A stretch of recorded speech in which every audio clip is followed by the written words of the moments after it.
Chapter 23. Lu Qian hid in the small house with a red face. There was a trace of sweetness and a trace of anger in her heart. The sweetness was that her thoughts were guessed by others. Presumably, her sweetheart also knew. The anger was that she had only been at home for a few days. To speak like this, they were looking down on her too much. Although Lu Qian's face was burning and her heart was a trace of anger, she was also a little confused. After these few days of contact, her grandmother was a very reasonable person. How could she embarrass her in front of her face like this? However, that was not necessarily the case. The elderly were old and it was inevitable that her heart was confused. She could understand, but how could she go out and meet them now? The people outside were also the same. Looking at the smiling grandmother, Zhang Xiaolong was very speechless. There was no other way. It was not suitable for him to go in at this time. Guo Sufei thought about it and pinched Zhang Xiaohua's ear and said, "It's all because of you. Go and call Lu Qian out." Zhang Xiaohua rubbed her ear and scratched her head. She muttered, "What does it have to do with me?" Guo Sufei smiled and pushed her and said, "If you didn't tell your grandmother about your brother and Lu Qian, how would your grandmother know?" Zhang Xiaohua said, "So you know." After that, she had to get up and walk into the house. As she walked, she thought about what to do. Lu Qian was in the house with a burning face. Seeing Zhang Xiaohua come in, Zhang Xiaohua happily ran in front of Lu Qian. She held Lu Qian's hand and said, "Sister Lu, it's boring to stay at home. Come with me to see my farmland and the well we dug." Lu Qian said, "Okay, I heard from your brother that you opened the land yourself. I've always wanted to see it. Let's go, we'll go today." After that, Lu Qian took Zhang Xiaohua's hand and walked out of the house. Zhang Xiaohua followed behind Lu Qian. As soon as she walked out of the house, she shouted, "Father, Mother, I'll take Sister Lu to see my land on the hillside. We'll be back in a while." Guo Sufei said, "Then you guys go and come back early. You're in a hurry to come back for dinner. Xiaohua, protect your sister well." Zhang Xiaohua giggled and said, "No problem, Nyang Qin." Lu Qian walked in front of Guo Sufei and said in a low voice, "Auntie, I'll go out then." Guo Sufei smiled and said, "Come back early." Thus, Lu Qian and Zhang Xiaohua walked out of the Zhang family's small courtyard. Walking on the path of the Guozhuang house, from time to time, there were familiar villagers who came to greet them. The village was not big. If there was a small matter in any family, they would immediately know. Moreover, the Zhang family, which had always been low-key, suddenly had a beautiful girl. The neighbor who went to Balagu with Zhang Xiaohua had already been told by Zhang Kai not to say anything about Lu Qian. They only said that the children of their relatives came to stay for a period of time to take care of the sick and injured family. Of course, Zhang Kai was sick. Xiaolong and Xiaohu were naughty and injured. Although they were past the naughty season, it was common for people in the mountains to be injured. Everyone did not suspect anything else. It was no wonder that Zhang Kai was so careful. The lesson in the neighboring village was an example. It was better not to be too ostentatious. Although it was reasonable to say that she was a relative, in the eyes of the villagers, it was very thought-provoking. A girl who was prettier than all the other girls in the village came to serve Zhang Xiaolong. All of this could only mean that everyone knew a secret. It was just that no one said it out loud. Looking at Lu Qian, the way they greeted Lu Qian was ambiguous. Originally, Lu Qian came out to escape the awkwardness. In the end, the small path in the village was even more awkward. Fortunately, the path was not too long. Soon, they reached the small bridge. Lu Qian liked the stream very much. She liked the stream to flow further and further away. She asked Zhang Xiaohua, "Xiaohua, when you went to Balagu, did you see the stream in our village?" Zhang Xiaohua scratched her head and said, "I didn't pay attention. At that time, I was thinking about how to find your house.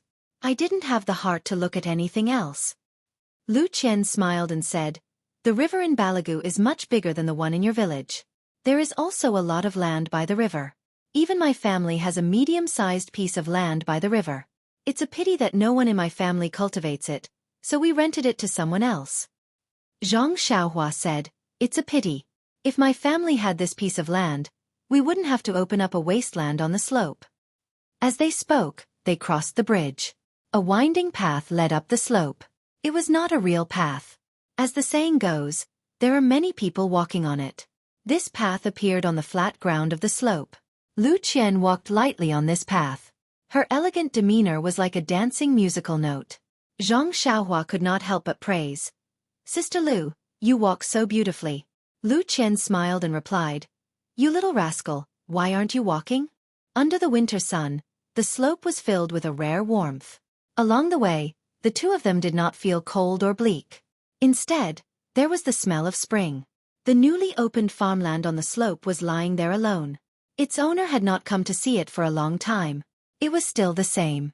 Lu Qian looked and said in surprise, Xiaohua, did you open this by yourself? It's a huge piece of land. Zhang Xiaohua raised her head and said proudly, That's right, Sister Lu. It was all done by me.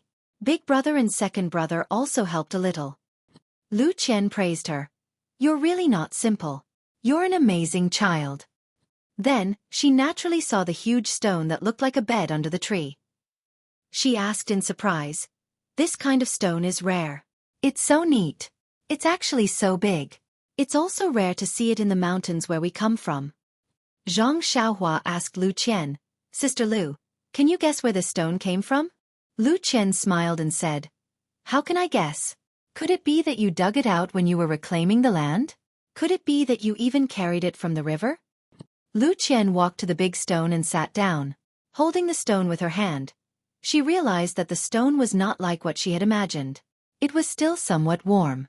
If not for the ugly color of the stone, she might have thought that it was a big piece of jade. She thought in her heart, strange.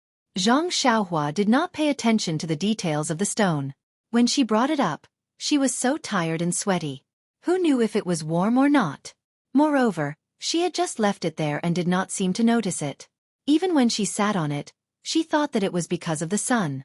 Zhang Xiaohua smiled and said, Since sister can't guess it, let me show you something.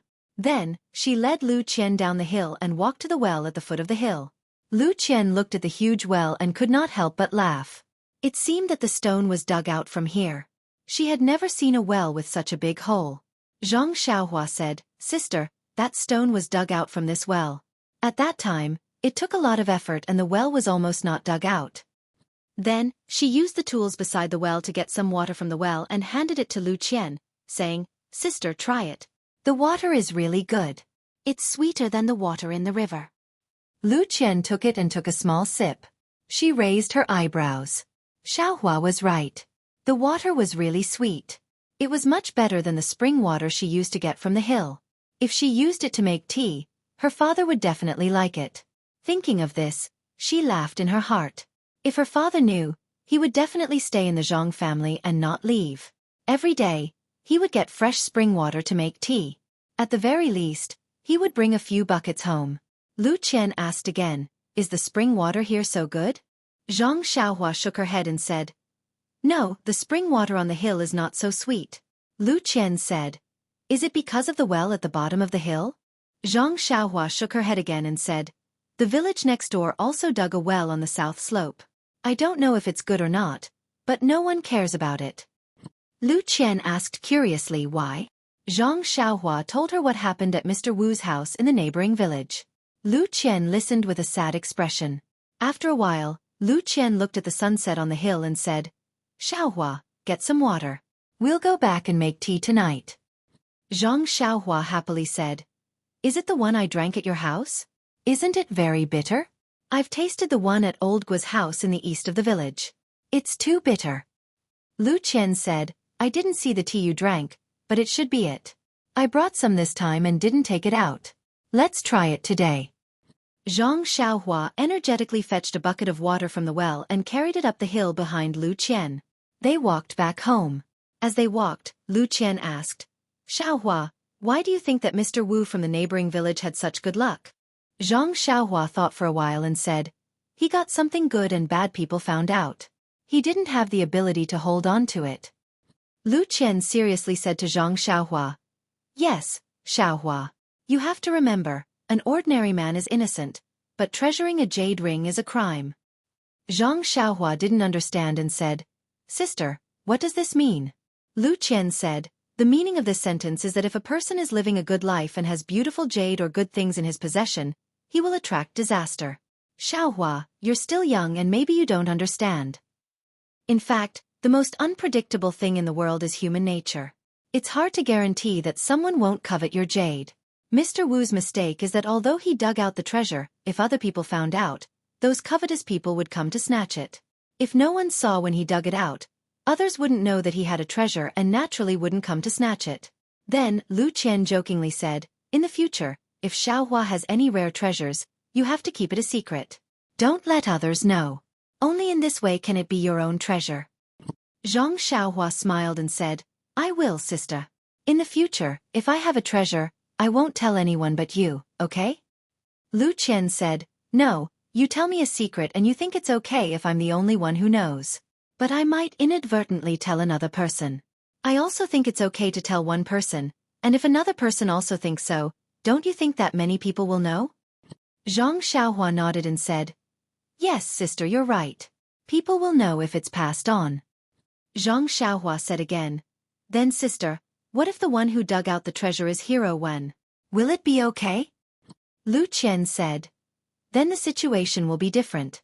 Zhang Xiaohua asked curiously, what's the difference? Chapter 24.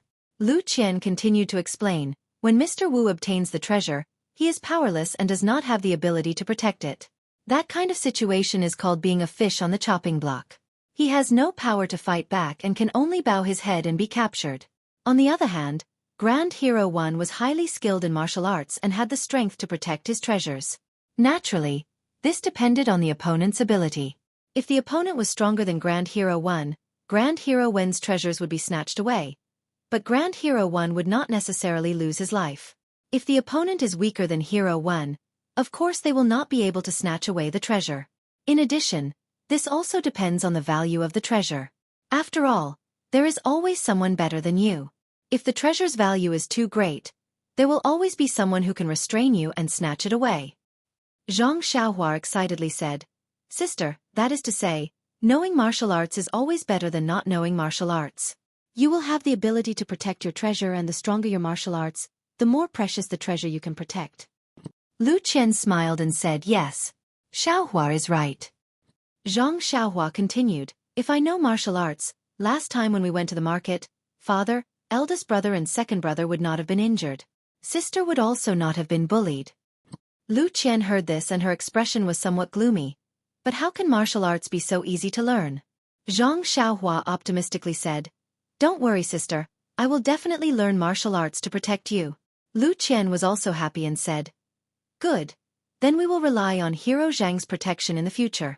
Then she continued, sometimes, martial arts are like treasures. You can't tell all your secrets to others.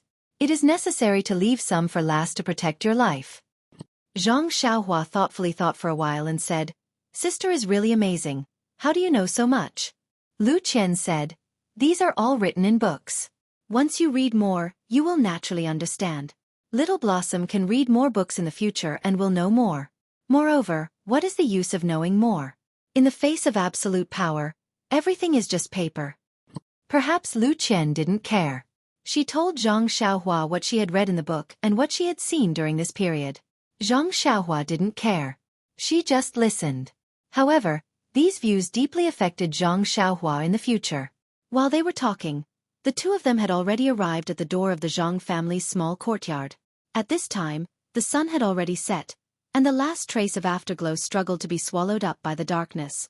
A cold wind blew, and looking over the wall, Zhang Xiaohua's family had already returned to their rooms. Zhang Xiaohua secretly laughed in her heart. The task of the afternoon had finally been completed. She said, elder sister, you've read so many books. In the future, you have to tell me more about them. You also have to teach my eldest brother how to read and write. Otherwise, you will have nothing to say. Lu Qian casually replied, okay, leave it to me. Then, he felt that his words sounded a little awkward. This Lil Blossom was quite scheming. However, she continued to think, this wall is too low. If there is any movement in the courtyard, it can be seen from the outside. When I have time, I have to make it higher. However, she was completely unaware that she already had the awareness of a housewife. The small house at home was still warm. Zhang Kai, Zhang Xiaolong, and Zhang Xiaohu were talking on the Kong. Since Lu Qian came, the grandfather and son had squeezed together. Xueqi was already busy preparing dinner. Zhang Xiaohua carried the bucket of water into the courtyard. Her mother, who was in front of the stove, saw it.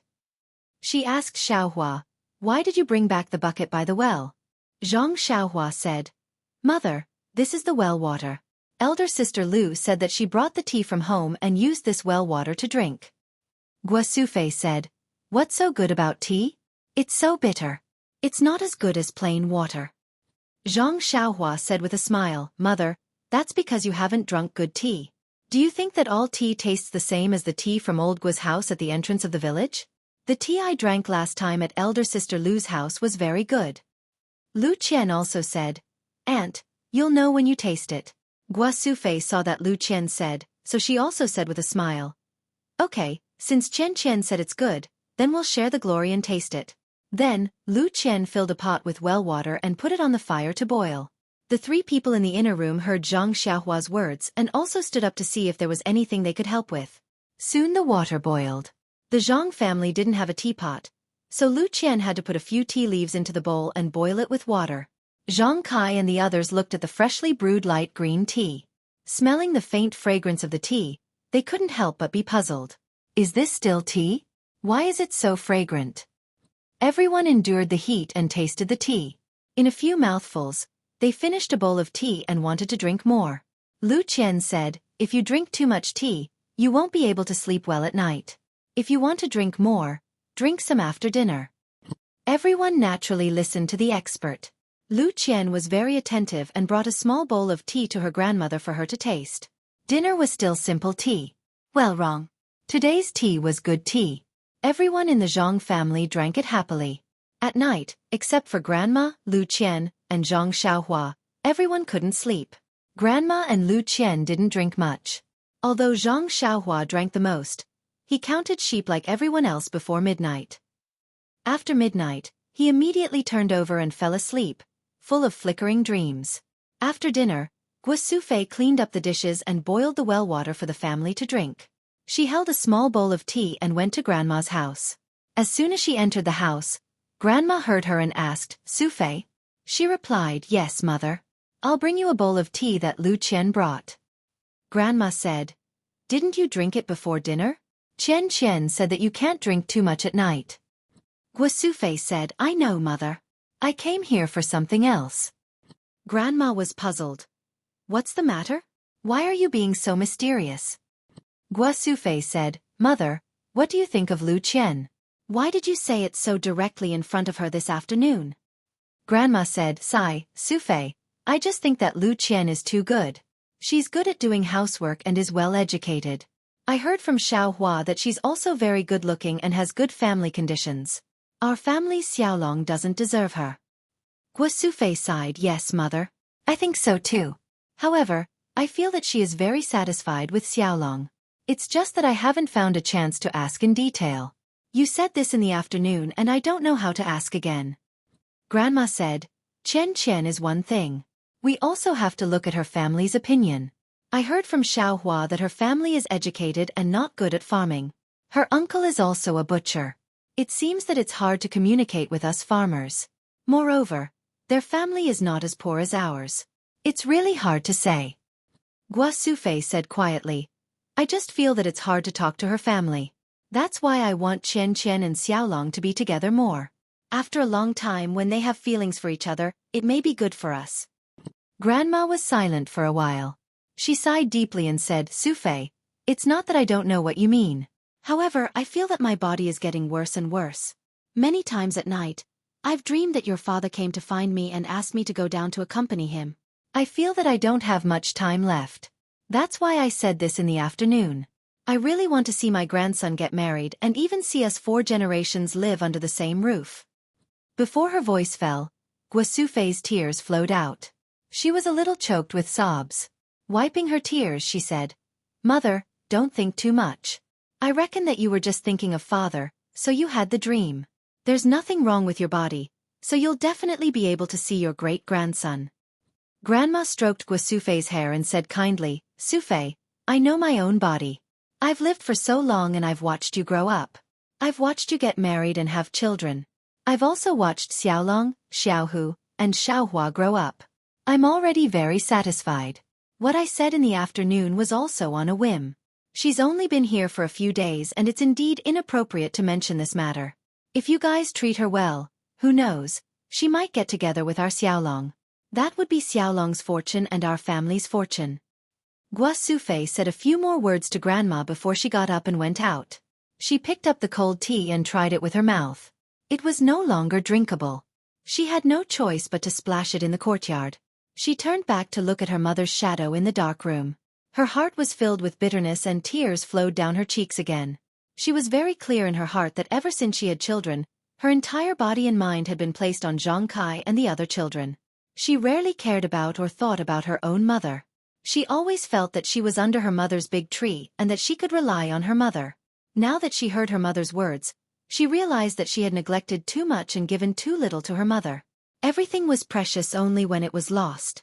Often, the ordinary things by one's side should be treasured even more. Now, whether it was regret or disappointment, she always felt empty in her heart. Some things were breaking and she couldn't grasp them with her hands. Gua Sufei walked into the central room absent-mindedly. Lu Qian was doing needlework under the light. She looked up and saw that Gua Sufei's expression was strange. She quickly got up and took the empty bowl in her hand. She asked, "Aunt, what's the matter?" Gua Sufei forced a smile and said, "It's nothing. I'm a little tired." Then, she went to Xueqi's hut to take a look. Lu Qian saw that she didn't say anything, so she sat down again. She worked while looking at Gua Sufei. Several men in the hut were drinking tea while doing farm work. There was also a man lying down to recuperate. Gua Sufei didn't say much. She just said, "When you're done, go to bed early. Xiaohua, take care of your grandmother at night." Everyone responded, "Okay." They didn't look up. Gua Sufei didn't care. She lowered her head and went straight back to her hut. She didn't do needlework in the central room. Lu Qian was even more surprised. She didn't know what happened over there. Since Gua Sufei didn't say anything, she couldn't force her to ask. When it was late at night, everyone cleaned up and went to bed. Lu Qian returned to her hut. The light in the hut was still on. Gua Sufei had already fallen asleep. Lu Qian blew out the oil lamp and lay down. Chapter 25. Lu Qian laid down with her clothes on. She could not fall asleep in the dark. Usually, it was Gua Sufei who tidied up the house and was the last one to go to sleep. Tonight, she lay on the Kong early and did not get up to settle the others down. The other men did not notice these details, but Lu Qian took it to heart. Especially when she saw the strange expression on her grandmother's face after returning to the house. It made Lu Qian even more suspicious. However, this was the Zhang family's matter after all. As an outsider, Lu Qian was not in a position to ask, so she could only keep it in her heart. In the dark, Gua Sufei also tossed and turned, occasionally sobbing. After a long time, Gua Sufei's mood calmed down. She asked softly, "Qianqian, you haven't slept yet, right?" Lu Qian said carefully, "I haven't fallen asleep yet, Auntie." Gua Sufei sighed and said apologetically, "Alas, there are some things that make my heart uncomfortable. I've made a fool of myself." Lu Qian smiled apologetically and said, "Auntie, who doesn't encounter troublesome things? It's nothing." There was another moment of silence. Gua Sufei continued to say, "Qianqian, when did your mother leave you?" Lu Qian thought for a while and said, "I heard from my father that when I was 4 years old, she contracted a very serious disease. She had sought treatment several times, but it did not work. When my mother left, I did not have any impression." Gua Sufei said, "It may be a kind of happiness to not have any impression. You don't have to miss her all the time." Lu Qian said, "Yes, Auntie's words are very reasonable. My impression of my mother was told to me by my father. I heard from my father that my mother's family was very rich. At that time, my father's family was not well, but my mother was moved by my father's knowledge. My grandfather and grandmother were against it and firmly disagreed. In order to be with my father, my mother resolutely left home and cut off contact with my parents. Alas, my grandfather was also heartless. Until now, I still don't know where they are and have never come to see us. Father is very knowledgeable, but he doesn't like government affairs and disdains the intrigue of the officialdom. That's why he didn't leave home and lived in the mountain village, teaching for a living. Mother also lived there. After pausing for a moment, Lu Qian continued. Mother's body was weak to begin with, and the doctor told her that it was best for her not to have a child. However, for the sake of father, Mother still gave birth to my brother. At that time, her vitality was greatly damaged, and she only recovered after many years of recuperation.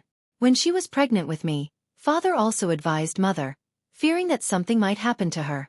However, Mother said that since she had a child, it was a gift from the heavens, and she was willing to give up everything for the child. When she gave birth to me, everything went smoothly, but Mother's body collapsed, and she was in a terrible state until she passed away. At this point, Lu Qian's voice was choked with sobs. Gua Sufei comforted her and said, Qian, when you become a mother in the future, you will know that a child is everything in a mother's heart. If she can do 10% for her child, a mother will definitely not do 9%. Although you are still in mother's stomach, everything about you has already been branded in mother's heart. She will definitely not think about her own body and not want you. She will think about you early on and bring you safely into this world. Lu Qian said, That's right, Auntie. Sometimes, I am very grateful to my mother in my heart. Although I really only have a vague impression of my mother, she was not only able to escape the shackles of the family for her own happiness, she was also able to sacrifice her life for her child. Sometimes when I think about it, a mother's love is so ordinary and great. Moreover, Auntie, I haven't been here for long, but I especially like the harmonious atmosphere in your family. When I see how Xiaohua and the rest rely on you, I am also very envious. Gua Sufei said, Qian, I can't compare to your mother. I have lived in this small mountain village since I was young and didn't learn to read. I can't compare to your mother who read a lot of books and know a lot of things. Ever since your uncle married into our family, I felt that since the two of us live together, we should live in harmony, respect and love each other. Otherwise, what fun would there be in life? Later on, there were the three brothers, Xiaolong, Xiaohu, and Xiaohua. You don't know how it felt to watch them grow up bit by bit. My heart was filled with pride and achievement. Your uncle and I are not literate and have little experience. Our children also suffered with us and can't be taught well. We can't compare to you siblings. Lu Qian said, Auntie, you're wrong. Although we siblings have read more books than Xiaolong and the rest, we also know more words and have more experience. But Auntie, when Ye and I were bullied in town, there were many scholars present. Who would stand up for us? It was Xiaolong and the rest who didn't read much, but they knew the justice of heaven and earth. They stood up without fear of power and fists. This kind of good is the real good. The more books they read, the less hot-blooded and more considerate. They might not be better than those who don't read. Gua Sufei also said with relief, Speaking of them, I am really happy. These children are kind by nature and have been very sensible since they were young. Although they are naughty, they don't harm others. They also know their family's situation and have never caused trouble for us. Since they were young, everyone in the village liked them very much. When it comes to helping others, they have done a lot. I, as their mother, am very proud of them. Actually, sometimes I think that if our family's situation was really good, we might not be able to feel at ease with them now. Lu Qian agreed, Yes, Auntie. Sometimes, a person's life is destined. They can grow up well in this environment, but there might not be a good outcome if they forcefully change the environment. Then when Lu Qian saw that Gua Sufei's mood had improved, she continued to ask, Auntie, it seems that you haven't told me about today's matter. It's not good to keep things to yourself. It's good for your health to talk about it. Gua Sufei forced a smile and said, Look at me. When it comes to children, I digress. I really miss children a lot in my life. Lu Qian did not reply. Gua Sufei continued, As a mother, I miss my children. I worry about their health, food, and clothing, but I neglected my mother. When I was a child, it was my mother who took care of me and paid attention to me. She also watched me grow up and become an adult. Now, I am wholeheartedly devoted to my children and have long forgotten my mother. Although I take care of her every day, cook for her, and make new clothes for her, I rarely talk to her and ask her about her thoughts. Now that I think about it, I should have done more for my mother. Lu Qian also felt suffocated. Yes, all the mothers in the world doted on their children, but their children often neglected their mothers. She comforted Gua Sufei and said, Auntie, Grandma is happy to see that you care about your children. She won't mind that you don't care about her. She will only give her love for you to her grandson. Moreover, Auntie, your mother is also by your side. Isn't it better than me, who doesn't have a mother to dote on? Xueqi said faintly, but when you want to repay your mother, you realize that you don't have much time with her. Do you regret that you didn't realize this earlier? Lu Qian also sighed and said, yes, it's a pity that the child wants to take care of his parents but can't wait for him. However, Auntie, Grandma is already so old. She should be very happy to be able to see you get married and see your grandson grow up. Although you don't directly care about her, you are actually indirectly loving and caring for her. I don't think Grandma will blame you. After pausing for a moment, Xueqi said, Qian, it's good to be able to read, and understand things like you. After hearing your words, I feel much more at ease. Sometimes, village women like us just can't get over it. Lu Qian said, Auntie, don't praise me like that. I'm also a farmer. Xueqi said, Qian, don't be modest. At least I know that there are no children as smart as you in the surrounding villages and 8 villages. That's right, the words Grandma said to you in the afternoon were rude. Don't mind it. Lu Qian said, I won't, Auntie. Xueqi was quiet for a while and finally said, Qian, but then again, this is also her last wish. Moreover, our family likes you very much. I have always wanted to ask your thoughts. Since we have said so much today, I won't care too much. What do you think of Xiaolong? This time, it was Lu Qian's turn to be quiet. Lu Qian didn't know how to answer in her heart. Logically speaking, she was very satisfied with Xiaolong, but after all, it was still a short time. These few days of interaction couldn't let her see a person's nature clearly. However, if fate brought them together, they wouldn't know each other. Sometimes, fate was a very difficult thing to explain clearly. Just a few days of interaction could leave an unforgettable impression, and years of interaction might only leave behind friendship. It was the same for looking at a person. Sometimes, it only needed a glance to understand a person. If you couldn't understand, even if you looked at thousands of times, it would only be a blur. As for her and Xiaolong's fate, from the hero saving the beauty to the beauty repaying him with her body, it was really a story passed down from generation to generation. But to bet her happiness on Zhang Xiaolong just because of this, she naturally hesitated for a while. Grandma was very good to her, and the Zhang family was also very good to her. She also liked Zhang Xiaolong very much. She also liked this poor but warm and harmonious family. This family was also very much like her own family, full of respect and love. She was also willing to join this family and was also willing to fulfill her grandmother's last wish to see her leave this world with no regrets. However, all of this seemed too immature. Should she be given a period of time to ferment and ferment? Lu Qian hesitated and found it difficult to answer. After a long while she said, Auntie, it's too late today. Let's talk about it another day. Xueqi also sighed softly and didn't speak anymore. In the small courtyard of the Zhang family, the moonlight was shining. How many people were sleeping soundly? Chapter 26. Under the same night sky, no one was sleeping in the meeting hall of the Misty Mountain Villa.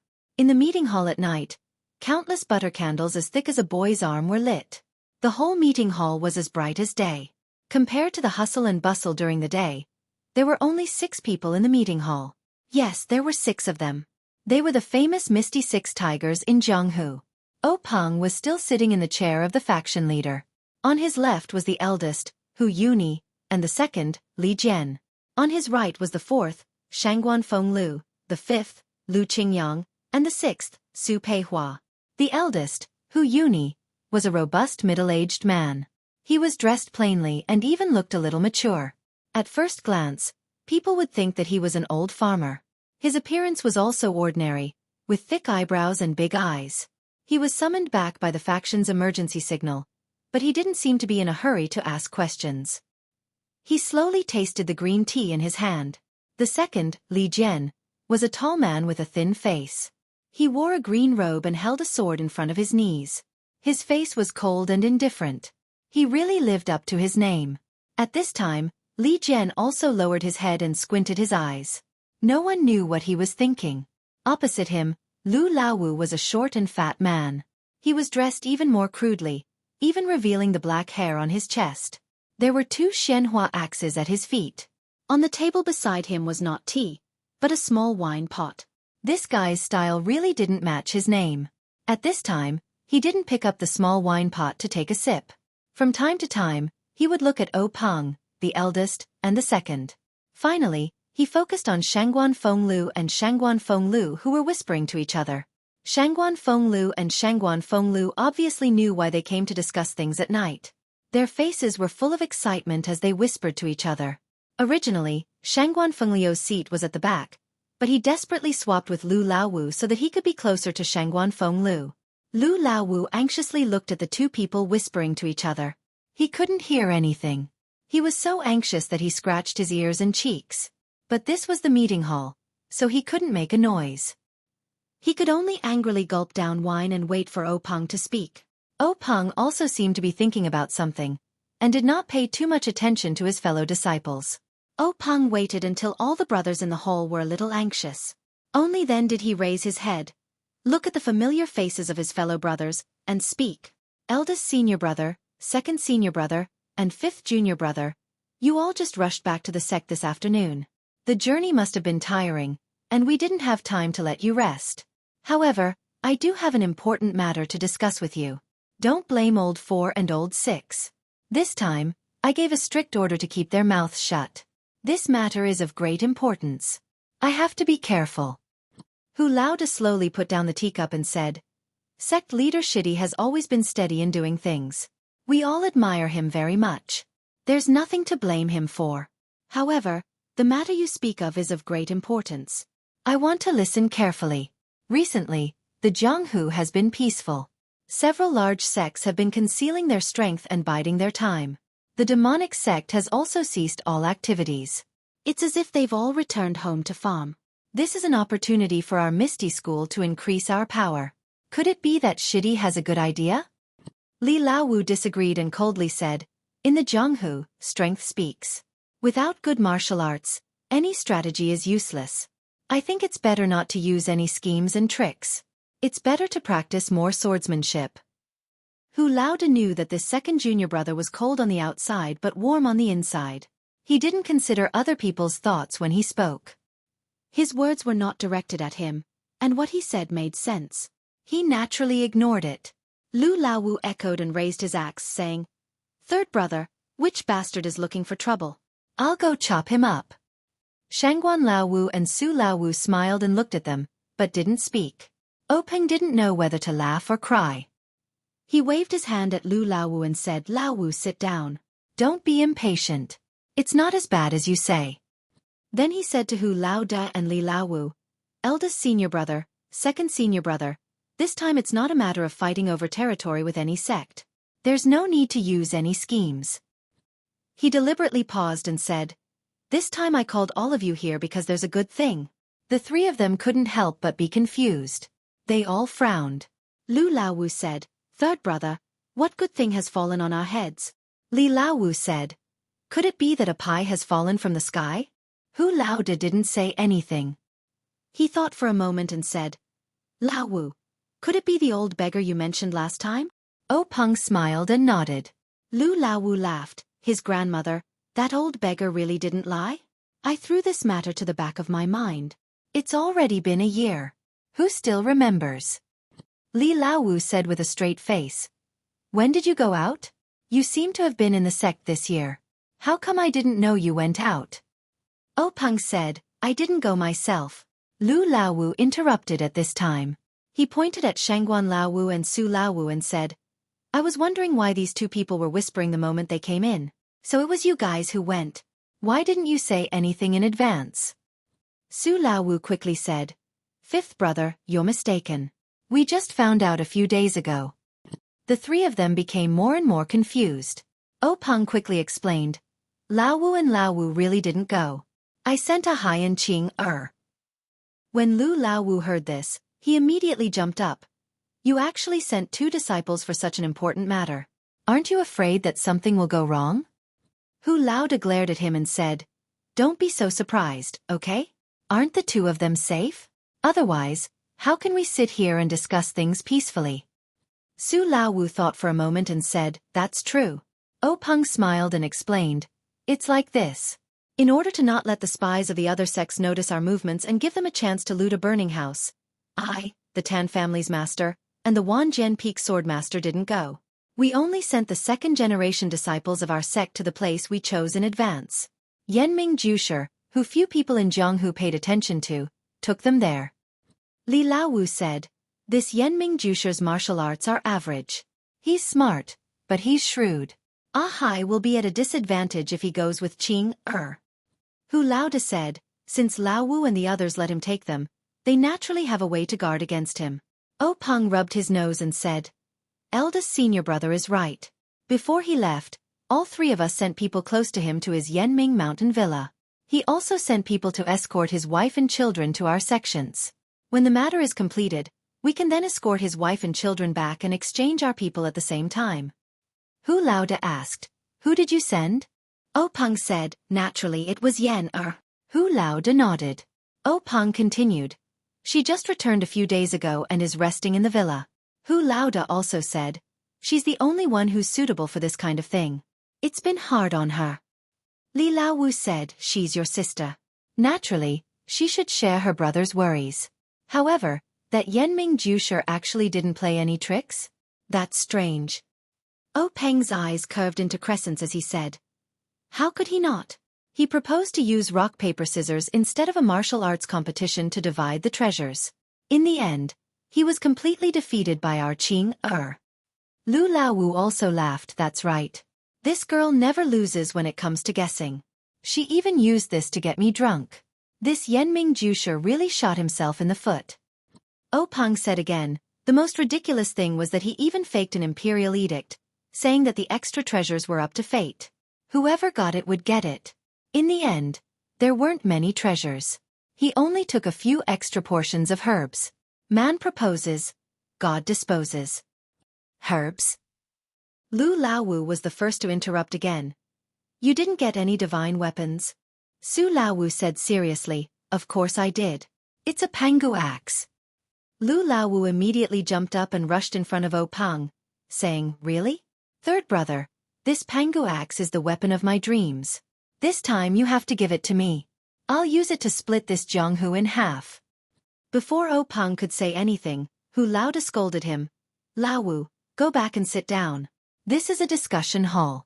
Don't forget the rules." Lu Laowu was quite afraid of Hu Laoda. He slunk back to his seat and said innocently, "Boss, this is my dream. You can't destroy it. I'm definitely going to have this axe." Li Laowu opened his mouth. "You really believe in something like the pangu axe? How about I exchange it with the Xian Yuan sword?" Lu Laowu muttered, "You don't have the Xian Yuan sword." Li Laowu continued, "You don't have the pangu axe either." At this time, Hu Laoda opened his mouth. "Don't listen to Lu Laowu's nonsense. The pangu axe is just a legend. How can it possibly exist?" At this time, O Peng said mysteriously, "Although Laowu's words are a joke, senior brother, you really made a mistake this time. There really is a legendary item inside." This time, Hu Laoda was also moved, saying, "What item? Isn't it a herb?" O Peng was very satisfied that Boss Hu was so surprised, saying, "The herb is just a bonus. The real treasure is something else." Lu Laowu was not happy. "If it's not the pangu axe, what legendary item is there? Could it be the Xian Yuan sword? The Cultivation God's Heaven's Recommendation Seal? The Elixir of Immortality?" Shangguan Laowu spoke. "Laowu is really amazing. He actually guessed it correctly. I can't even dream of it." The remaining three people were really stunned. Hu Laoda looked at Li Laowu and gave him a look. Li Laowu stood up and used his qinggong. He floated out of the meeting hall like a wisp of smoke and flew up to the roof. He quickly circled around the meeting hall.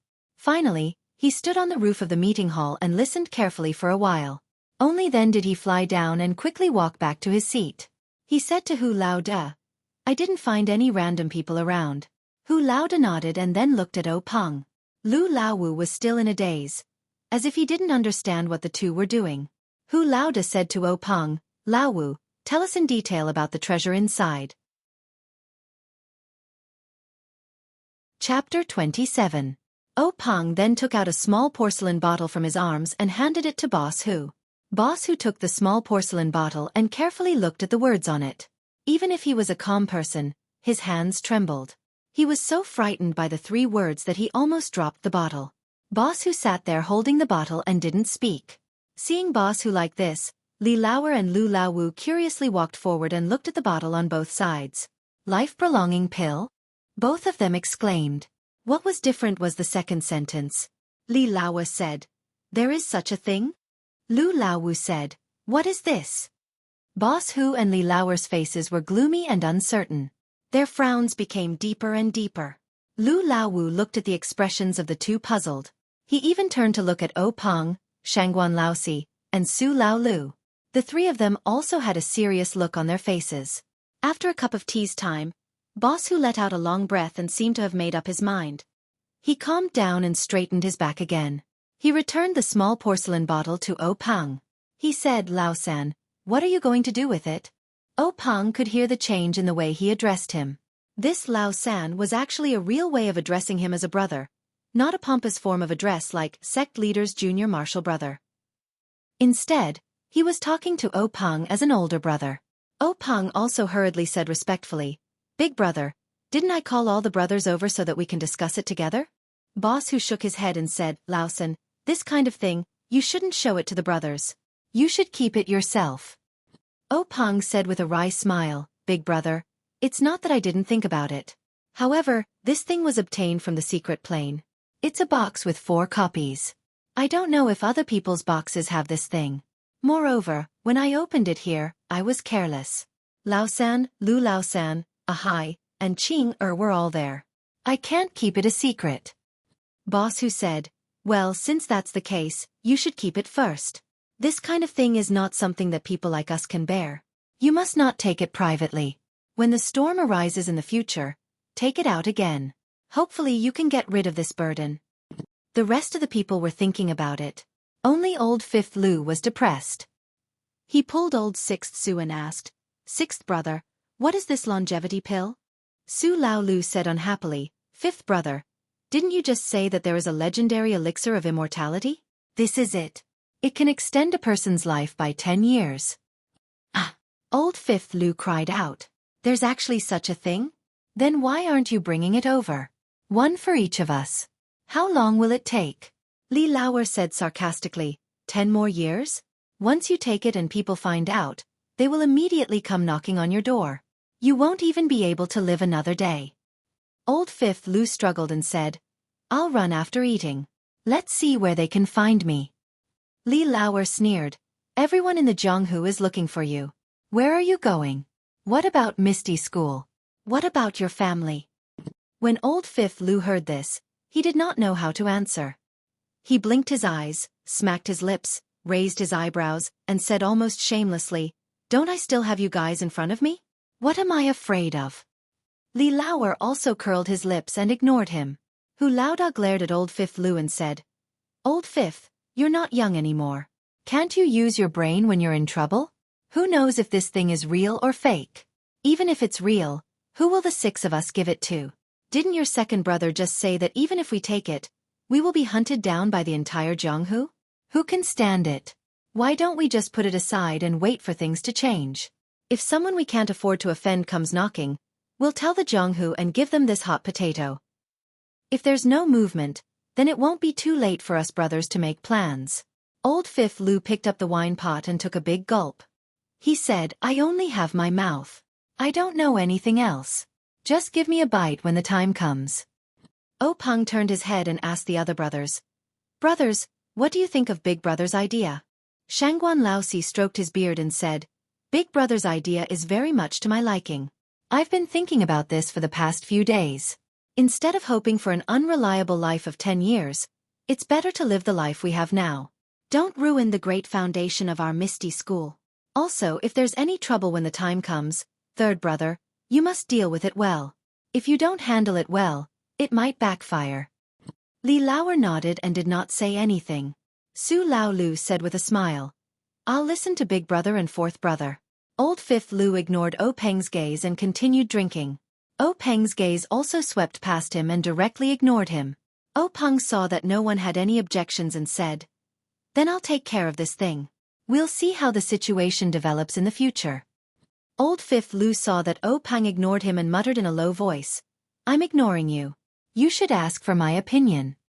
Hu Boss looked at him muttering and asked, Old Fifth, do you have something to say? Old Fifth Lu quickly stood up and said, No, I just want to ask. Did you find these things in the secret plane that look edible but can't move your mouth? Hu Boss kept a straight face and no longer paid attention to him.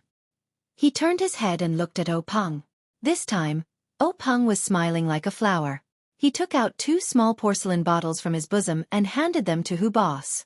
Hu Boss took the porcelain bottles and carefully looked at them. Suddenly, he was surprised again. Qi-generating pill?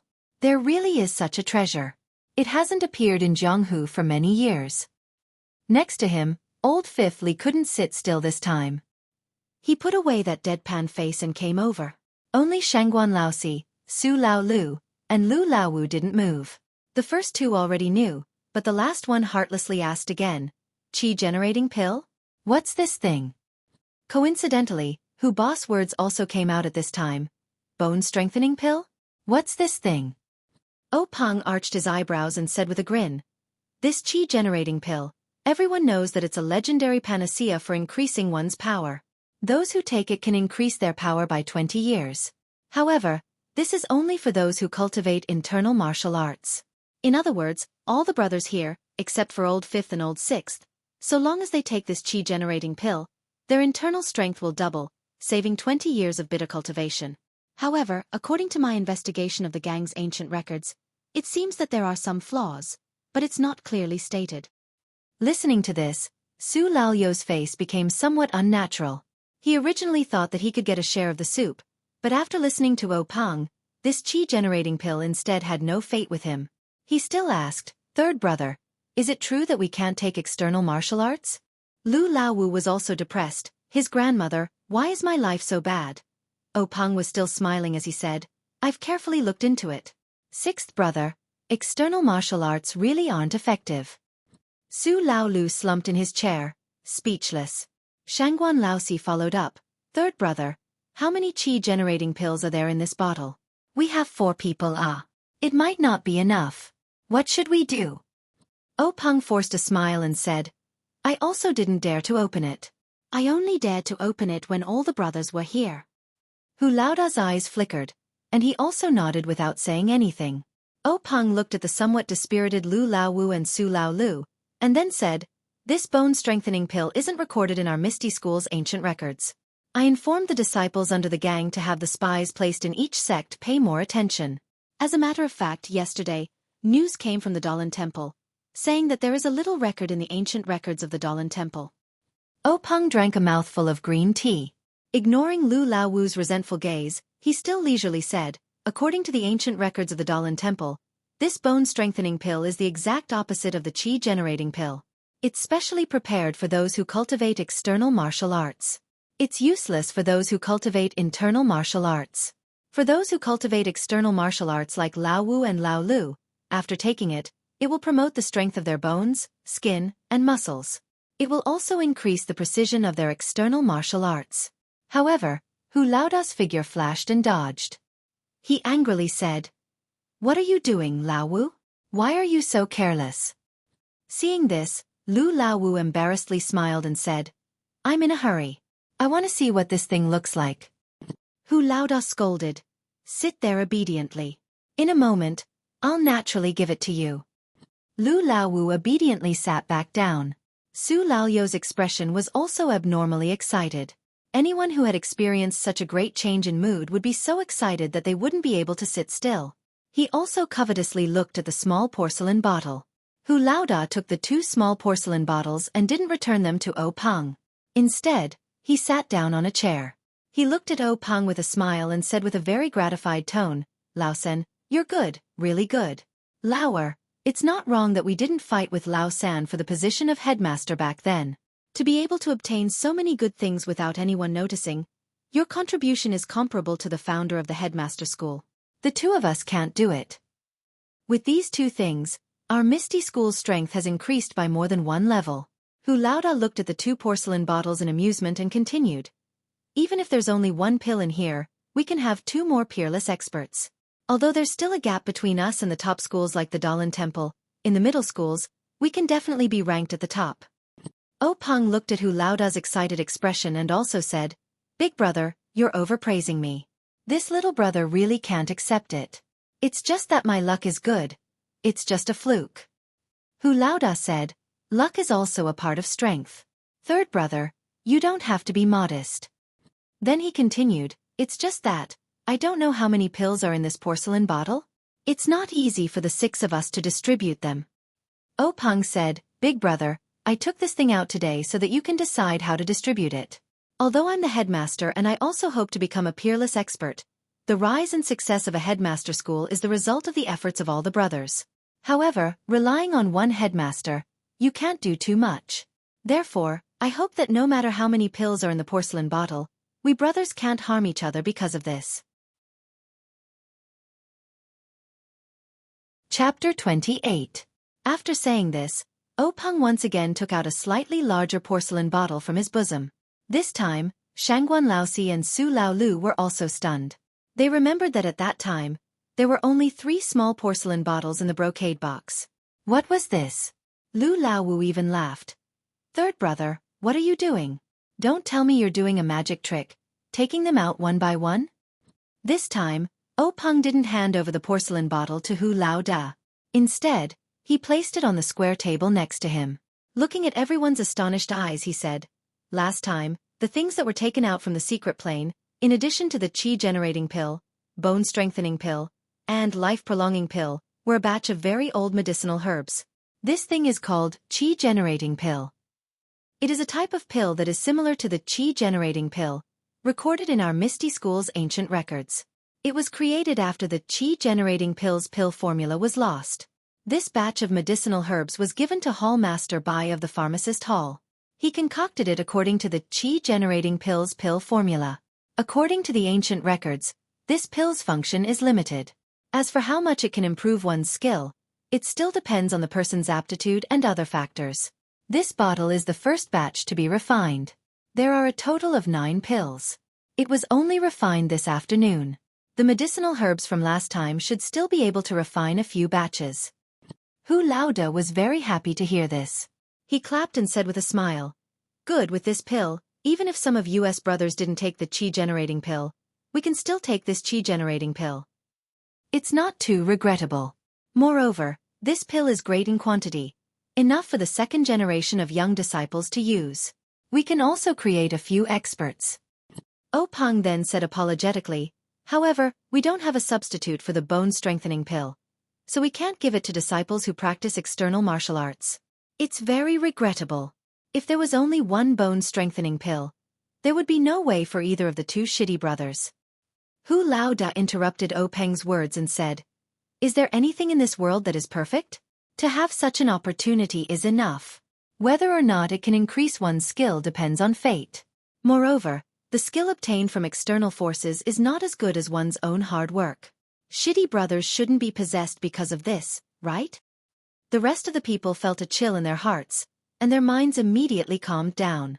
Their minds that had been muddled by the miraculous pill also calmed down. Everyone thought in their hearts, what eldest senior brother said makes sense. The path of martial arts is based on real cultivation. If one blindly pursues the growth of one's power without matching it with the cultivation of one's mental state, it is extremely easy to go mad. This is not uncommon in Jianghu. Although increasing one's power is important, one's life is also important. Peng said, Eldest senior brother's words are too serious. Today's event is a good thing. We all understand each other's temperament and breadth of mind. We definitely won't turn this good thing into a bad thing. Shangguan fourth brother also expressed his stance. Big brother, today's happy occasion is the first time in our lives that we have encountered such a joyous occasion. Although we were momentarily muddle-headed, we will not harm the harmony between us brothers, nor will we disregard the interests of our sect. Please rest assured. If there is only one pill of this qi-generating pill, I suggest that third junior brother take it.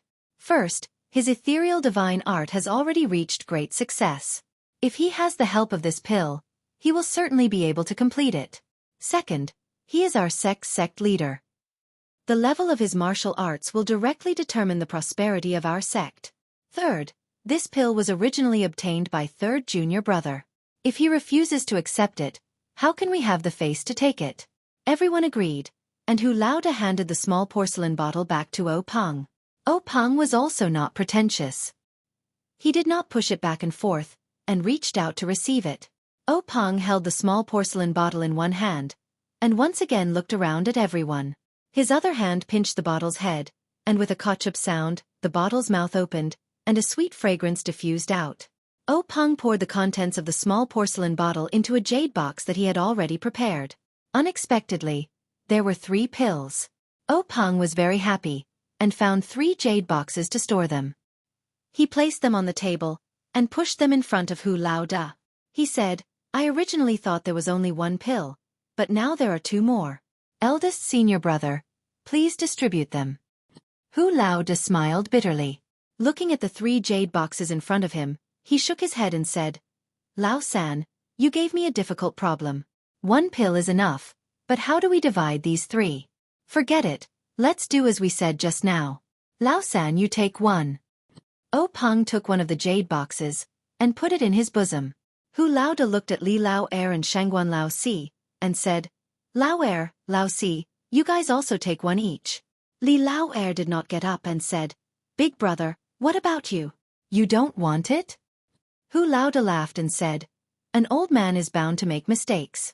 I have been your big brother for so many years, and should also set a good example for you. I am old, so I don't want it. I have watched you all grow up. What you do, is what I do. Shangguan Lao-si also said, Big brother, how about this, I will give you mine. Isn't it just 20 years of cultivation? I have time to practice. Li Lao-er also said, That's right, big brother. You are already old, and you may not be able to reach great heights by relying on your own cultivation. Lao-si and I have plenty of time. I think you should take one of these pills first. O Peng also wanted to take out his own qi-generating pill, but he knew that he needed this pill, and his need was also the need of the gang. He could not give up the gang's benefits because of his brotherhood, so he did not open his mouth. Hu Laoda looked at his group of brothers with gratification. They were such good brothers, Although they were not biological brothers, ever since Master brought them to the Misty School, they had grown up together. As the oldest, he had led them to live and practice martial arts when they were young. When they grew up, they wandered the Jianghu together, using their sweat and blood to cast the name Misty Six Tigers. Although they were now old, each had their own achievements, and each had their own family. But in the face of such a great temptation, they still thought of him, so his painstaking efforts were not in vain. Hu Laoda laughed and said, Don't say any more. I have already made up my mind. If you guys take it, the effect will be greater than if I take it. It is better that you guys take it. The assembly hall suddenly quieted down. After a moment, Li Lao-er opened his mouth and said, Big brother, I have an idea. Do you think it is feasible? Hu Laoda nodded and said, Let's hear it. Li Lao-er said, Big brother knows that I major in our Misty School's Misty Seven Swords. The requirements for internal strength are not too high. My achievements in the field of swordsmanship today, based on my aptitude, have already reached a certain bottleneck. If I break through again, it will only be a matter of a little bit of internal strength. But the peak of swordsmanship cannot be reached by relying on internal strength alone. After breaking through this bottleneck, I still have to comprehend swordsmanship. Therefore, this qi-generating pill is not a very urgent need. I want to give it to Big Brother. What do you think? Hu Laoda pondered. O Peng then said, Big Brother, I just don't know if this qi-generating pill can be taken separately. The ancient records of the sect don't explain it. Hu Laoda opened the jade box containing the qi-generating pill, and a fragrant scent greeted his nostrils. He used his hand to pinch it and felt that it was very hard. Soon after, he closed the lid. Upon seeing this, Li Lao-er said, Big Brother, it's better that we don't take risks. I'll take the qi-generating pill. If the qi-generating pill can't be taken separately, I'll cut it in half and ruin the medicinal properties. Then wouldn't the two of us not be able to reap any benefits? Hu Laoda said, Lao-er, is what you said a moment ago true? We don't practice swordsmanship. You can't deceive your big brother. Li Lao-er said, That's only natural. Hu Laoda took out a small and exquisite dagger from his bosom. Then, He opened the jade box and proudly said, "How can our brotherly affection be compared to a trifling 20 years of cultivation? Lao heir, since you're willing to give this enormous benefit to Big Brother, how can Big Brother let go of the opportunity to share it with second brother? Even if the medicinal properties are ruined, you and I brothers will be drawing water with a bamboo basket for nothing. What do I have to be afraid of using this chi-generating pill as a wager for our brotherly affection?" When Li Lao heir heard this, his eyes also radiated a radiant light. Hee. Presumably it wasn't because he was stimulated and his internal strength suddenly surged, but because the tears in his eyes reflected the candlelight. With an impassioned expression, he walked forward and said, "Big Brother." The rest of the people all stood up and walked forward. Hu Lao De patted Li Lao heir's shoulder and handed over the dagger, saying, "Lao heir, your swordsmanship is exquisite. It's up to you." Li Lao heir took the dagger. The handle was still warm. Looking at Hu Lao Da's encouraging expression, he smiled and nodded. Then, he slightly circulated his internal energy and raised his hand to chop at the jade box. In everyone's eyes, they only saw an arc as the dagger fell on the chi-generating pill. Following the arc, the chi-generating pill was split into two, but the jade box wasn't damaged in the slightest. By the time Li Lao heir withdrew the dagger, everyone hadn't yet praised Li Lao heir's exquisite swordsmanship when Peng hurriedly found another jade box and separated the two halves of the chi-generating pill. Immediately, Hu Lao De took the jade box and put it into his bosom. He also gave the other box to Li Lao heir. Of course, the remaining one was given to Shangguan Lao Si. After the chi-generating pill was distributed, Lu Lao Wu and Su Lao Lu stared at the bone-strengthening pill in Hu Lao Da's hand. Because there were 3 chi-generating pills, the two of them weren't worried about the number of bone-strengthening pills. However, Hu Lao Da still asked the two of them what they should do if there was only one pill. Lu Lao Wu said, "Of course we'll give it to Lao Lu. He's the youngest. Weren't all the good things left for him before?" Su Lao Lu said, "It was like this before, but now it's no longer possible. I've taken advantage of him for half my life. This time, I must give it to fifth brother." The two of them talked back and forth. In short, they didn't want to take it themselves. In the end, Lu Lao Wu became anxious and said, "Big Brother, quickly open it. Aren't there 3 chi-generating pills? Maybe there are also 3 pills. Why are we dawdling like this? If there's only one pill, we'll split it equally." Thus, Hu Lao Da didn't say anything more. He raised his hand and crushed the porcelain bottle, pouring the bone-strengthening pill into the jade box. Sure enough, there were 3 pills inside. Everyone let out a sigh of relief. Hu Lao Da put the bone-strengthening pills into 3 jade boxes and handed one to Lu Lao Wu and Su Lao Lu. The two of them received it and put it into their bosom. Hu Lao Da handed the last jade box to Peng and said, "Third Shitty, I'll give this last one to you. You decide who to give it to." Peng nodded and took the jade box. However, he didn't put it into his bosom. Instead, he placed it on the table. Chapter 29. Peng looked at the bone-strengthening pill on the table and said, "This medicine is only effective for those who practice external martial arts. I want to give it to the stone cow in the gang. What do you think?" After Peng finished speaking, his eyes looked at Old Fifth Lu and Old Sixth Su because only their disciples practiced external martial arts.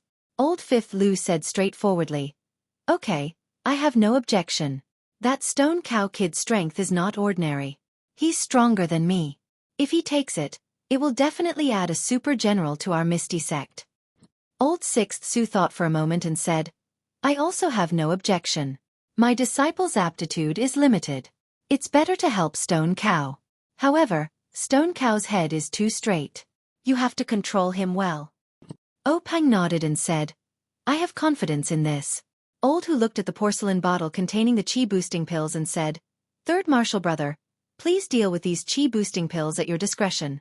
If my disciples have good aptitude and can be trained, then use it. If they can't, then don't give it to them." Peng smiled and said, "For example, Martial Brothers, this time the medicinal herbs collected from the secret plane are limited. I will distribute it according to each disciple's situation. I heard a Hai and Qing say that there are still many medicinal herbs in the secret plane. Moreover, we have control of the secret plane. In the future, there will be an endless supply of these medicinal herbs. And there will also be a lot of chi-boosting pills. Old Hu also smiled and said, "That's good. We can't spoil the harmony in the gang for the distribution of these pills.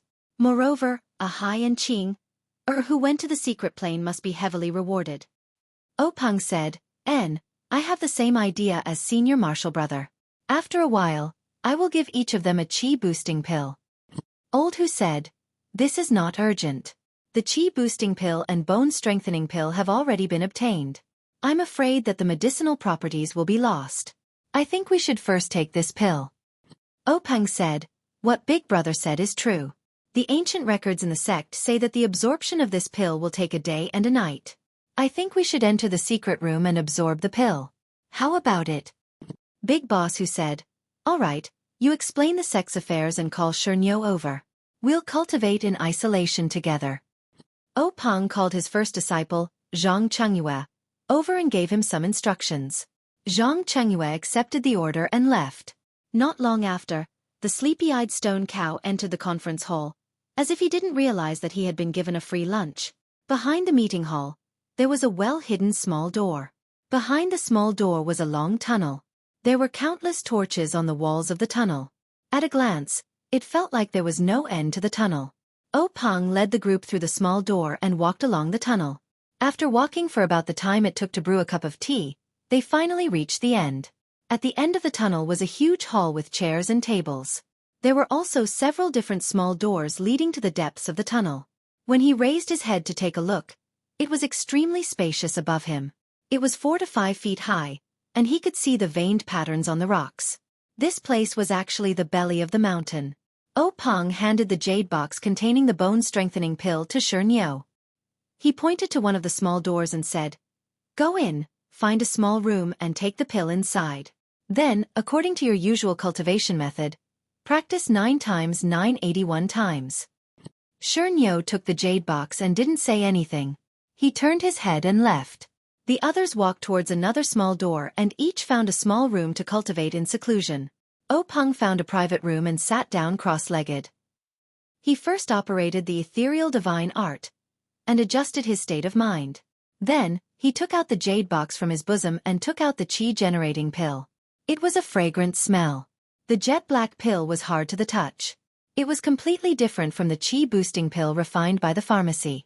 Openg calmed his mood and put the chi-generating pill into his mouth. He only felt the pill turn into a liquid on his tongue. It flowed down his throat and into his body. Then, it immediately turned into a warm current that rushed into his dantian. At this time, Openg didn't dare to think too much. He withdrew his mind and operated the ethereal divine art, with all his strength to refine this warm current. The private room immediately became silent. After an unknown amount of time, Openg stopped and carefully examined his body. He couldn't help but be pleasantly surprised.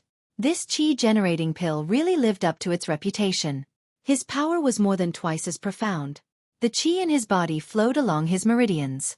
It felt as if there were no obstructions and didn't leave behind any hidden dangers. Openg carefully calculated in his mind. He really did cultivate 81 times, no more and no less. He secretly said in his heart, "This is a divine pill." Openg sat quietly for a moment. Then, he got up and pushed open the door. He went to the hall. At this time, Hu Lao De, Li Lao Er, and Shangguan Lao Si were already waiting in the hall. Openg stepped forward and asked Hu Lao De with concern, "Big brother, how is it?" Hu Lao De beamed and said, "It really is the legendary divine medicine. It saved me 10 years of effort." Openg heard this and hurriedly congratulated him. Then, Openg asked Li Lao Er. Li Lao Er didn't answer. He casually took out his long sword and waved it. Openg saw the long sword spit out an inch-long sword light. Openg was overjoyed and congratulated him again. Shangguan Lao Si didn't wait for Openg to ask and said, "Third brother, my power has nearly doubled this time. It really is a divine medicine. What about you?" Hu Lao De and Li Lao Er also looked at Openg with concern. Openg also smiled and said, "I was lucky. The ethereal divine art has more than doubled and is approaching the realm of great success." Shangguan Lao Si repeatedly said in admiration. After a long time, Lu Lao Wu, Su Lao Lu, and the stone cow still didn't move. Shangguan Lao Si couldn't help but be somewhat worried. Openg said. You probably don't need to worry. External cultivation is different from internal cultivation. You only need to revolve your internal strength. Presumably, external cultivation has to change your bones and muscles. Let's wait for a moment. Everyone waited in the hall for the time it took to eat 2 meals. Suddenly, they heard a burst of laughter from the stone house next door. Lu Laowu pushed open the door and came out. His thick and heavy body seemed to have slimmed down a bit. The 2 axes in his hands seemed to be very light. He walked in front of everyone. His steps were light and not as clumsy as before. There was no need to ask to know that his martial arts had improved by leaps and bounds. Immediately, the door of another stone house opened. Su Laolu also came out. His body shape didn't change much. When he came closer, everyone saw that his temples were slightly protruding. His 2 big hands had also become white, like jade. It seemed that his external strength had a tendency to spread from the outside to the inside. When the 6 ethereal tigers brothers met, their martial arts had greatly improved.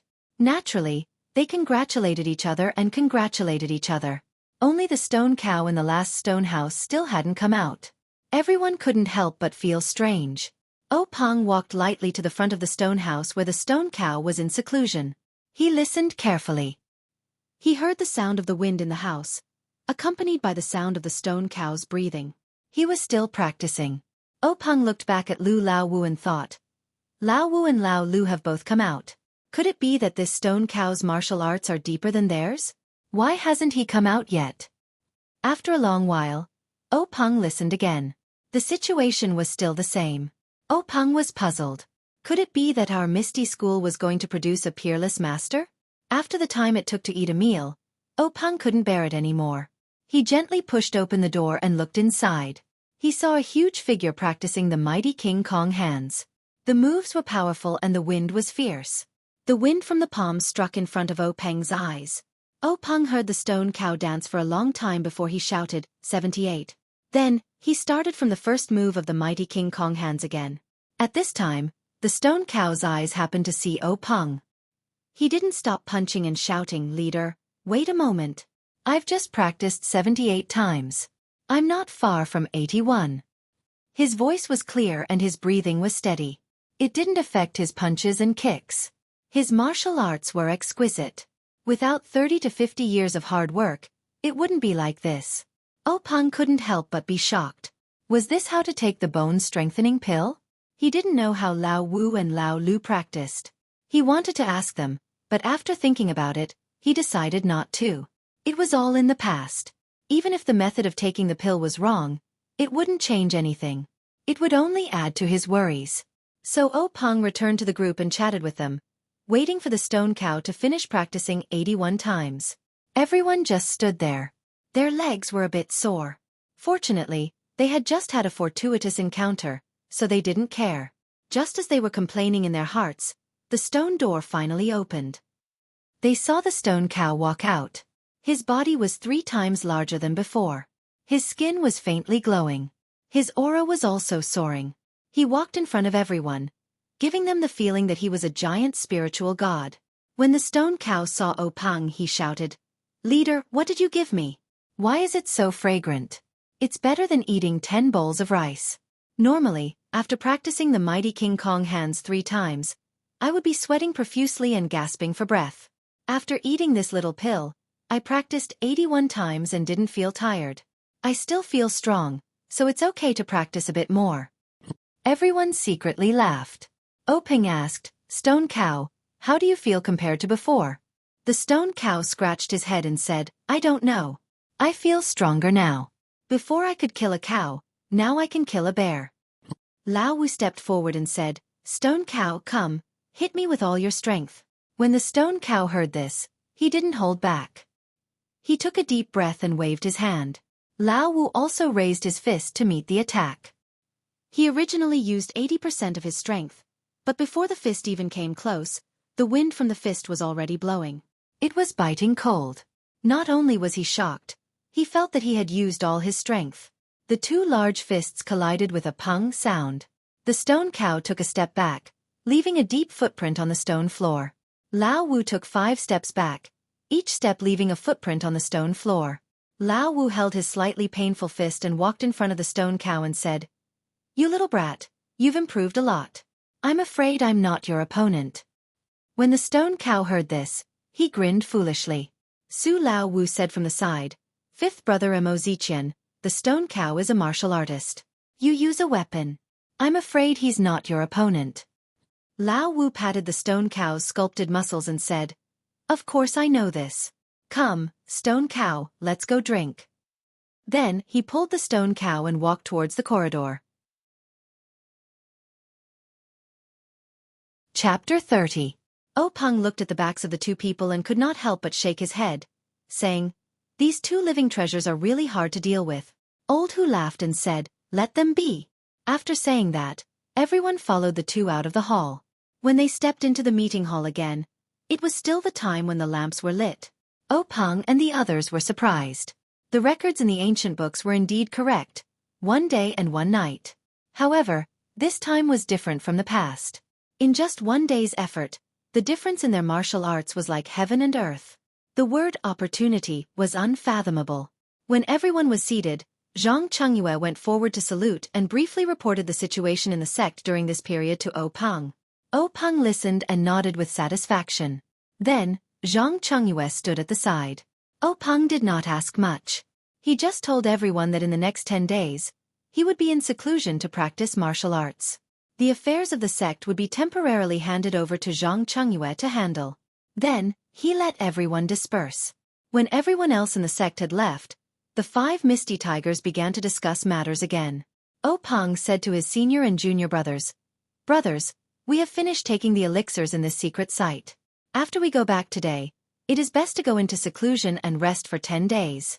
After 10 days, we will discuss the development plan of the Misty Tigers together. What do you think?" Everyone had no objections. They got up and left the meeting hall. They went home and did not mention it. At night, the Misty School was no different from usual. However, after dinner, a maid-servant walked out of one of the inner residences.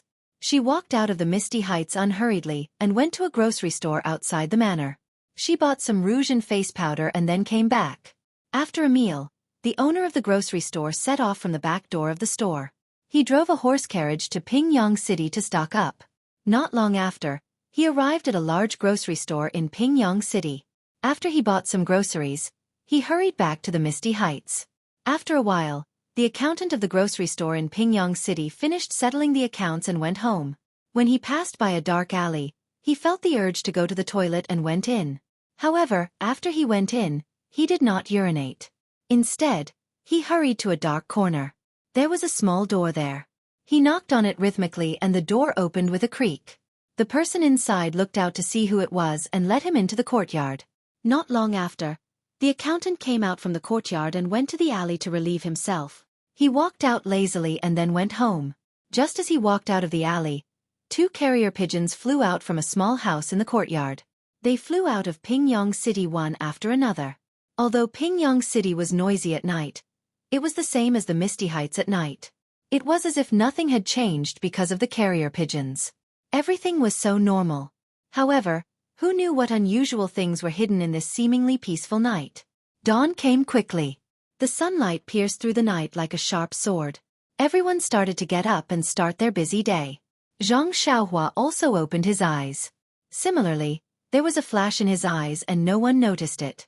The first sound Zhang Xiaohua heard when he woke up was his grandmother's cough. Zhang Xiaohua did not need to think to know that this was already the 8th day in a row. Moreover, Zhang Xiaohua could faintly feel that his grandmother's cough was not a simple one. He could feel the viscous liquid in his grandmother's throat and body. It was the kind of liquid that blocked her breath and life. His grandmother's life seemed to be gradually dissolving and passing away in this viscous liquid. Zhang Xiaohua could even feel his grandmother's thinness. This thinness was not the thinness of her body, but the thinness of her spirit. Zhang Xiaohua was very scared. He did not dare to tell his mother that other than his grandmother's cough, there was nothing wrong with her body. She ate a lot of food every day. The village vet, Old Chen, also said that it was just the cold weather and her body was cold. His grandmother was old and could not adapt to it. She would be fine when spring came. However, Zhang Xiaohua did not dare to believe it. His grandmother coughed violently again. Her back was bent and she was in great pain.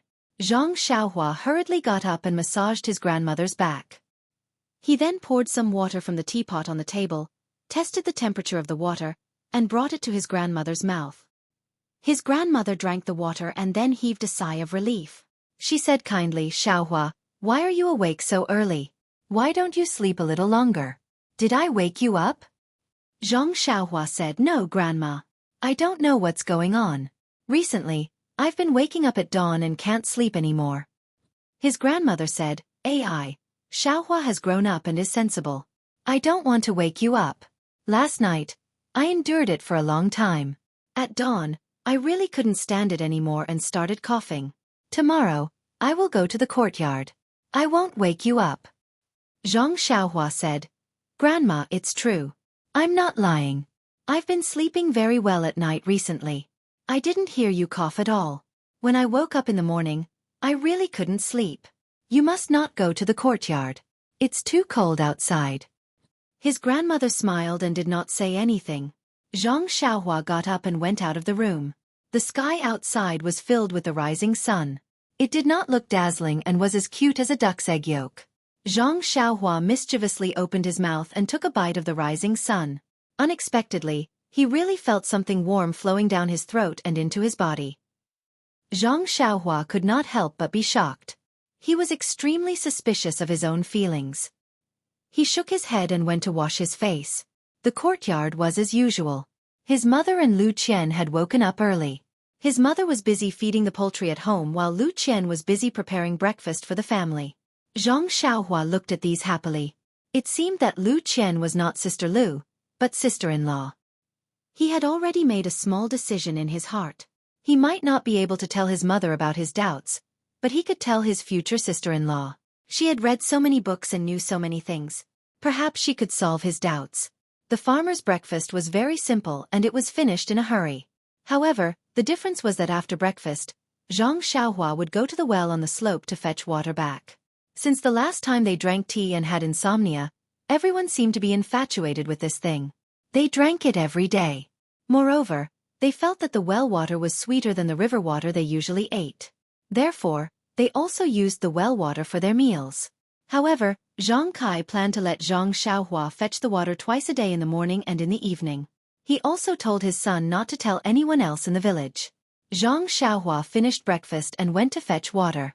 Before going out, he said to Lu Qian, "Sister Lu, do you want to go to the mountains with me today?" Guo Sufei heard and said happily, "Yes, Lu Qian. You should go out for a walk. These few days have been tiring for you." The other people in the Zhang family also agreed. Lu Qian thought for a moment and put down the bowl and chopsticks that she was cleaning and said, "Then I'll have to trouble Auntie to clean up. I'll go out for a walk." Then Lu Qian followed behind Zhang Xiaohua and went to the river. Zhang Xiaohua walked to the river and did not go forward. Lu Qian caught up and asked him, "Xiaohua, do you have something to tell me?" Zhang Xiaohua forced a smile and said, "Sister Lu, you're so smart. You guessed that I have something to tell you." Lu Qian said, "You little brat, if you have something to say, sister will help you." Zhang Xiaohua was silent for a moment. He looked at the flowing river and said, "Sister Lu, do you think that people in this world can never die?" Lu Qian frowned and said, "I can't answer you. Some books say that there is no immortal in the world. The grave is the end of everyone. But some books say that ordinary people will die, and some people will not die." Zhang Xiaohua asked curiously, "Who are those people?" Lu Qian said, "According to some unofficial records, some cultivators do not eat the smoke and fire of the mortal world and can live forever. However, this is only written in the books and no one has seen it. Who knows if it is true or false? On the contrary, death can be seen everywhere without exception." Zhang Xiaohua asked again, "Then how can a dying person be saved?" Lu Qian frowned and said, "If he is dying of illness, of course he has to find a good doctor to cure the illness. If he is poisoned to death, the most important thing is to detoxify the poison so that he won't die. If he is old and about to die, then, right, you can give him the life-prolonging pill." When I was young, I read a very old book. It said that there is a strange medicine in the world called the life-prolonging pill. However, this is most likely fake. I have never heard of anyone taking this pill. When Zhang Xiaohua heard this, he looked at the flowing river and muttered, "Where can I find the life-prolonging pill?" When Lu Qian heard this, she was very strange and said, "Xiaohua, why are you suddenly asking so many strange questions today? You still want to find the life-prolonging pill?" Zhang Xiaohua raised his head. His mouth was flat as if he was about to cry. His voice was a little hoarse as he said, "Sister Lu, I feel that Grandma is about to leave me. She is about to die." Lu Qian's heart skipped a beat. She quickly walked forward and hugged Xiaohua's head and said, "Xiaohua, good child. Don't cry and don't think so much. Grandma is just coughing. This is a very common problem for the elderly in winter. Didn't the doctor say that? When spring comes and the weather warms up, Grandma will be better." Zhang Xiaohua's tears were about to flow out. He said, "But old Chen is a veterinarian. He doesn't know how to treat people." Lu Qian quickly comforted Zhang Xiaohua and said, "Then in a few days, let's take Grandma to town to find a famous doctor, okay? Grandma will be fine." Zhang Xiaohua shook his head and continued to cry. As he cried, he said, "Sister Lu, don't lie to me. I'm not young anymore. I can even farm by myself. I know that Grandma won't be able to get better. I can feel that there is something sticky in Grandma's body that makes her unable to breathe properly. That's why she coughs. Moreover, I can also feel that there is something in Grandma's body that is running out every day. Grandma is getting thinner and thinner." When Lu Qian heard this, she was also sad. She could no longer calm down and comfort Zhang Xiaohua. He was really a sensible child. Only a strong family relationship and a love that originated from blood could feel the passing of life. Lu Qian hugged Zhang Xiaohua's head and tears couldn't help but flow down. Chapter 31. After a long while, Lu Qian finally stopped crying. She pointed to the stream and said to Zhang Xiaohua, "Xiaohua, look at this river. From its source, it is just a thin stream of water. As it flows along the riverbed, more water will gather, and it will grow bigger and bigger. Slowly it will become a big river and finally into the sea. Just like humans, this is also the process of its growth. The sea is its end. If the river stops flowing, what will it become? Ponds, drains and rivers will lose their meaning of life if they stop flowing. They will die. It is the same for humans. They have to go through the process of birth, growth and death. This is a complete life. We don't know about those who can live forever, but for ordinary people like us, birth, old age, illness, and death are necessary in life. They are some notes in the song of life." Zhang Xiaohua asked curiously, "Why can't we live forever?" Lu Qian said, "Because we don't know how to live forever." She then continued, "Take your grandmother for example. She's already in her 80s and has experienced so many ups and downs. She started from babbling and grew up on her own. Then, she met your grandfather and formed a family. Then, she had your mother and endured hardships to raise your mother into an adult. Then, she saw your mother and your father get married and live together. She even saw her partner who had lived with her for her entire life pass away. Now, she's seen you grandchildren being born and growing up. Her life is already very complete and she doesn't have too many regrets. You should be happy for your grandmother's complete life. How many people can have a life of more than 80 years? Zhang Xiaohua looked up and asked, "Then what should I do?" Lu Qian patted Xiaohua's head and said, "What you need to do now is to tidy up your mood and accompany your grandmother well. Let your grandmother see her beloved grandchildren from time to time in her last days. Don't leave any unhappiness and leave in peace." The gloom in Zhang Xiaohua's heart had just dissipated at this time, and a trace of a smile appeared on her happy little face as she said, "Older sister Lu, you really know a lot. I also understand what you're saying. If I told Mother these words, she would definitely hit me and say that I don't think in the right direction." Lu Qian said, "Everyone has their own way of expressing their thoughts. Your mother used her own way to tell you. Don't think too much about it. I just used a different way to tell you. If you can understand my method, you can tell me anything in the future."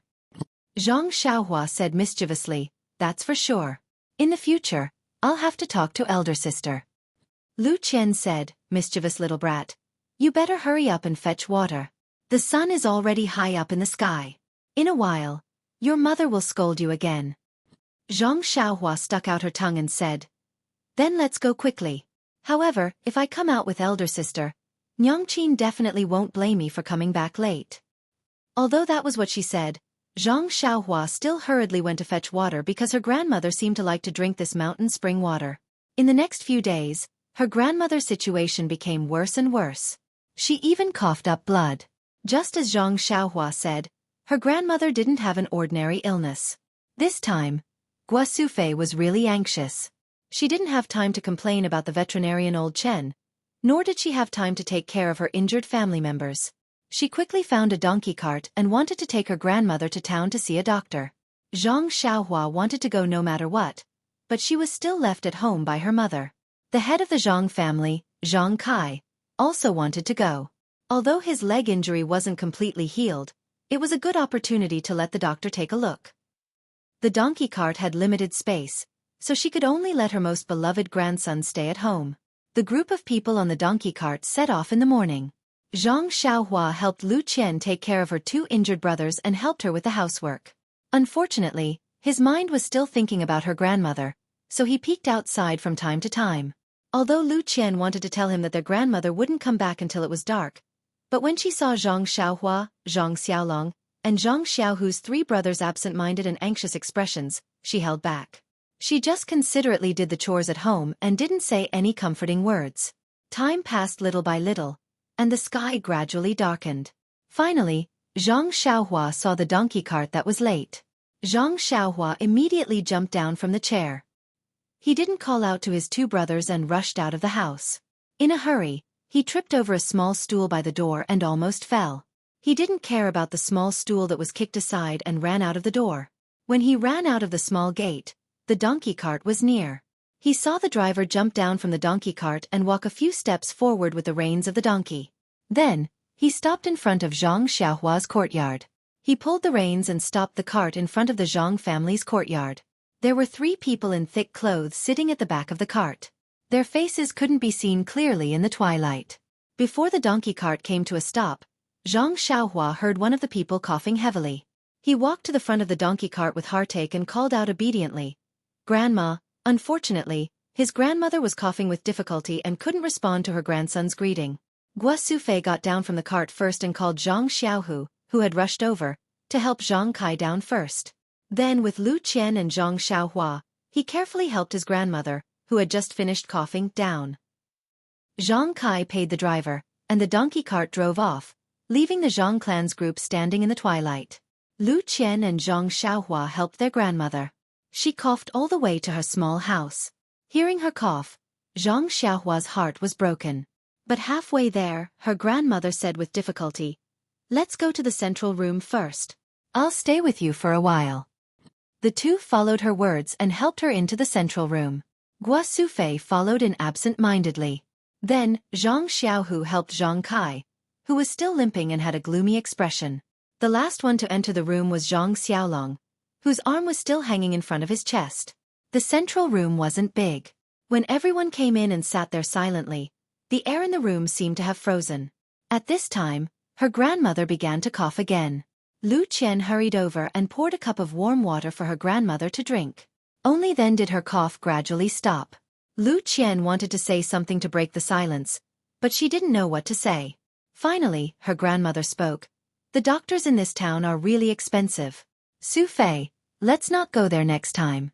Every time we see an illness, it costs a qian of silver. How long will it take for our family to spend?" Xueqi forced a smile and said, "Mother, listen to what you're saying. If you're sick, you have to go see a doctor. Even if our family is poor, we can't delay this illness." Her grandmother said again, "I know my illness very well. It's not something a doctor can cure. I already said that I won't go, but you still want to waste this money." Xueqi's eyes were a little red at this time and said, "Mother, you don't have to worry about us. Doesn't Zhang Kai also need to see a doctor? You're just going in the same direction." Her grandmother sighed and didn't say anything else. After drinking a little more water, her cough seemed to be lighter. Only then did she let Xiaohua help her back to the room to rest.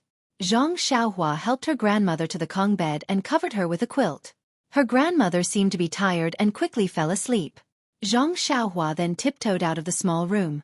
When she returned to the central room, Her mother was sobbing in a low voice and constantly wiping her tears. Her father's face was gloomy as he smoked a pipe. Her eldest brother, second brother, and Lu Qian also didn't look very good. Zhang Xiaohua knew that her grandmother's situation wasn't good. It wasn't beyond her expectations, so she didn't have the heart to ask about the specific situation. She just silently found a small stool and sat in the shadow of the wall. After a long time, Xueqi recovered a little and stopped sobbing. It seemed that she only saw Xiaohua come back at this time. She softly asked, "Xiaohua, is your grandmother asleep?" Zhang Xiaohua nodded and said, "Yes, mother. Grandmother is probably tired. She fell asleep not long after lying on the Kong bed." Xueqi turned her head and asked Zhang Kai, "Child's father, what do you think we should do? Should we go to a bigger city to find a better doctor?" Zhang Kai took a deep breath and exhaled. He narrowed his eyes and said, "AI, you didn't hear the doctor say that mother's illness isn't a normal cough. It's because she's old and her body can't support it anymore. There's no way to cure it. Moreover, mother's body is like this. Can she go to a bigger city? The closest city to us is Pingyang City. I heard that it would take a day and a night for a horse to run non-stop. I'm afraid that mother won't be able to take it." Xueqi was a little sad again. Her voice was a little sobbing. "Then are we just going to watch mother's body collapse bit by bit like this? Mother's cough is so bad every day?" Zhang Kai smiled bitterly and said, "There's nothing we can do about it. Didn't the doctor also say that he rarely sees people as old as mother? Moreover, mother's body is considered good for 80 years old. I think we should listen to the doctor and let mother recuperate well. She should rest well, eat well, and live a good life." Xueqi also didn't have any other choice. She knew that her mother had reached the end of her life, but she still had hope in her heart. She tried to find a doctor for a long illness, trying to grasp onto something. However, in the face of this cruel reality, how valuable was a little bit of hope? Xueqi stared weakly at the flickering flame on the oil lamp. She seemed to be deep in thought. Suddenly she asked Zhang Kai, "That's right, child's father. What did the doctor say that mother ate? Why don't I know about it?" Hearing this, Zhang Kai also raised his head and looked at Xueqi in confusion. Everyone asked in unison, "What did she eat?" Zhang Kai knocked on the pipe and said, "At that time in the medical hall, the doctor had just diagnosed that your grandmother was already at the end of her life. There was nothing to diagnose. Moreover, this cough was only a kind of illness on the surface. Her body was already in a mess. However, later on, your mother begged him bitterly. After a careful diagnosis, he found that although your grandmother's body was already at its worst, there was a kind of essence energy in her body. However, this essence energy was too little to sustain your grandmother's life. The doctor said that your grandmother must have eaten something good like ginseng recently." Everyone was stunned. Ginseng? How could the family have the money to buy that? Chapter 32. Zhang Kai said, "It's definitely not ginseng. I've only seen it in a clinic when I was young. Since I came to the Guozhuang house, I haven't seen it again." Everyone was even more confused. What could it be? Usually, everyone ate from the same pot, and they ate the same farmhouse food. There was nothing special about it. Everyone was puzzled. Seeing that it was late, Zhang Kai and Xueqi had been busy the whole day. They were both physically and mentally exhausted. Everyone left. Zhang Xiaohua tiptoed back to his grandmother's hut. His grandmother was already asleep. Although she coughed softly from time to time, she was still very tired. She was still in a deep sleep and did not notice Xiaohua's movement. Zhang Xiaohua burrowed into her blanket and listened to her grandmother's suppressed coughs and intermittent breathing. Her heart ached, and she couldn't help but think of her grandmother's kindness to her. Bits and pieces of her memories flashed in her mind. Usually, when she was free, she didn't feel that she had deep feelings for her grandmother. But now, she found that her grandmother's memories were deeply engraved in her mind. There were so many, so fine, and she couldn't forget a single bit. Zhang Xiaohua's heart sank. Thinking about it, Zhang Xiaohua shed tears. Tears flowed down his face and slid onto the pillow. Gradually, he fell asleep. Zhang Xiaohua's flickering dream came as scheduled. In the dream, Zhang Xiaohua seemed to be living in a breathing world that flickered rhythmically. His breathing, his body, and everything about him followed the flickering. They flickered unconsciously, gradually becoming one with the world. The next morning, when the first ray of sunlight shone into his grandmother's hut, Zhang Xiaohua opened his eyes on time. The same flickering light flashed in his eyes. The first thing Zhang Xiaohua did after opening his eyes was to listen to his grandmother's voice. However, there was no cough or breathing. He hurriedly got up, only to find that his grandmother was not in the room. When he got up and walked out of the room, he saw his grandmother sitting on a chair in the courtyard. The morning wind was still very cold, blowing his grandmother's white hair in the sun. Zhang Xiaohua's eyes were blurred. He quickly ran over and said to his grandmother, "Grandma, you should go back to your room quickly. The wind in the morning is very cold. Your body is not good to begin with, so don't come out in the morning in the future." Grandma's hand groped for Zhang Xiaohua's head and said lovingly, "Xiaohua, Grandma is old and doesn't sleep much. I can't sleep anymore, so I came out to get some fresh air. I'll go back now, okay?" Zhang Xiaohua didn't say anything. She just silently helped her grandmother back to the warm house. Coming out of the hut, Zhang Xiaohua was still looking at the morning sun in the sky. Suddenly, he remembered what happened a few days ago, so he also did the action of biting the sun. Sure enough, this time he still felt a warm current enter his throat. Zhang Xiaohua was stunned. Could it be that it wasn't his illusion? His eyes rolled a few times. Could this be Tiango eating the sun? Could it be that he had become a Tiango? After pondering for a while, he still couldn't think of a reason. He shook his head and no longer thought about it. He just prepared to take a bite every morning and see what the situation was. After eating a simple breakfast, Zhang Xiaohua went to the slope to get spring water as usual. Zhang Xiaohua was just about to go out when Lu Qian, who was cleaning up the dishes, called out, "I know what Grandma eats." Everyone was stunned. Zhang Kai asked in puzzlement, "What do you mean by what Grandma eats?" Lu Qian smiled and said, "It was yesterday. Didn't the doctor say that Grandma ate ginseng?" Only then did Zhang Kai come to a realization. Zhang Xiaolong said anxiously, "Hurry up and tell me, what did Grandma eat?" Zhang Xiaohua also stopped in her tracks. Lu Qian said mysteriously, "It should be said that Grandma drank something." "Drink." Zhang Xiaolong heard the word drink and looked at Zhang Xiaohua. He seemed to understand something. Zhang Xiaohu hadn't finished eating yet. He stared blankly at the bowl of porridge in his hand and said in a daze, "Just this? Is it ginseng? That's not possible." Lu Qian saw that everyone was puzzled, so she explained, "Look, everyone. Didn't we think for a long time last night, but we couldn't think of anything special? However, the doctor said that she only ate it recently. In the past, she only drank a little of the well water on the slope occasionally. After I came, I started to eat a lot of the well water. Especially Grandma, she only started to drink tea made from the well water recently. The well water that we used to eat also started to be used recently. In terms of time, only this well water fits this condition." Guosufei patted her head and said, "That's true. Yesterday, I only thought about eating and didn't think about drinking. Lu Qian is really right." Zhang Kai said, "I believe that ginseng can nourish Mother's body. This water, no matter how good it is it still water? Can it be eaten as a tonic?" He asked Lu Qian doubtfully. Lu Qian didn't know how to answer and said, "Uncle, I don't know about this. Why don't we get a pot of water and send it to the town's medical hall and let them take a look?" Guosufei said, Okay. Why don't we let Xiaohu bring a pot and run to town to let the doctor take a look?" Zhang Xiaohu said excitedly, "Okay, I'll immediately eat and prepare.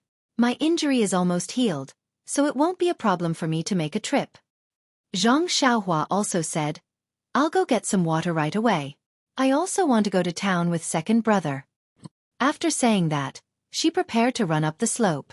At this moment, Zhang Kai spoke up. He said, "No, you mustn't go." Everyone was stunned again. Guosufei said, "Husband, what do you mean? Why don't you let Xiaohu and the others go?"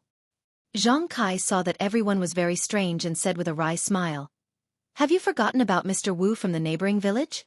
Suddenly, Lu Qian and Zhang Xiaohua understood, but the others were still confused. Zhang Xiaohu said curiously, "Father, of course we know about Mr. Wu. He was killed by the bandits because he dug out a treasure." Zhang Kai said, "Then is our well water a treasure?" Zhang Xiaohu said, "We don't know, so we let the town's doctor take a look." Zhang Kai immediately said, "What if it is?" Zhang Xiaohu was speechless and didn't know how to continue. Lu Qian saw that everyone was still confused, so she explained, "Uncle means that if the well water is a treasure and the town's doctor finds out, then it will be a big deal. The well is full of ginseng, which is much more precious than Mr. Wu's box of jewelry. If the bandits find out, then won't they kill and steal the water?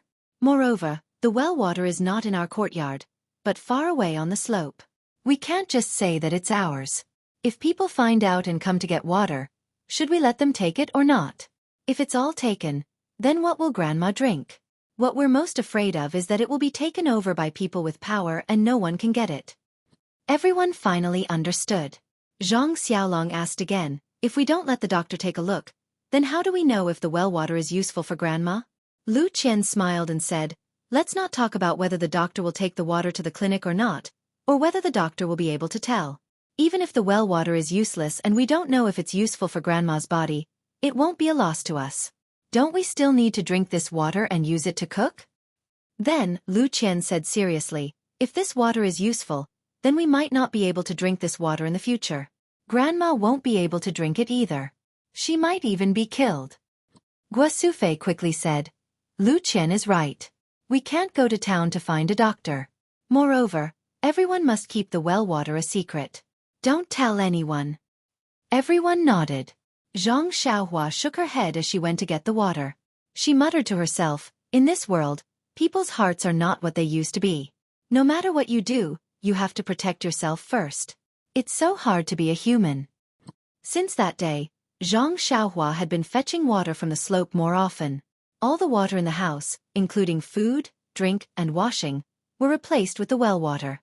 They no longer used the river water by the village. It seemed that everyone was hoping for a miracle to happen to Grandma. Grandma's body was still weak, and her coughing did not seem to ease. However, Zhang Kai, Zhang Xiaolong, and Zhang Xiaohu's injuries were rapidly recovering day after day. Especially Zhang Xiaolong. When he went to the veterinarian Old Chen to change his medicine for the first time, Old Chen could hardly believe his eyes. He looked and touched Zhang Xiaolong again and again. Finally, in front of the facts, he had to believe that Zhang Xiaolong had really recovered more than half. His broken bones were about to be healed. He completely ignored Guosufei's face full of joy and thanked him profusely. He hurriedly sent them away and ran into his own pharmacy. He carefully kept the medicine that he had made for Zhang Xiaolong only once. He was secretly proud. Who said that he could only be a veterinarian? This was the first time he made the medicine and it had such an effect. Could it be that he had the potential to be a miracle doctor? It seemed that he had to change his profession someday. He would open a miracle doctor's clinic in the bustling area of Lu Town. With this magical medicine, wouldn't he make a fortune? Not to mention the veterinarian Old Chen's wild imagination, the whole Zhang family was happy to see that Zhang Xiaolong's injury recovered so quickly. They were more and more aware that it was due to the well water. Grandma was in a particularly good mood when she learned that her grandson's arm had recovered. Her face was also smiling like a flower. Her cough was also light. The whole family was very happy and happy. As for Lu Qian, she did not know what she was feeling. She was very surprised to see that Zhang Xiaolong came back without a splint. She was happy with everyone. But after a while, she felt a sense of loss. She tried to avoid this emotion and did not admit her thoughts, but she knew that she really liked this family and Zhang Xiaolong. She did not want to leave here and return to her home. Was her home not good? She asked herself. The answer was no. She also liked her home, but it seemed that the feeling of her home was different from the feeling here. What was the difference? Maybe it was because of Zhang Xiaolong. However, Zhang Xiaolong's injury was healed. What reason did she have to stay here?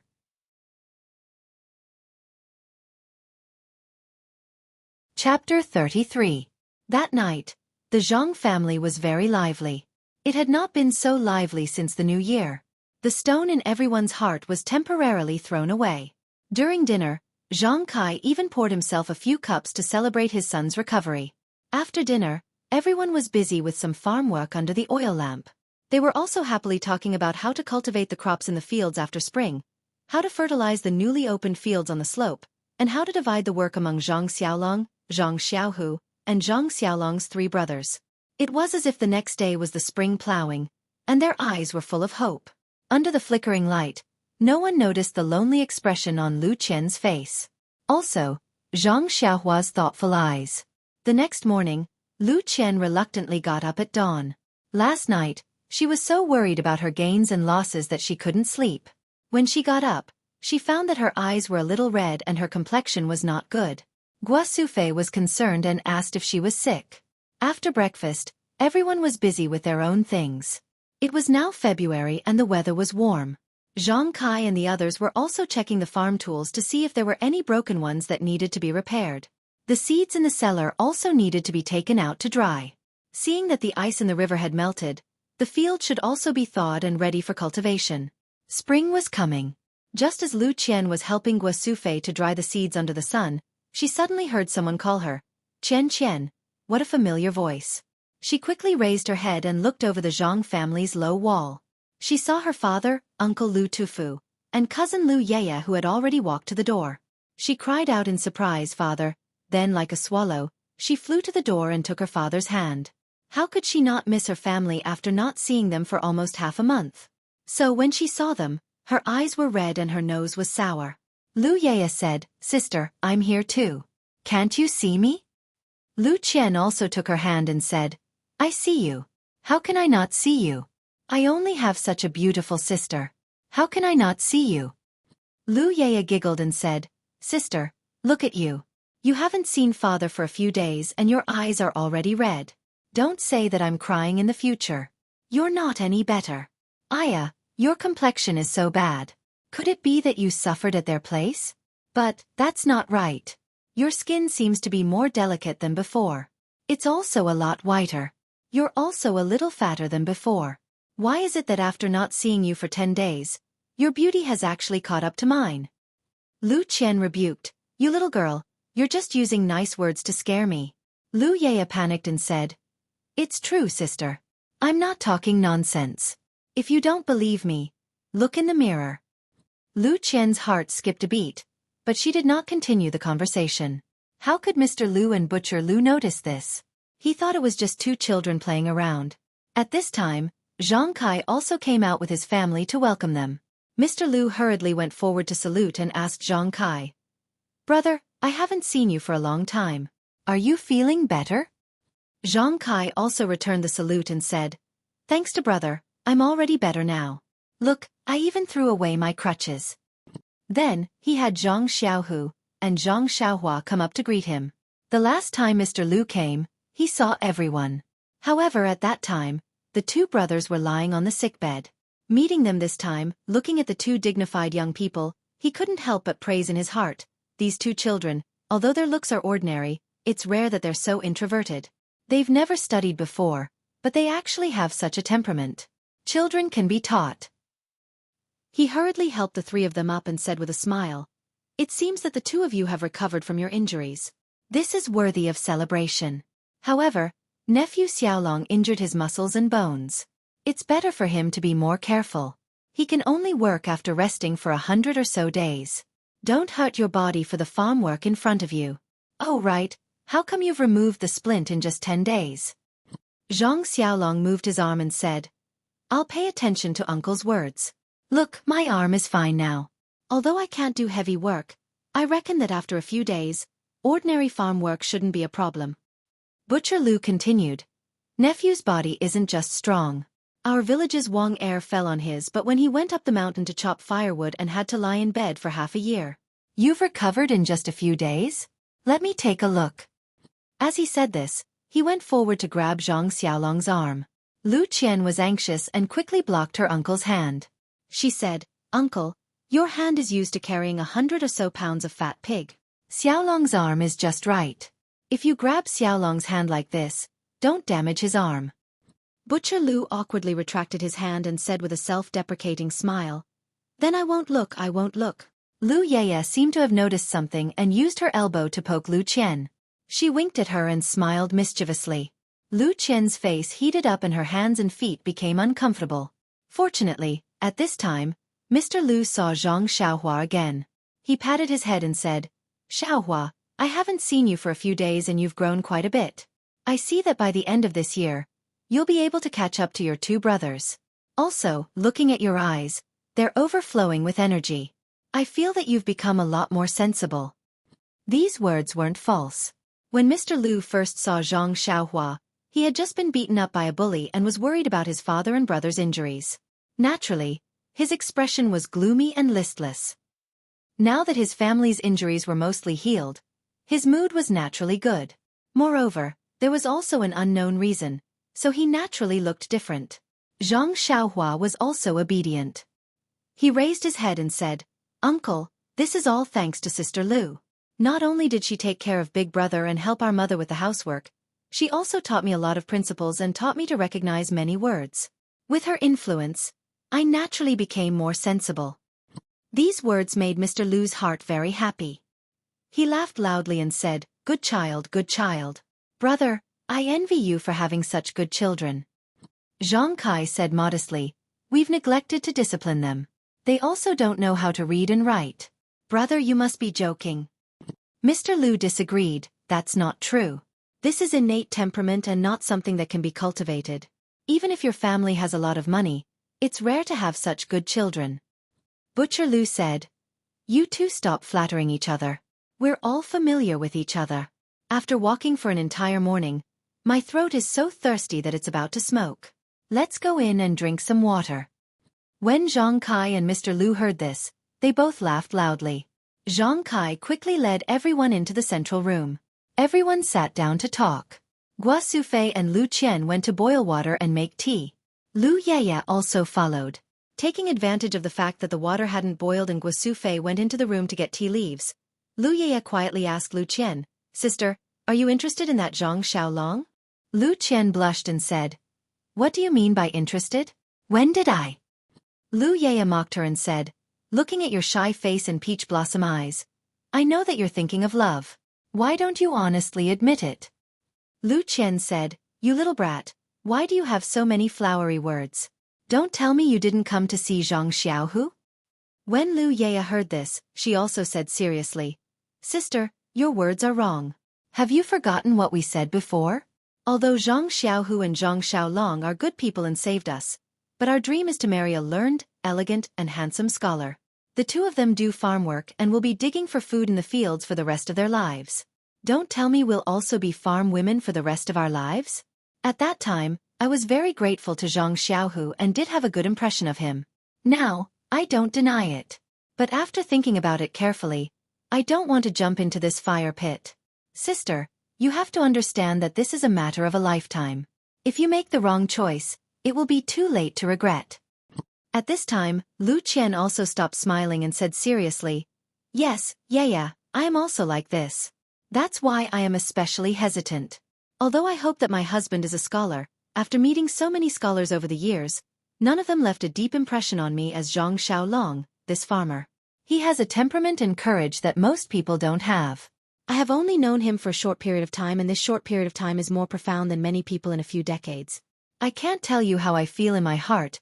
It can't be described with words. Actually, your choice is not wrong, my choice is not wrong. Everyone has their own freedom and has to choose their own choice."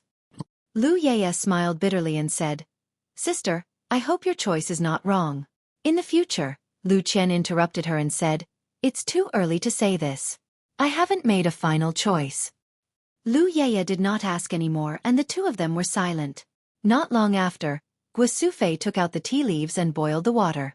Lu Qian steeped the tea and the three of them returned to the central room together. The people in the central room were laughing and chatting. They were in the middle of a lively conversation. Lu Qian poured the tea for everyone and sat down without saying a word, thinking about her own worries. The members of the Zhang family were used to drinking this tea, so they did not mind. Butcher Lu gulped it down like a cow and did not taste anything. As for Lu Yeye, she seemed to have something on her mind. She took a sip absent-mindedly and put it down. She did not even notice Zhang Xiaohu's casual glance. Only Mr. Lu inadvertently drank a mouthful and then his expression changed greatly. He did not believe it and drank a second mouthful. He frowned deeply. Then, he smelled the tea fragrance floating from the teacup and drank a third mouthful. Only then did he become surprised and was about to speak. Xueqi saw Mr. Lu drink 3 mouthfuls of tea and hurriedly asked, "Brother, is there a problem with this tea? Is it not tasty?" Mr. Lu said, "No, it's not that it's not tasty, it's too tasty." "Brother, what kind of tea is this?" Xueqi said awkwardly, "Brother, I don't know. Our family never drank tea before. This is the tea that Lu Qian brought from your family." Mr. Lu turned his head and asked Lu Qian, Qian, is this tea from home?" Lu Qian was thinking about her own worries. When she heard her father ask her, she hurriedly said, "What is it? Father, what are you asking me?"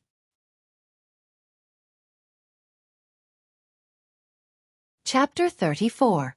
Mr. Lu asked with concern, Qian, are you feeling unwell?" Lu Qian smiled and said, "Father, it's nothing. I'm just a bit distracted. What did you ask me just now?" Mr. Lu said, "Did you bring this tea from home?" Lu Qian understood her father's meaning and said, "Yes, father. It's the kind that you often drink. The last time I came, I brought it for myself to drink. Do you think that this tea is especially delicious?" Mr. Lu tasted another mouthful and said, "Yes, it doesn't taste like the tea I drink at home. This tea's fragrance is really enticing." Mr. Lu didn't have any hobbies in his life, but he liked to drink tea. He drank a lot of different types of tea and had prepared a lot of them at home. Otherwise, Lu Qian wouldn't like to drink tea. However, the tea he drank today was different from the ones he drank in the past. There was an indescribable fragrance in his mouth. These tea leaves were what he used on a daily basis. It must be the water used to brew the tea that was different. Mr. Lu was flabbergasted. Although the Guozhuang house was far from Baligo, it was only half a day's journey. How could the water quality be so different? Mr. Lu asked, Qian, why is the water in the Guozhuang house so much better than the water in Baligo? Lu Qian blinked her eyes at Mr. Lu and said, "Yes, father. The water here is really clear and delightful." Lu Qian knew that this uncle of hers was famous for being outspoken. If he knew something, it meant that all the villagers in Baligo knew. She had already told him not to tell anyone about what happened in Lu town. Who knew if everyone in Baligo already knew about it? The matter of the well water was something that she couldn't let him leak out. Mr. Lu saw Lu Qian blinking at him and tacitly stopped asking. However, Butcher Lu heard it and interrupted. "Isn't that simple? Let Zhang Xiaolong send you a bucket every day." Mr. Lu was happy and said, "Second brother, let's not talk about the half a day's journey from the Guozhuang house to Baligo. Even if it was delivered, the water might not be as good as it is now." Seeing that Butcher Lu didn't understand, he continued, "It's best if the water used to make the tea is freshly fetched from the river. If it's left for too long, the vitality in the water will be gone, and the tea fragrance will be gone." Butcher Lu's face was full of disdain as he said, "Only you scholars are so particular. Why don't I feel the same way? Don't you think so, Brother Zhang?" After saying that, he picked up the teacup and drank it in one gulp. On the other side, Xueqi also chuckled. He didn't say anything and drank the tea in his cup. Lu Qian went forward and poured another cup for everyone. Mr. Lu picked up the newly poured cup of tea and placed it by his nose.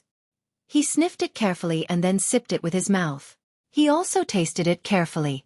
There was an indescribable sense of satisfaction. Butcher Lu mocked. "What's so good about this water that's so bland that it's like a bird? Drinking wine is more satisfying." Mr. Lu pursed his lips and said, "How can you know my joy? Our interests are different, so we don't talk much. Unfortunately, after drinking this tea today, how am I supposed to taste tea in the future?" Butcher Lu was happy and said, "Isn't that simple? You can move to the Guozhuang house and live there. I heard that the Guozhuang house doesn't have a teacher. If you come, they can't wait to welcome you." Mr. Lu's eyes lit up and said, "Even a boor like you can think of such a good idea. This saying is true. The ancients said, if you eat 300 lychees a day, you will not refuse to be a person of Lingnan. It's rare that I'm fated to encounter such good water and good tea. To be able to become a person of the Guozhuang house for this good tea, it can be considered a good story." He said it casually, but it sounded meaningful. Mr. Lu's words, "It's rare that we're fated," woke Lu Qian from her daydream. It was like a bolt of lightning that struck Lu Qian's heart, splitting open the knot in her heart that had been tangled in her heart for many days. Yes, it's rare that we're fated. A few days ago, She still felt that she was fated with Zhang Xiaolong. Now that she had walked into a dead end, she actually doubted this fate. Now that she thought about it carefully, from the moment she met Zhang Xiaolong, he was injured in order to save her. She took care of his injuries to repay his kindness. Then she discovered the precious well water, and now her father was willing to come to the Guozhuang house. She completely dispelled her last layer of apprehension that she was unwilling to marry far away in order to take care of her father. She was clear that this well water was only available in the Zhang family. She couldn't drink it anywhere else in the Guozhuang house. Thinking about the miraculous uses of the well water, she was even more moved. This was a guarantee for her father's health. Didn't all of this mean that she was fated with Zhang Xiaolong? This fate was predestined by the heavens. Wasn't it enough for her to be proud of? A single thought leads to everything. The large stone in Lu Qian's heart was lifted by the heavens. At this time, she finally noticed everyone's reaction after her father finished speaking. Seeing that everyone didn't understand, Lu Qian explained, "This lychee is a very delicious fruit in the legends. It only grows in a place like Lingnan. After the ancients ate this lychee, they couldn't forget it. They sighed and said that if they could eat lychees every day, they would be willing to move to Lingnan." Only then did everyone understand. Zhang Kai said in surprise, "If Mr. Lu wants to move to our Guozhuang house, we'll definitely welcome you. I'll go back and report to the Guozhuang house's Gua clan head to arrange a place for my brother." Mr. Lu hurriedly said, "Old brother, this matter isn't urgent. We'll talk about it later. Let's leave it for fate, haha." Then, Mr. Lu took another sip of tea and said the real purpose of his visit to the Zhang family. He looked at Zhang Kai and said, "Old brother, the main purpose of our visit this time is to bring Qian Qian home for a while. This child has already stayed here for a period of time. She must be homesick. Our family also needs her to go back and tidy up. This month, Yaya should have come over a long time ago. Last time, she didn't come with Qian Qian because our family also needs a girl to take care of them. This time, let her come over and swap places with Qian Qian. What do you think?" Zhang Kai didn't dare to express his opinion. He hurriedly turned to look at Gua Sufei. Gua Sufei looked at Mr. Lu and Butcher Lu's sincere expressions, as well as Lu Yaya's expressionless face. She already had an idea in her heart. She smiled and said to Mr. Lu and Butcher Lu, "We appreciate the two brothers' intentions. In the time that Qian Qian has stayed here, she has helped us a lot. Xiaolong, Xiaohu, as well as our family head, have all recovered from their injuries. They can basically move around without hindrance. Qian Qian also doesn't need to stay here to take care of Xiaolong and the others. If Mr. Lu wants Qian Qian to go back, I'll pack up the child's things and go back with you guys in the afternoon. There's no need for you Yaya to stay here."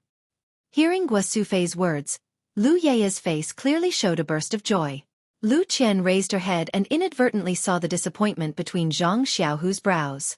Her heart couldn't help but let out a thump as she thought to herself, "This Zhang Xiaohu is usually quiet and I've never heard him ask about you. Looking at his expression now, it's a bit troublesome. When I have time, I'll have to remind Zhang Xiaohu that my sister's thoughts are clearly not here." Butcher Lu wasn't happy and said, "Sister-in-law, look at what you're saying. Didn't we already agree before that you would also do her best? Now that she's here, how can we let her slack off?" Gua Sufei smiled and said, "Brother Lu, I know that you're a straightforward person. If we have any difficulties, how can we hide it from you? Look at these two children and your brother Zhang. They're all glowing with health and it's easy for them to move around. There's really no need for your daughter to stay." Mr. Lu also smiled at this time and stopped Butcher Lu's insistence. He said, "Since sister-in-law has said so, then I'm sure there's really no need for the children to stay. Second brother, there's no need to insist on anything. As for whether Qian Qian will come back with us later, it's better to ask her first." Lu Qian thought for a moment and said, "How about this, father? I won't go home with you this time. There's you to take care of the family, so there shouldn't be a big problem. I've only been out for less than a month. Although I miss home, it's not to the point where I have to go home. Moreover, Xiaolong's injuries have reached the final stage. I can't leave with a strong start but a weak finish. I'll wait until he's fully recovered." Butcher Lu couldn't help but stand up and say, "Did you just discuss this with your father? Why do you speak so much like your father?" Lu Qian asked curiously, "Second uncle, what do you mean?" Before Butcher Lu could speak, Lu Yu spoke up, sister, on the way here just now. The two elders made a bet. Your father said that you definitely won't go home. But my father said that you will. My father asked why, and your father said that Qian has never liked to leave with a strong start. She's only been at the Guozhuang house for less than a month. Presumably, Zhang Xiaolong's injuries haven't healed yet. Under these circumstances, she definitely won't go home. See, what you said is very similar to what your father said. Of course, my father was very angry and thought that the two of you colluded together. This Lu Yu was very eloquent. She used the words your father and my father to make everyone laugh. Lu Qian said to Butcher Lu, second uncle, you've watched me grow up. How can you not know my temper? Butcher Lu said helplessly, I only remember that you were a little girl with a runny nose. Who knew that you would grow up in a few years? How can I remember your temper? I thought that since you've never left home, you would miss home. But you're still not as good as your own father. While they were talking, Guo Sufei saw that it was getting late and went out to prepare lunch. Lu Qian and Lu Yu naturally went out to help, leaving the group of men to chat in the house. The Zhang family's meal was as simple as usual. It didn't take long for it to be ready. Zhang Xiaohua also came back with wine from outside the village. Butcher Lu was naturally beaming with joy. After lunch, the sun was already setting in the west. Mr. Lu and his group of 3 bid farewell and returned to the village. Mr. Lu invited Zhang Kai and said, Brother, tomorrow is the 2nd day of the 2nd lunar month. There's a temple fair at Bali Go. Why don't you come to my place for a small gathering tomorrow? Zhang Kai thought about it and refused. Although my injuries have healed, I still haven't fully recovered. It's inevitable that I'll get sick if I go too far. Moreover, the elders at home are still sick. It's better not to go too far.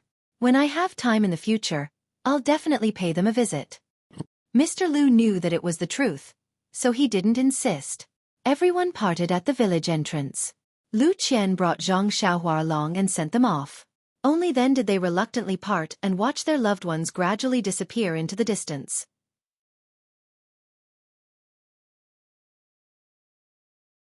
Chapter 35. In the Misty School's meeting hall, the Misty Six Tigers and Zhang Chengyue were discussing the development of the faction and the meeting between Pang and the other factions on the 2nd of February. Pang was still sitting in his usual spot. He looked at his senior and junior brothers who had grown up together with him from the front. After nearly 10 days of rest, he seemed to have completely controlled his power that had skyrocketed. The light in his eyes was already restrained. Based on his appearance, it was impossible to tell that he was a martial arts expert. He had truly returned to his natural state. Pang was very pleased. In fact, he wasn't the only one who was happy. Aside from Zhang Chengyue, who didn't take any pills, everyone else was in a very good mood. Of course, after 10 days of cultivation, their original excitement had already calmed down. What they needed to do now was to readjust the development strategy of the Misty School and work hard to strengthen the faction. They wanted to quickly become a super faction that could stand shoulder to shoulder with the Dalan Temple, Incense Sect, and Heaven's Way Union. Pang coughed and cleared his throat before saying, Fellow disciples, congratulations again on your great improvement in martial arts. The others returned the greeting and said, Congratulations, congratulations. Thank you, faction leader, for your help. Pang continued, Now that our Misty School's strength has greatly improved, I don't know what the other 3 factions are doing. Chengyue, is there any news from them? Zhang Chengyue quickly said, reporting to faction leader, there's news from Wanjian Peak. Sword Master Wan Chengjiu and his protectors have been in seclusion for a few days. After they came out, they were like everyone else and didn't see any outsiders. They must have improved their strength. The Tan family is a family business and the spies we sent out can't enter the upper echelons, so we don't know the specific situation. As for Yanming Villa, we can't interfere at all. The servants outside know very little and don't know the situation inside the villa. Pang wasn't too happy and said, Chengyue, you've already done a lot of work in this area, but it's not enough. We need to expand the Misty School in the future. We can't do without news. You need to speed up and use all kinds of methods to nail our spies in the various factions. Without news, we'll be blind. Zhang Qingyue's face was full of guilt as he said, Yes, master, I'll definitely pay attention in the future. Pang continued, This is because I didn't instruct you properly. Before, I only let you practice martial arts, But now I need to teach you more about the faction's affairs. In this regard, you should learn more from your fourth martial uncle and be more attentive in the future. Zhang Chengyue nodded. Then, Openg said, the medicinal herbs in the secret plane, the pharmacy hall has refined another batch of medicinal pills. Now there are nearly 50 pills in total. Martial brothers, tomorrow afternoon, prepare to go into seclusion and practice. Pay attention to keep this a secret. Also, Cheng Yu, you should inform your junior brothers as well. Everyone nodded. Openg thought for a moment and said, Cheng Yu, pick a few of the second and third generation disciples with good aptitudes and come to the discussion hall tomorrow. The core disciples still need to be expanded. At this moment, Shangguan Laosi interjected, Senior brother sect leader, now that our ethereal sect strength has increased greatly, we should consider how to expand the scope of our strength. Openg nodded and said, Yes, this is also one of the topics for today's gathering. Boss Hu suggested, Fourth brother, expansion isn't something that can be achieved in one bite. Do you have any ideas? Shangguan fourth brother said, These past few days, I've been thinking about this problem. Now I have a little idea. Openg smiled and said, Then hurry up and say it. Who doesn't know that you're our Misty School's treasure of wisdom? Shangguan fourth brother said, Actually, this idea isn't that difficult. I think the first step is to follow Senior's idea and raise the strength of our core disciples. We'll use these core disciples to form an elite group and assign them to the Foreign Affairs Hall to carry out the task of expanding our influence. Our southern sect's strength has increased because of this opportunity. It's not suitable for us to fight with them at this stage. Moreover, Senior may form an alliance with them next time, so we can't touch the south. The Luo Shui gang in the east and the Golden Crow sect in the west used to be weaker than us. They're good targets for us to make a move on. However, if we attack them at the same time, it will divide our strength. Senior needs to weigh the pros and cons, Openg thought for a moment and said, For now, let's set it as the Luo Shui gang. The Golden Crow sect is in the west and their influence intersects with the 10,000 Swords sect. I'm afraid they're in cahoots with the 10,000 Swords sect. Who knows, the 10,000 Swords sect might also be watching them. The Luo Shui gang has always been based on the Luo River. This is what we lack. Now that they're still young, we'll take them down first. Advancing on land and water will bring endless benefits to our Misty School. Boss Hu said, Third brother, water is our weakness. Why don't we attack the Xian Rong sect in the east? After all, the Xian Rong sect's foundation isn't very deep. On land, we're also confident.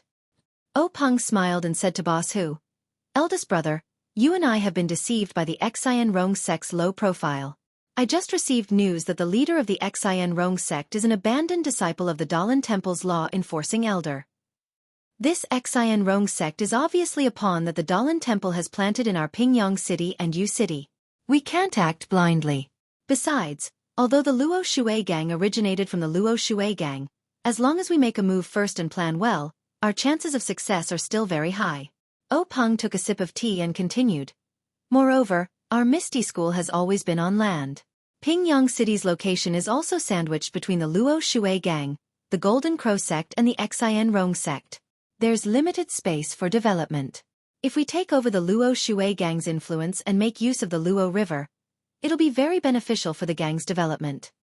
Everyone was silent and deep in thought. After half a cup of tea's time, Shangguan Laosi spoke. Fourth brother, according to this train of thought, I don't think I've sent enough people. Openg said, I've long thought about this. The development of the Misty School requires manpower.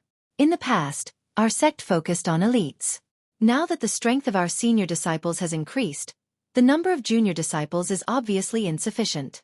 How about this, Cheng Yue? You consider recruiting a batch of disciples recently to strengthen our sect's strength. You can handle the details. Zhang Chengyue nodded in agreement. Then, Openg said to Zhang Chengyue, Chengyue, you can leave first. Inform your junior brothers that you should also rest well and prepare to improve your skills tomorrow. Zhang Chengyue's excited face was flushed red as he bowed and left. Lu Laowu, who had not interjected all this while, spoke now. Isn't it just improving your skills? Looking at you, Chengyue, what's there to be excited about? Zhang Chengyue thought to himself, Old Master, that's improving my skills. How can I not be excited? I heard that you've improved your skills for 20 years. How can I not be excited? Of course his mouth still said, yes, fifth Xueqi is right. Martial nephew should be calm in the face of chaos. Opang said, don't listen to your fifth Xueqi's nonsense. However, you shouldn't be too excited. When you take the medicine, you must use it calmly. Otherwise, it will be a waste. Zhang Chengyue quickly walked out, only wanting to quickly leave fifth Xueqi's sight. When Zhang Chengyue walked out of the conference hall, Opang looked back and said to Lu Laowu with a smile, fifth Shidi, Chengyue is a steady child. Don't always make fun of him. Su Laowu also said, hee, you're still talking about him. When Laowu took the bone-strengthening pill that day, wasn't he just as excited? When he came out, he drank with the stone cow. If he wasn't happy, how could he be so drunk? Lu Laowu's face turned red as he argued.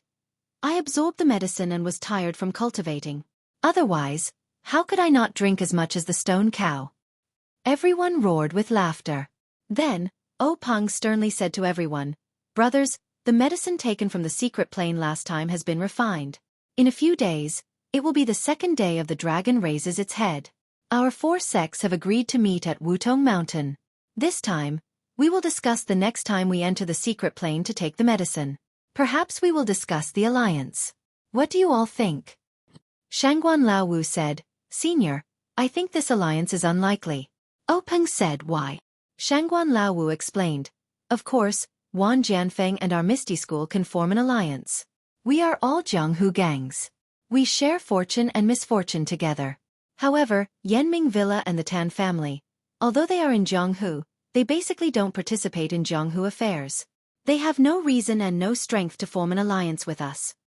Openg touched his chin thoughtfully and said, of course, a superficial alliance won't work.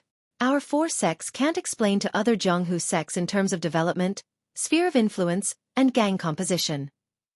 If we announce an alliance, it will definitely attract the attention of other sections. At that time, we will lose more than we gain. I prefer a loose alliance, or an alliance between the 4 leaders, rather than an alliance between gangs. This way we can share the secret of the secret plane and keep the news of the secret plane from leaking. Hu Laowu nodded and said, this idea is good. The purpose of this alliance is only for the secret plane. It is separated from the interests of the gangs. Once any party leaks the news of the secret plane, the other 3 sects will kill them together.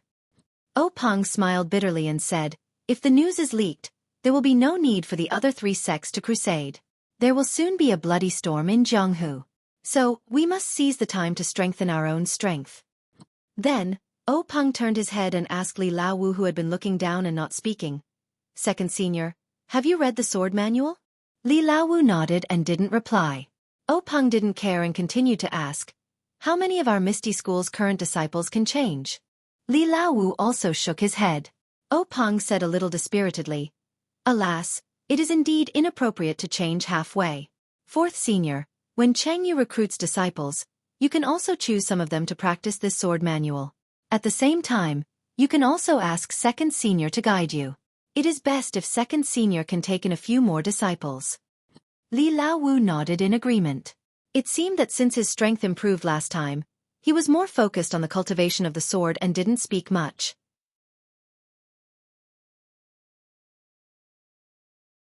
Chapter 36. The main person in charge of cultivating the disciples of the Misty School was Shangguan Laosi, so he naturally nodded in agreement. Openg continued, although there are a lot of herbs in this secret plane, they are still limited. Last time I brought back some herbs, I asked Yan to take one of them and cultivate them in her Huanxi Mountain villa, but I don't know if it will be effective. Sixth junior brother, you have to pay attention to this. If Yan has any requests, you have to do your best to coordinate. Su Laosi smiled and said, no problem, third senior brother.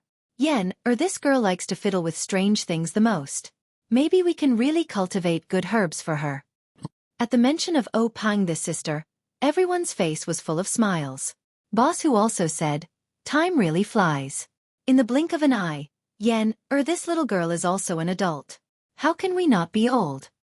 Lu Laosi, who was drinking silently and didn't participate in the discussion, also said, that's right. The little girl who peed on my head back then has now become a heroine. Openg glared and said, these words can only be said in front of the brothers. If there's an outsider or yen present, you absolutely can't say it. Then he added, unless you don't want your big axe anymore. Lu Laozi shrank his head and said, I know, I don't want this great ant to sink my axe into the Luo River again. Everyone burst into laughter, and the tense atmosphere was swept away. Everyone tasted the tea for a while, then Boss Hu said, Laozi, it's not far from the 2nd of February. You also have to prepare. Ask Laozi and Laozi to go with you. Also pick a group of capable disciples from the 2nd generation so that they can take care of each other. Peng shook his head and said, I think this year's 2nd of February will be the same as last year. I will only bring Madame O and a few serving maids. It will look like we are going to the Dragon God Temple to burn incense. We can't let others know. Shangguan Laozi shook his head and said, Third senior brother, our Misty School has made such a big move, there's no way they wouldn't notice it. Maybe they don't know our real trump card, but we can't let our guard down. It's better to bring more people, just in case. Peng pondered for a moment and said, Fourth martial brother, you're still looking at the situation with the same eyes as before. Right now, our martial arts are well known in Jianghu and can be ranked at the top. I believe that if I insist on escaping, there aren't many people in Jianghu who can stop me. And those few people can be counted with one's fingers. How could they lower themselves to ambush me? Shangguan Laozi gave Boss Hu a look.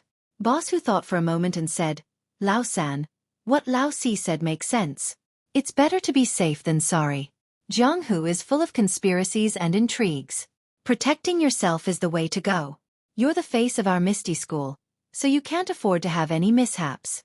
How about this? Since you don't want to attract attention, then you don't need to bring too many people. Why don't you bring Laozi and the girls with you? Before he finished, Peng didn't say anything. Instead, Lu Lao Wu applauded and said, Big brother, that's a good idea. That Laozi used to be a cart driver. After not driving for a few years, he's probably itching for a fight. Moreover, his body is now like an iron shield. He can block the hidden weapons for sister-in-law. Peng had no choice but to agree and said, All right, then it's settled. I won't bring the 2nd generation disciples. They still need to improve their skills.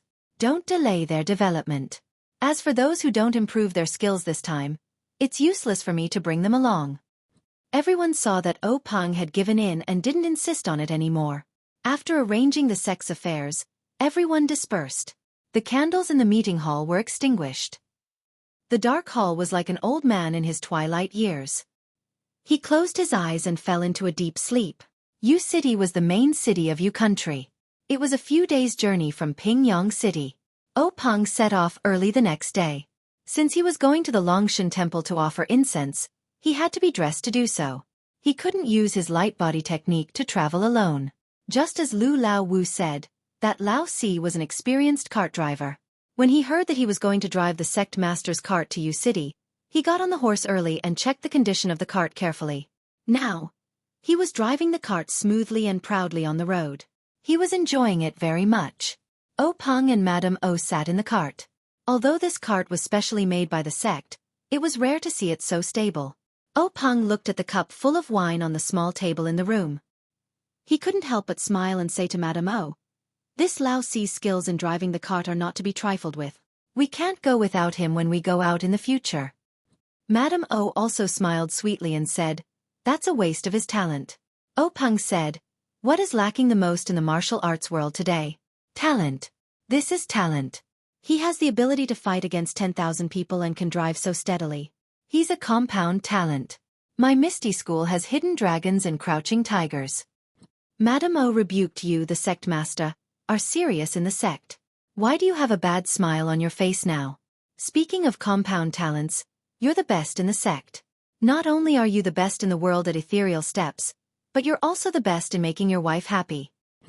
Peng laughed and said to the outside Laozi, Good job. You're the best at driving a cart in the sect. I can't compare to you. You're not good at making your wife happy. I'm the best in the sect. When the stone cow heard this, he laughed out loud and drove the cart even harder. Madame O blushed in the cart and hit Peng, causing the maids in the cart to laugh softly. At this time, the Laozi's wild singing came from outside the cart.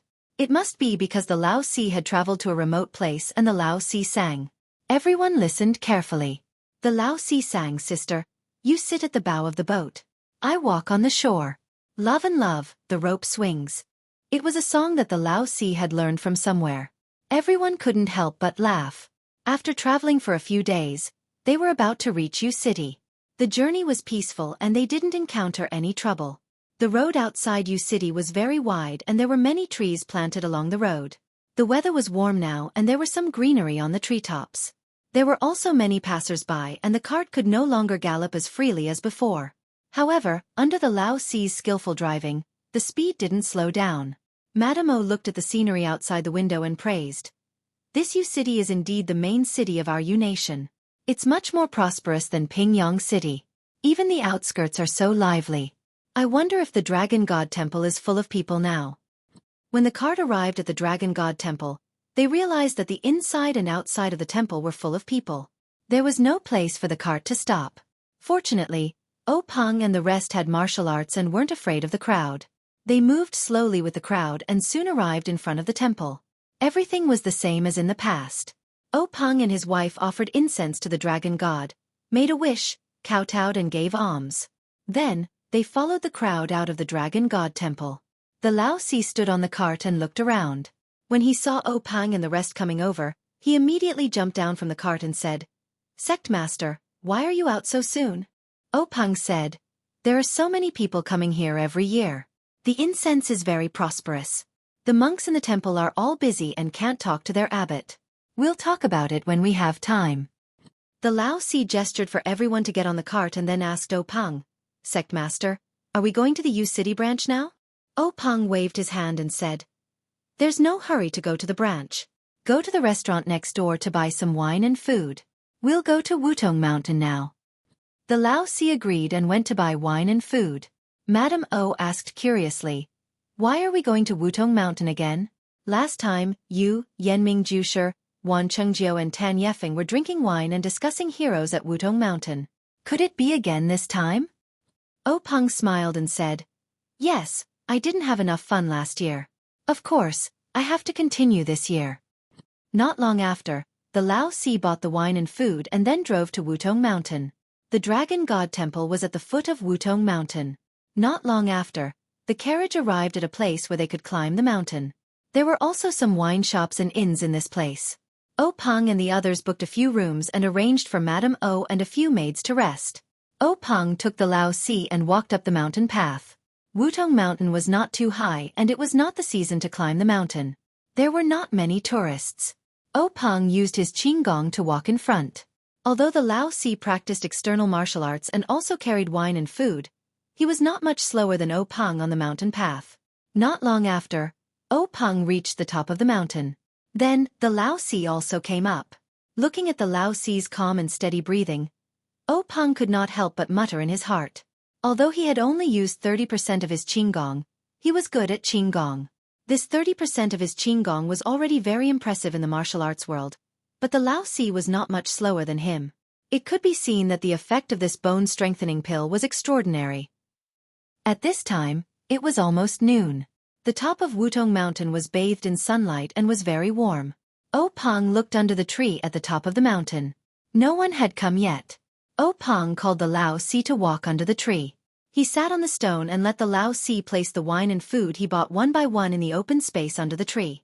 Before the Lao Si finished placing the wine and food, O Peng heard footsteps coming from the mountain path. He stood up and saw a short and strong man coming up from the bottom of the mountain. It was the Wanjian Peak Sword Master, Wan Chengjiu. O Peng stepped forward and bowed. "Brother Wan, how have you been?" Wan Chengjiu leaped to the top of the mountain and returned the greeting. "Sect leader O came really early. We agreed to meet at noon. I thought I was early, but I didn't expect someone to come even earlier." O Peng said, "I came a little earlier to arrange the wine and get drunk." Wan Chengjiu said, "Sect leader O is meticulous. I admire you." So the two walked under the tree and chatted. After a while, the sun in the sky was about to hang above their heads. It was almost noon, but the other two still hadn't appeared. O Peng and Wan Chengjiu couldn't help but think, could it be that something happened? Just as they were thinking, they heard a voice from the bottom of the mountain. Brother Tan was half a step late. This little brother has won this round. It was Yenming Jusher's hearty laughter. O Peng and Wan Chengjiu smiled at each other and turned to look at the intersection. They saw Yenming Jusher's thin figure appear on the path to the top of the mountain. A middle-aged man with a medium build and dressed like a rich man also climbed up the mountain. It was the Tan family's patriarch, Tan Yefeng.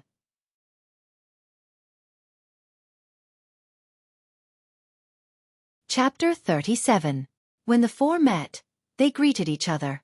Wan Chengjiu asked, "Why do you say that, Brother Yenming?" Yenming Jusher smiled and said, "Brother Tan and I met at the bottom of the mountain. When we saw that it was almost time, we made a bet to see who would reach the top first.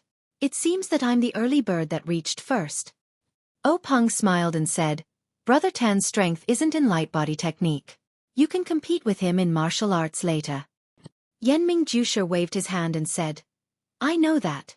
I can't beat him, but today we're only talking about wine and not swords." "Chief O, you're disappointed." Tan Yefeng also spoke. "Brother Yenming has the upper hand in this bet. I'll drink 3 big bowls in a while." O Peng and Wan Chengjiu laughed and said, "Brother Tan is a straightforward person. Come, Brother Yenming, Brother Tan, this way please." Everyone came to the bottom of the tree and saw the stone ox standing there like an iron tower. They asked curiously, "Who is this brother?" O Peng introduced, "This is the stone ox, a disciple of the Misty School. Stone ox, come and greet Yenming Jusher and the Tan family's patriarch." The stone ox came over and greeted them. Everyone praised and said that the Misty School was really full of hidden talents. O Peng also humbly denied it. Then, O Peng let the stone ox guard the entrance to the mountain to prevent people from going up the mountain. Everyone sat down. Tan Yefeng first picked up a jar of wine from the ground and poured it into a porcelain bowl. He said to Yenming Jusher, "Watch carefully, I'll drink first." Then, he put the bowl to his mouth and drank it all in one gulp. Then, he drank another bowl. When he drank the third bowl, O Peng said, "Brother Tan, we'll drink with you too." After saying that, he also poured a bowl. Yenming Jusher and Wan Chengjiu also agreed and poured a bowl each. Everyone clinked their bowls and drank it all in one gulp. Then, they put the porcelain bowls on the ground. Tan Yefeng was the first to speak. "Brother O, you're really thoughtful. I came in a hurry, and seeing that it's getting late, I've already forgotten about the food and wine. I'm sure Brother Yenming has the same thoughts as me, right?" Yenming Jusher said awkwardly, "That's right. I didn't expect there to be so many people in Dragon God Temple. It took me a bit of time to arrange for my family members, and in the end, I ended up delaying my own matters." Wan Jiuqing laughed heartily and said, "I didn't waste any time, but I also forgot about these minor details. But Chief O is here to help us. It's fine as long as we have wine to drink. There's no need to say so much." O Peng also said, "Brother Wan is right. It's fine as long as someone is prepared. Why should we care about who it is? Come, let's drink again." Everyone laughed heartily and drank another bowl. Tan Yefeng was the first to speak. "Everyone, although there aren't many tourists on Wutong Mountain right now, it's not like there aren't any. Letting the stone cows guard this intersection is only a temporary solution. I think we should return to the main topic and discuss things earlier. Once we've settled the important matters, how about we drink and chat merrily?" Yenming Jusher also said, "I have the same intention." O Peng said, "Then how about we first confirm the next time we enter the secret area?" Wan Chengjiu also nodded in agreement. Tan Yefeng said, "But according to the booklet, we can only enter on the 15th of the first lunar month every year." Yenming Jusher said, "Brother Tan, don't worry. According to my speculation, the booklet said that we can only enter on the 15th of the first lunar month for 2 reasons. First, it's because of the formation formed by the jujube trees outside this secret area. A passage will only appear on the 15th of the first lunar month every year, allowing people to enter. Second, only the sunlight on the 15th of the first lunar month can accurately indicate the location of the entrance. Before I entered last time, I've already made marks on the 2 jujube trees near the entrance, so it shouldn't be difficult to find the location of this entrance. I've never heard of a formation in the martial arts world that can change with time. Moreover, there are so many days in a year, so the formation can only pass through on a specific day. This is too unbelievable. Brother Wan, Brother O, your faction has been passed down for a long time, and you've encountered many things in the martial arts world. Have you encountered such a thing?" Wan Chengjiu and Peng looked at each other and shook their heads, but Peng said, although we haven't encountered it, and the ancient books in the faction haven't recorded it, the formation is indeed lost in the martial arts world. We can't be sure that this formation doesn't have the function of a time limit. The four of them did not speak. After all, none of them had any attainments in formations. There was no such talent in the faction, and there might not even be such a person in the entire martial arts world. How could they make a decision? Tan Yefeng said. Then there are only two ways now. One is to wait patiently until the 15th of the first lunar month next year, then organize people to enter. The other is to find time recently to send a few people to explore the path and see if we can enter. What do you think? Wan Chengjiu said. The matter of obtaining the treasure in the secret land is of great importance. There can't be the slightest mistake. Last time, we secretly sent the second-generation disciples there. Although we kept it a secret in advance and didn't leak the news, we can't guarantee that the other factions haven't heard of it. In order to keep it a secret, I suggest that we don't try it rashly without being absolutely sure. Otherwise, if the news is leaked, this secret land won't be the secret land of our four factions, but the secret land of the entire martial arts world. Peng also agreed and said, there are no secrets in the martial arts world. Maybe our meeting at Wutong Mountain this time has already fallen into the eyes of someone with ulterior motives. Presumably, there are already people secretly watching us on this mountain. Yenming Jusher said, are we just going to wait for a year in vain? Peng said with a smile, Brother Yenming, you don't know the value of salt and rice until you're in charge. Our faction's actions in the martial arts world can't be compared to your family's power. The composition of our faction is complicated, and it's inevitable that the good and the bad are mixed together. It's very difficult to really do anything in secret. We have to be very careful. Wan Chengjiu also nodded in agreement. Yenming Jusher still didn't give up and said, since you all have such intentions, then I'm going to find a time to explore the secret land again. What do you think? Wan Chengjiu and Peng frowned at the same time. Only Tan Yefeng was expressionless, as if he had already known that Yenming Jusher would have such an idea. Peng saw Tan Yefeng's expression and asked, what does Brother Tan mean?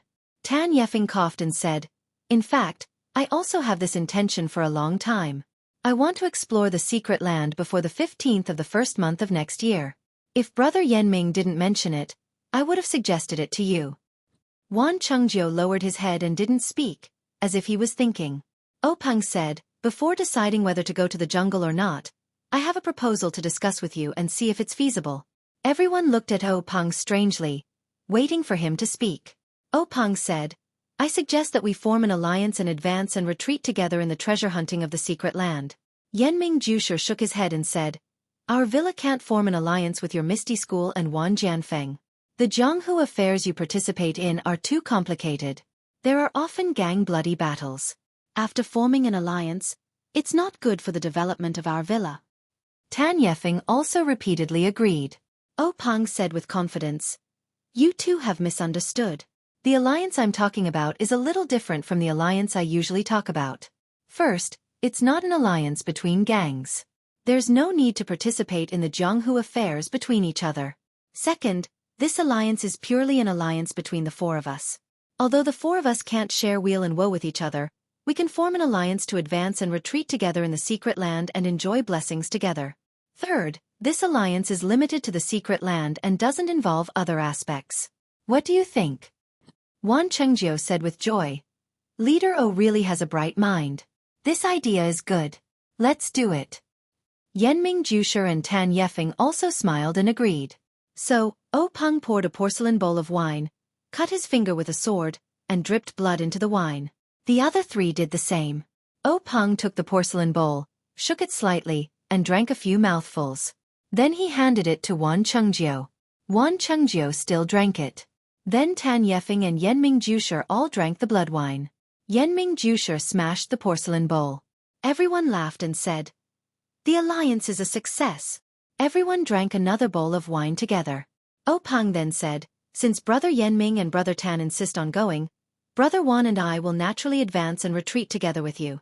How about this? At the end of this month, we'll still send disciples to the same place as last time. Brother Yenming will still lead the way.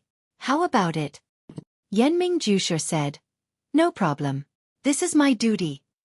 However, This time, do we still send each other's family members to each other's place? Peng, Wan Chengjiu, and Tan Yefeng looked at each other. Peng said, last time was the first time we cooperated, so we didn't feel at ease. Now that we've formed an alliance, we naturally feel at ease. I don't think there's any need. Wan Chengjiu and Tan Yefeng also agreed. At this time, the stone cow walked over quickly and said, Gang leader, there are a few tourists coming up the mountain path from the foot of the mountain. Should we stop them? Peng waved his hand and said, this Wutong mountain isn't our home. Of course, we can't stop others from coming. You don't have to guard it. Just wait here. After saying this, the four poured wine and talked about the strange happenings of the Jianghu with the food and wine. They seemed to be in a leisurely mood. Not long after, a few people came to the top of the mountain. It looked like they were really tourists. After touring the mountain for a while, they saw people drinking and chatting in this picturesque place. They felt disdain and didn't stay long before going down the mountain. Wan Chengjiu asked Peng, could it be that we're being paranoid? Peng smiled and said, these people aren't, but we can't say that there aren't any at the foot of the mountain. These people know that we're all from the Jianghu and have sharp eyes. How could they come up so easily? Peng suddenly thought of something and asked Wan Chengjiu, the news of the secret plane must be kept secret. We can't relax in the slightest. Where is Situ Ping of the evil tiger gang now? Wan Chengjiu smiled and drank a mouthful of wine. Brother don't worry. Although I'm not as meticulous as you, I still know this. Leader Situ hasn't left Wanjian Peak since she returned with my disciple last time. I've already ordered an elder to accept her as a disciple. Moreover, I've also sent a few capable men to Lu Town. Leader Situ won't be Leader Situ anymore, but Wanjian Peak Situ Ping.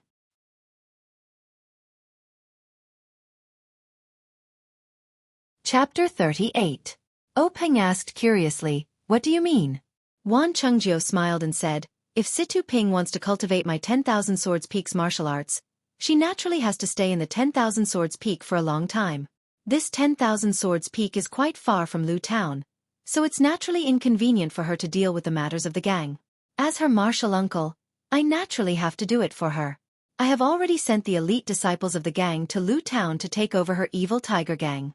This kind of small gang, I am only taking care of it for Situ Ping's sake. Peng heard this and only smiled. Brother Wan really is working hard for your disciple. However, in his heart he said, this old fox.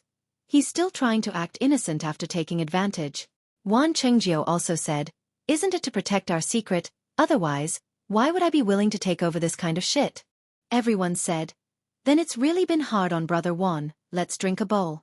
After that, everyone no longer talked about the secret plane, but talked about the blood of the pugilistic world, romance, and everything else. Only when the food and wine were finished did they split up and go their separate ways. However, they all tacitly agreed not to talk about the treasures they obtained in the secret plane and the improvement of their martial arts. Far away, in a secluded mountain village between Lu Town and Pingyang City, in the same manner that took up a lot of space, there were two people sitting in a large hall in the north. One was a skinny young man, and the other was a middle-aged man whose hair was a little white. They were the evil tiger gang's Situ Liang, Hall leader Situ Liang and Zhao third brother, Hall leader Zhao. The two of them were currently drinking tea with their brows furrowed. Hall master Zhao drank a mouthful of tea, but did not seem to be able to taste the tea's fragrance. He heavily placed the teacup on the table and asked Situ Liang, Hall master Situ, it's been almost a month since there's been any news of the gang leader. We don't even know if he's dead or alive. What should we do? Situ Liang said unhappily, Hall master Zhao, what are you saying? How can you say such inauspicious things during the new year? Hall master Zhao immediately said embarrassedly, I'm not in a rush. Hey, I take back what I just said. As he said that, he spat on the ground to show that he was taking back what he just said. Then he said, without seeing the gang leader, no one had a good year. Who knows what our future will be like? Situ Liang comforted him. Although the gang master isn't in the gang, aren't our evil tiger gang's members still here? Everything should be the same as before. It's not like we've wiped out the gang. Hall master Zhao chuckled and said, Hall master Situ, you're also saying inauspicious words. Situ Liang was stunned for a moment, then he also spat on the ground and said, Take it back, take it back. This is truly annoying, making me speak without thinking. Hallmaster Zhao said, "It's fine, it's fine. Isn't everyone worried about gang leaders' safety?" Situ Liang continued. In the past, there have been situations where gangmaster went out and didn't return, but there would still be news coming back. Furthermore, the time he went out was only a few days at most. Now it's been so long. Could it be he really? Situ Liang didn't dare to say any more. Hallmaster Zhao continued. Hallmaster Situ, when gang leader isn't here, it's the new year.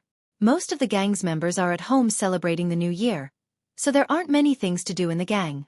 Seeing that the new year is about to end, everyone will be coming back.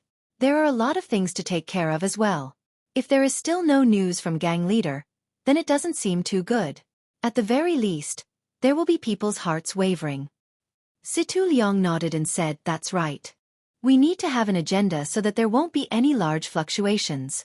Just as they were talking, someone came to reporting to Hallmaster, "There are 7 people rushing towards us from 10 li away. It seems like they're from Jianghu." Situ Liang was stunned. He looked at Hallmaster Zhao and said, "At this time of the year, who could it be? The gang that we're on good terms with already came here before the new year. How could they know about this place if they're not familiar with it? Could it be that they're just passing by?" Hallmaster Zhao said, "Perhaps. However, could it be that they're here to cause trouble for us?" Situ Liang shook his head and said, "The numbers aren't right. If they're here to cause trouble, how could a mere 7 people be a match for our entire evil tiger gang? Although most of the gang members aren't in the gang, there are still a few dozen of them." Hallmaster Zhao was also confused and said, "Then why are they here?" Situ Liang said, "Let's just wait and see. We'll keep an eye on them first and see if they're here for us. However, we need to make preparations to welcome them. Someone, notify the brothers in the gang to make preparations to welcome the guests. Also, prepare signal fireworks. If there's a need, notify the brothers that aren't in the gang to come back and help." After half a cup of tea's worth of time, another person came to reporting to Hallmaster Situ, "Those 7 people are about to reach the entrance of the village. There isn't a large group of people behind them." Situ Liang stood up and said to Hallmaster Zhao, "Let's go. This road in our village only allows people to enter and not exit. It seems like they're here for our evil tiger gang." Hallmaster Zhao also stood up and said, "Let's go, we're going to welcome the guests." These 7 people really did come quickly. When Situ Liang and the others arrived at the entrance of the manor, the sound of their horses' hooves could be heard. Looking from afar, the 7 people were all dressed in black and their faces could not be seen clearly. Only when they got closer could everyone see that the 7 people were of the same height, but they were all different. The one at the front was a young man with delicate features. He was as skinny as Situ Liang, but he carried a large sword on his back. They only saw them arrive at the entrance of the manor and dismount together. Their movements were very nimble and uniform. It was obvious that they had been trained for a long time. When they dismounted, 6 people stood there holding the reins without saying anything. The young man at the front threw the reins in his hands to the person beside him and walked forward himself. He bowed to Situ Liang on the stairs and said, "May I ask if you are the evil tiger gang Situ Liang, Hallmaster Situ?" Situ Liang also quickly bowed and said, "That is me. May I ask who you are?" The young man said with a smile, "This one is Xueqi Feng of the 10,000 Swords Peak. I have come under the orders of my family's swordmaster to deliver news about your gangmaster, Situ Ping." When Situ Liang heard this, he was shocked. This 10,000 Swords Peak was not something the evil tiger gang could afford to offend. When did the gangmaster have any relationship with the 10,000 Swords Peak? He said with a smile, "May I ask if Xueqi has any proof?" Xueqi Feng did not get angry. He took out a token from his chest and handed it to Situ Liang. Situ Liang took it and looked at it.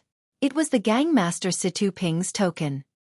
He could not help but reveal a smile and said, "It really is the gangmaster's token. Xueqi, please come in for a chat. Please."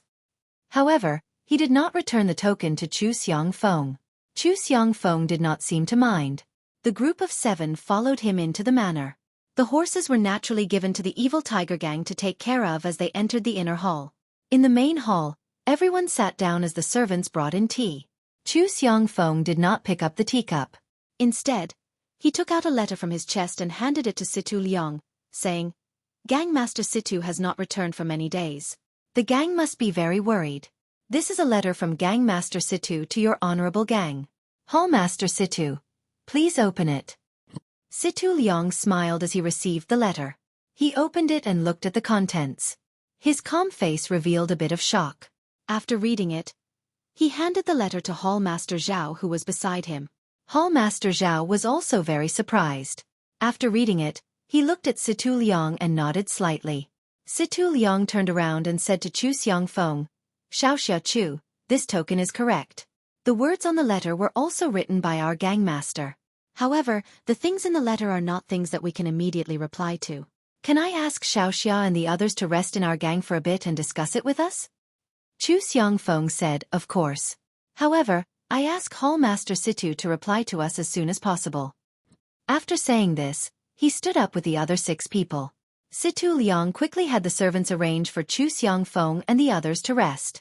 After Chu Xiangfeng and the others left, Situ Liang and Hall Master Zhao immediately had their subordinates release the emergency signal for the evil tiger gang to gather the upper echelons of the gang back to the villa to discuss how to deal with the situation. When the signal was sent out, the 2 hall masters finally let out a sigh of relief. Hall Master Zhao sat in the main hall. Situ Liang excused himself and returned to his room first. Situ Liang quickly walked back to his small room that was not too far away from the main hall. He turned around to take a look before pushing open the door and entering. This small room was very clean. There was a bookshelf near the wall that was filled with books. There was a desk near the window that was filled with brushes, ink, paper, and inkstone. Situ Liang walked in front of the desk and sat on the chair as he looked outside the window. The tree branches outside the window had already turned green and were swaying in the spring breeze. They were full of life. Situ Liang's eyes, however, swept past the signs of spring and looked at the white clouds floating in the sky. After a while, he shook his head and rubbed his temples. He took out Situ Ping's tablet and used the light coming in from outside the window to carefully examine it. Suddenly, he stood up from the chair and placed the tablet on the table. He quickly walked in front of the bookshelf and gently took out a few books. There was a small box behind the bookshelf. Situ Liang carefully placed the box on the table and opened the lid with one hand, revealing a small porcelain bottle inside. Then, he skillfully picked up a brush and opened the lid of the porcelain bottle. He dipped the brush in some liquid and picked up the tablet with one hand.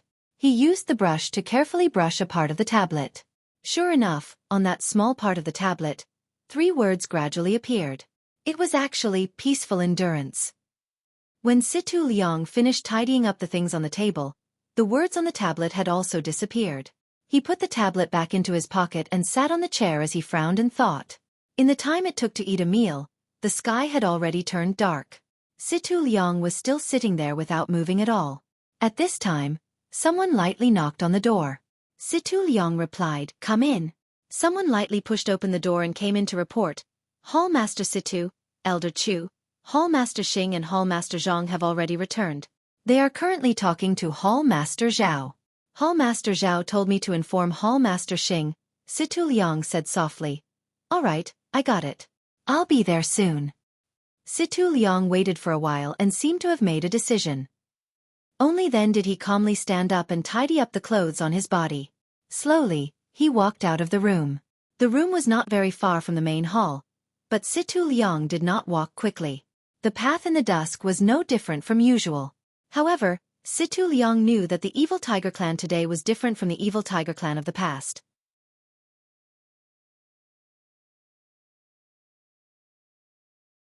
Chapter 39. When Situ Liang walked into the hall, there were 3 people whispering to each other. Hall Master Zhao silently sat in his original position and drank tea. It was as if he hadn't moved at all since Situ Liang left. Situ Liang's footsteps caused the 3 of them to stop talking.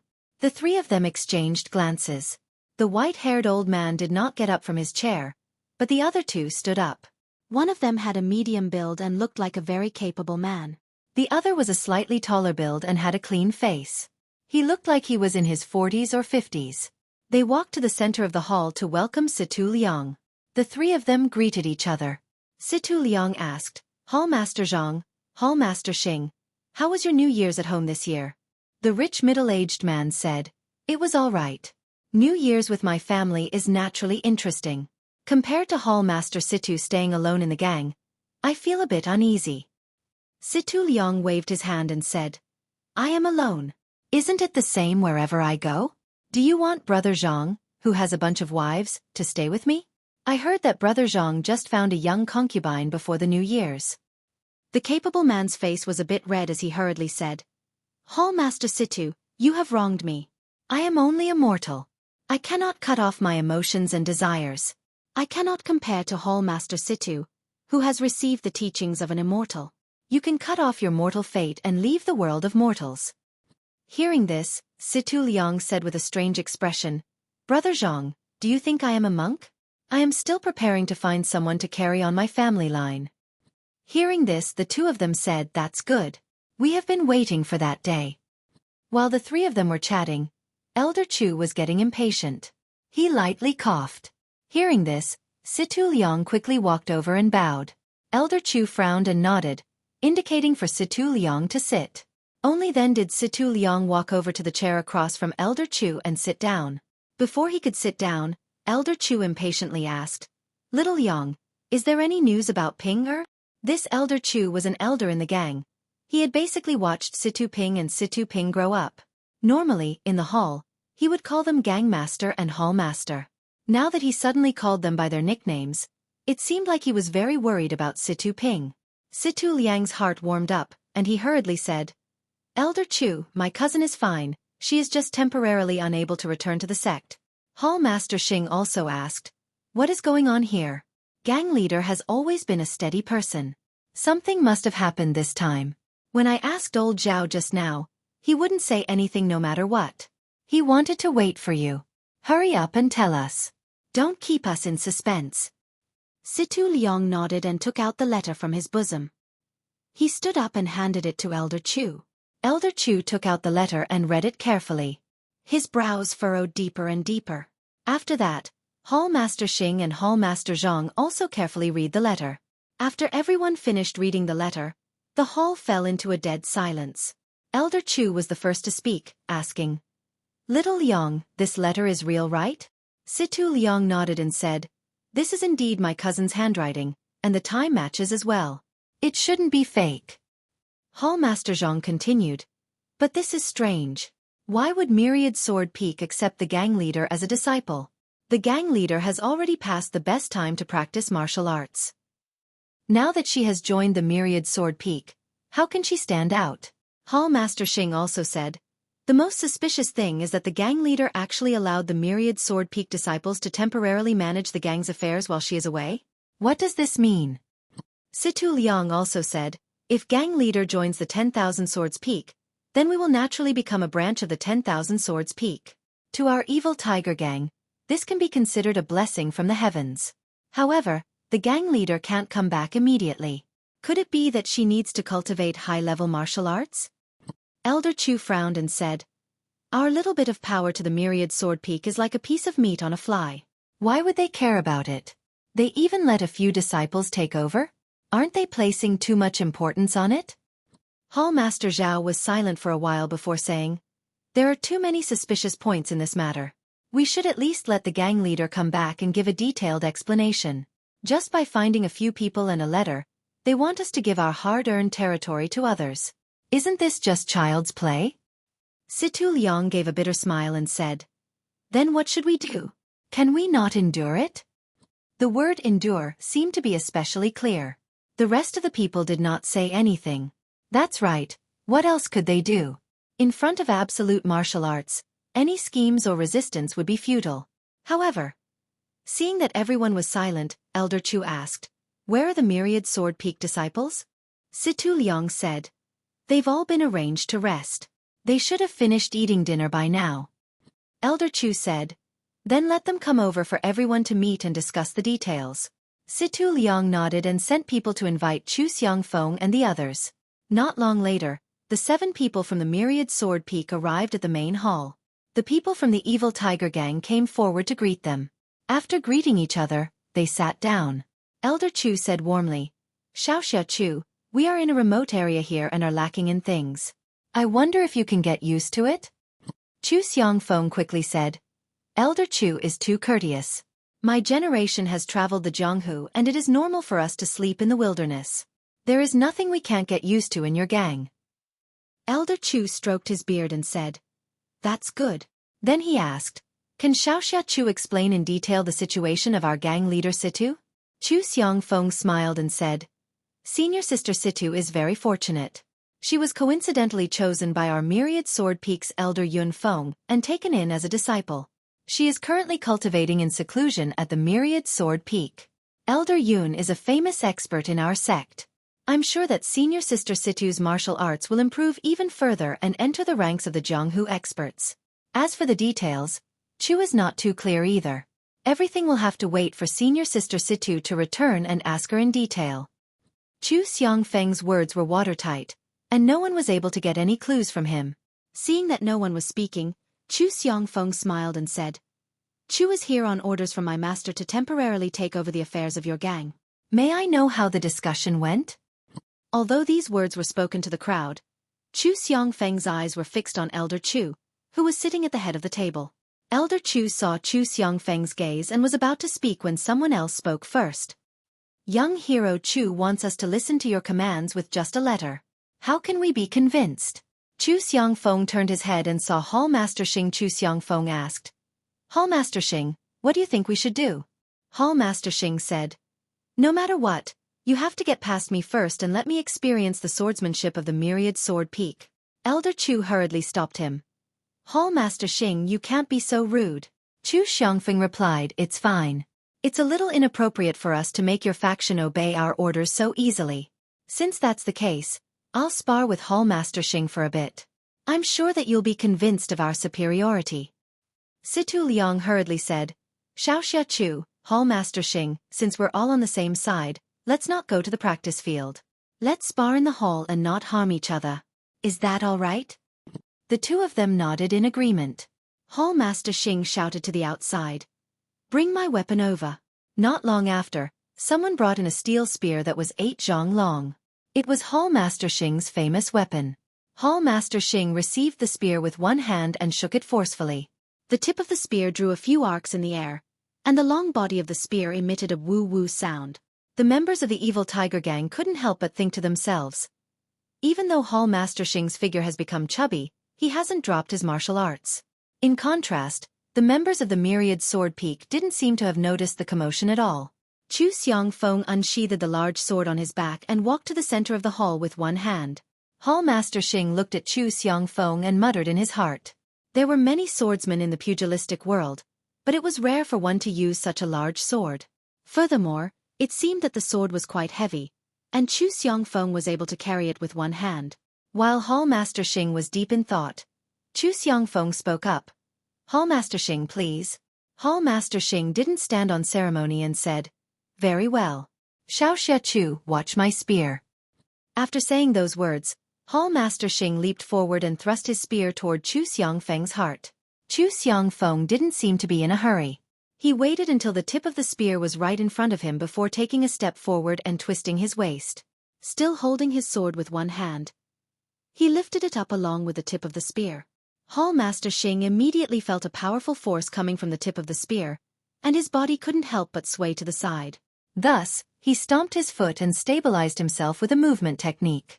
Just as he was about to take a breath to regain his balance, he saw Chu Xiangfeng making use of the momentum of the sword to leap into the air.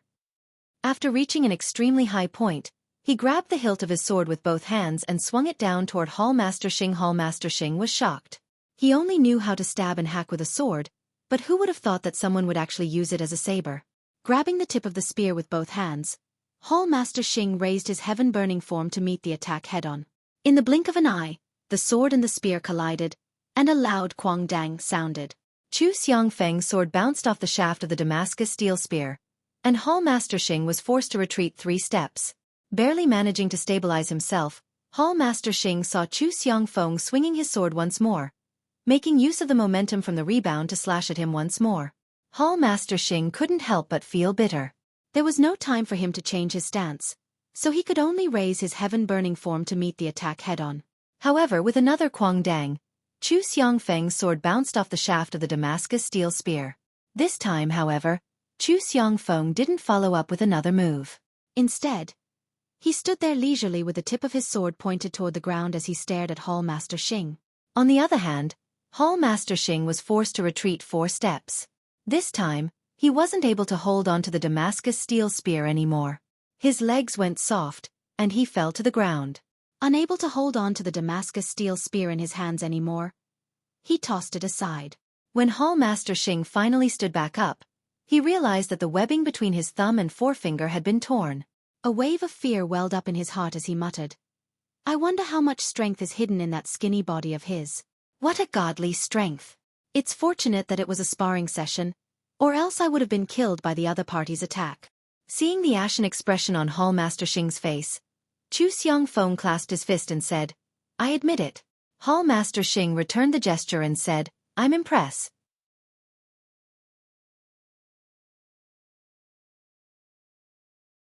Chapter 40. The exchange between the two could not be said to have happened in an instant, but it had only taken a few breaths of time for victory and defeat to be decided. This caused the jaws of the evil Tiger Gang members to drop to the ground. On the other hand, the 6 people from the 10,000 Swords Peak had normal expressions. From their point of view, this was completely normal. Hall Master Xing sat on the chair with an ashen face, as if he had not yet recovered from the shock. Situ Liang and the others did not go up to comfort him. Their minds were also quickly turning. They originally felt that they had no choice but to accept the 10,000 Swords Peak sending someone to take over the evil Tiger Gang, but when they saw that it was a youngster, they naturally wanted to give him a show of strength so that he would not look down on the evil Tiger Gang. This way, when the authority of the gang leader was distributed, they would have an advantage. So when Hall Master Xing raised his objection, no one stopped him and instead chose to watch from the side. However, the result was too unexpected. In just 3 moves, Hall Master Xing was defeated. Thinking back to Chu Xiangfeng's 3 moves, the timing of the moves was very clever. Each move was something that Hall Master Xing had no choice but to take on. The positions of the moves were not too tricky and were even wide open. However, the most important thing was the strength of the moves and the power contained in the large sword. It was something that Hall Master Xing could not compare to. It was a great coincidence. If it had been anyone else from the evil Tiger Gang that went up, they would also have had the same result. No wonder the evil Tiger Gang only sent 7 people. These 7 people were equivalent to half of the evil Tiger Gang. Seeing the evil Tiger Gang members' uncertain expressions, Chu Xiangfeng did not give them too much time to think. He held the large sword in his hand and said loudly, "Everyone, if there is anyone else who has objections, please stand up and speak." Situ Liang and the others exchanged glances. Elder Chu stood up and said, "Xiaoxia Chu, please put away your sword.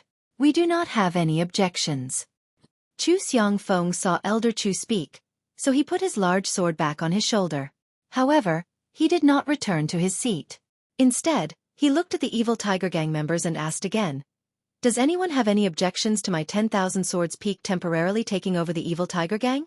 Situ Liang and the others all said, "Yes, we will follow the gang leader's orders and listen to 10,000 Swords Peak Xiaoxia Chu." Then, Situ Liang invited Chu Xiangfeng to take a seat, saying, "Clan Master Chu, please take a seat. We will listen to Clan Master Chu's orders." Chu Xiangfeng wasn't polite. He walked to a chair in the front of the hall and sat down. He then said to the evil Tiger Gang members, "Everyone, please sit." Thus, everyone sat back down. Chu Xiangfeng said, "Everyone, please do not have any misgivings. I am following my sword master's orders to temporarily take over the evil Tiger Gang. All matters will be handed over to clan leader Situ once she returns. Moreover, before clan leader Situ returns, the matters of the gang will still be handled by Elder Chu, Hall Leader Situ, and the others. We will not interfere. We only ask that Hall Leader Situ give us an explanation before you do anything." Situ Liang and the others were very puzzled. What was this? Taking over the position of clan leader and not using the clan leader's strength. He did not care about the matters of the gang. Hall Master Xing even looked at his cracked palm in regret. If he knew this would happen, he would not have competed with this person and lost his face for nothing. However, everyone had their own explanations. The evil Tiger Gang was their entire world in their eyes and could not be violated. However, in the eyes of this person, they were nothing more than chicken ribs. This Chu Xiangfeng probably didn't want to come, but because of his master's orders, he decided to not interfere and let them develop on their own. Thinking of this, everyone revealed expressions of relief. Chu Xiangfeng saw that everyone understood his intentions, so he didn't want to stay in the hall for too long. He said, "Then I'll have to trouble everyone with the matters of the evil tiger gang in the future. We will temporarily stay in the place arranged for us this afternoon. If there is nothing important, do not disturb our cultivation." After saying this, he cupped his hands and bid farewell to the evil tiger gang members. The group of people returned to their living quarters. When they returned to their living quarters, Chu Xiangfeng had everyone enter their own rooms and left one person to guard the door. Looking at the 5 people in the room, Chu Xiangfeng said with satisfaction, "Today, the matters of the evil tiger gang have been settled. From today onwards, we will guard this place and wait for the swordmaster's next orders. 2 junior brothers Wang, you should rest well tonight. Tomorrow morning, you will go to Lu Town and watch over that place. If any Jianghu people appear, immediately inform us." 2 of them cupped their hands and agreed. Afterwards, Chu Xiangfeng ordered the rest of the people, "The rest of you will follow our habits in the 10,000 Swords Peak and continue to practice martial arts. Do not slack off." Everyone agreed and went their separate ways. Situ Liang and the others were in the hall. After a moment of silence, Elder Chu opened his mouth and asked, "Little Liang, where have you arranged for young hero Chu and the others to stay?" He did not address them as Sect Master Chu. Situ Liang said, "Arrange for them to be in East Room 1 to East Room 7. Elder Chu said, "It's better to let them stay in the VIP rooms." Situ Liang replied, "All right, I will immediately arrange for people to take care of it." At that time, it was because I read the letter that my heart was in a mess. That's why the arrangements were inappropriate. Elder Chu then said, "How about this? Everyone is tired today. Let's go back and rest first. If there is anything else, we can discuss it tomorrow morning. How about that?" Everyone also left. Situ Liang leisurely returned to his own room. The room was not lit up with an oil lamp, so it was completely dark. He walked into the familiar darkness and closed the door tightly. He walked in front of his desk and just stood there. He looked at the moon covered by dark clouds outside the window and did not move for a long time. After a while, he seemed to have sorted out his thoughts. Only then did he light up the oil lamp. The bean-sized flame quickly filled the room with light. Situ Ping picked up a pen and paper and carefully wrote a letter with very small handwriting. Then, he carefully rolled it into a small paper stick and placed it into a metal ring. Following that, he took out 2 empty metal rings and placed 2 small paper sticks into them. Then, he placed the 3 metal rings into his pocket. Only then did he blow out the oil lamp and walk out of the room. After Situ Liang walked out of the room, he did not walk far away. Instead, he walked into a slightly bigger room right next to his room. When he opened this room, he could hear the gulyaloop sounds of pigeons. So this was a place to raise carrier pigeons. He walked to the innermost corner with familiarity. From a pile of pigeon cages, he found 3 slightly smaller ones and opened them one by one. He took out the metal rings from his pocket and very skillfully put them on the ankles of the 3 pigeons. Finally, he took the 3 cages and walked to the window. He opened the window and opened one of the cages first. He then released a pigeon. That pigeon flew in the air and circled around a bit before landing on the windowsill. It seemed like it did not want to fly out. However, Situ Liang grabbed the pigeon and threw it into the air again. This time, the pigeon circled around a bit before flying out in one direction. Situ Liang did not immediately release the second pigeon. He waited quietly for the time it took to brew a cup of tea. When he did not hear any movement, he released the second pigeon. After the second pigeon flew away, he released the third pigeon. The 3 carrier pigeons all flew towards the same place. In the pitch-black night, they carried some sort of mysterious mission. Chu Xiangfeng and the others' rooms were quite a bit of distance away from Situ Liang's room. They were in different parts of the hall, so they did not notice anything. The evil tiger gang members were already used to the pigeons flying out, so the sound of the 3 pigeons flying out did not catch anyone's attention. After Situ Liang finished doing all of this, he returned to his own room. This time, he did not light a lamp. Instead, he walked to the side of the Kong bed and slept with his clothes on. Everything in the evil tiger gang fell silent under the moonlit night. Occasionally, there would be a gang member on duty who would walk past unsteadily with sleepy eyes. Everyone had fallen asleep with their own thoughts. In the Zhang family's courtyard in the Guozhuang house, everyone was also sleeping peacefully. Only waves of suppressed coughing could be heard from Grandma's room. Grandma was lying on the Kong bed and using the blanket to tightly cover her mouth. Her ears were turned to the side, but she would occasionally listen in Zhang Xiaohua's direction. Although the moonlight outside the window was bright, the room was still very dark. There was no movement from Zhang Xiaohua's side, but Grandma was worried that she would wake up her beloved grandson and disturb his sweet dreams. However, with her disappointing body, she felt very stuffy in her chest and could not help but cough. She could not walk out of the room, nor did she want to disturb her grandson, so what could she do?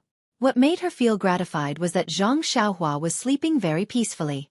She thought that perhaps she should tell her child's mother to let her live in her relative's wooden hut tomorrow.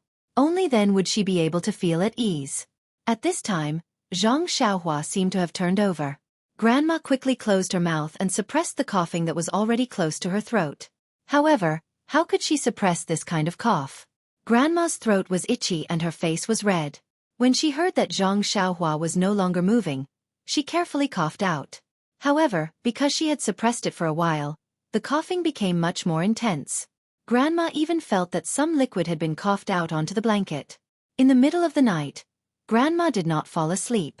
After waiting for the rooster to crow a few times, she felt that it was already dawn. Grandma quickly got up and groped her way out. The small courtyard was still very quiet. Grandma did not hear any other sounds. Presumably, Xueqi and Lu Qian had not woken up either. Grandma did not walk to the center of the courtyard. She leaned against the wall outside the room and used a towel to cover her coughing. After the time it took to eat a meal, Grandma heard the door to the central room creak open. Someone came out from inside. Then she heard Xueqi's voice. "Mother, why are you up so early? It's cold outside." Xueqi walked over and wanted to help Grandma back to the room. However, Grandma refused to go back and said, "I'm always coughing. I'm afraid that I'll wake Xiaohua up." Xueqi's eyes immediately turned red and said, "Then mother, come to the central room first." She helped Grandma to the central room. At this time, Lu Qian also got up. She was also very surprised to see Xueqi supporting Grandma. She quickly opened the door to the central room and let the two in. Listening to Grandma's continuous coughing, she could not help but think, "I don't know if this spring water really works. Grandma's condition is getting worse."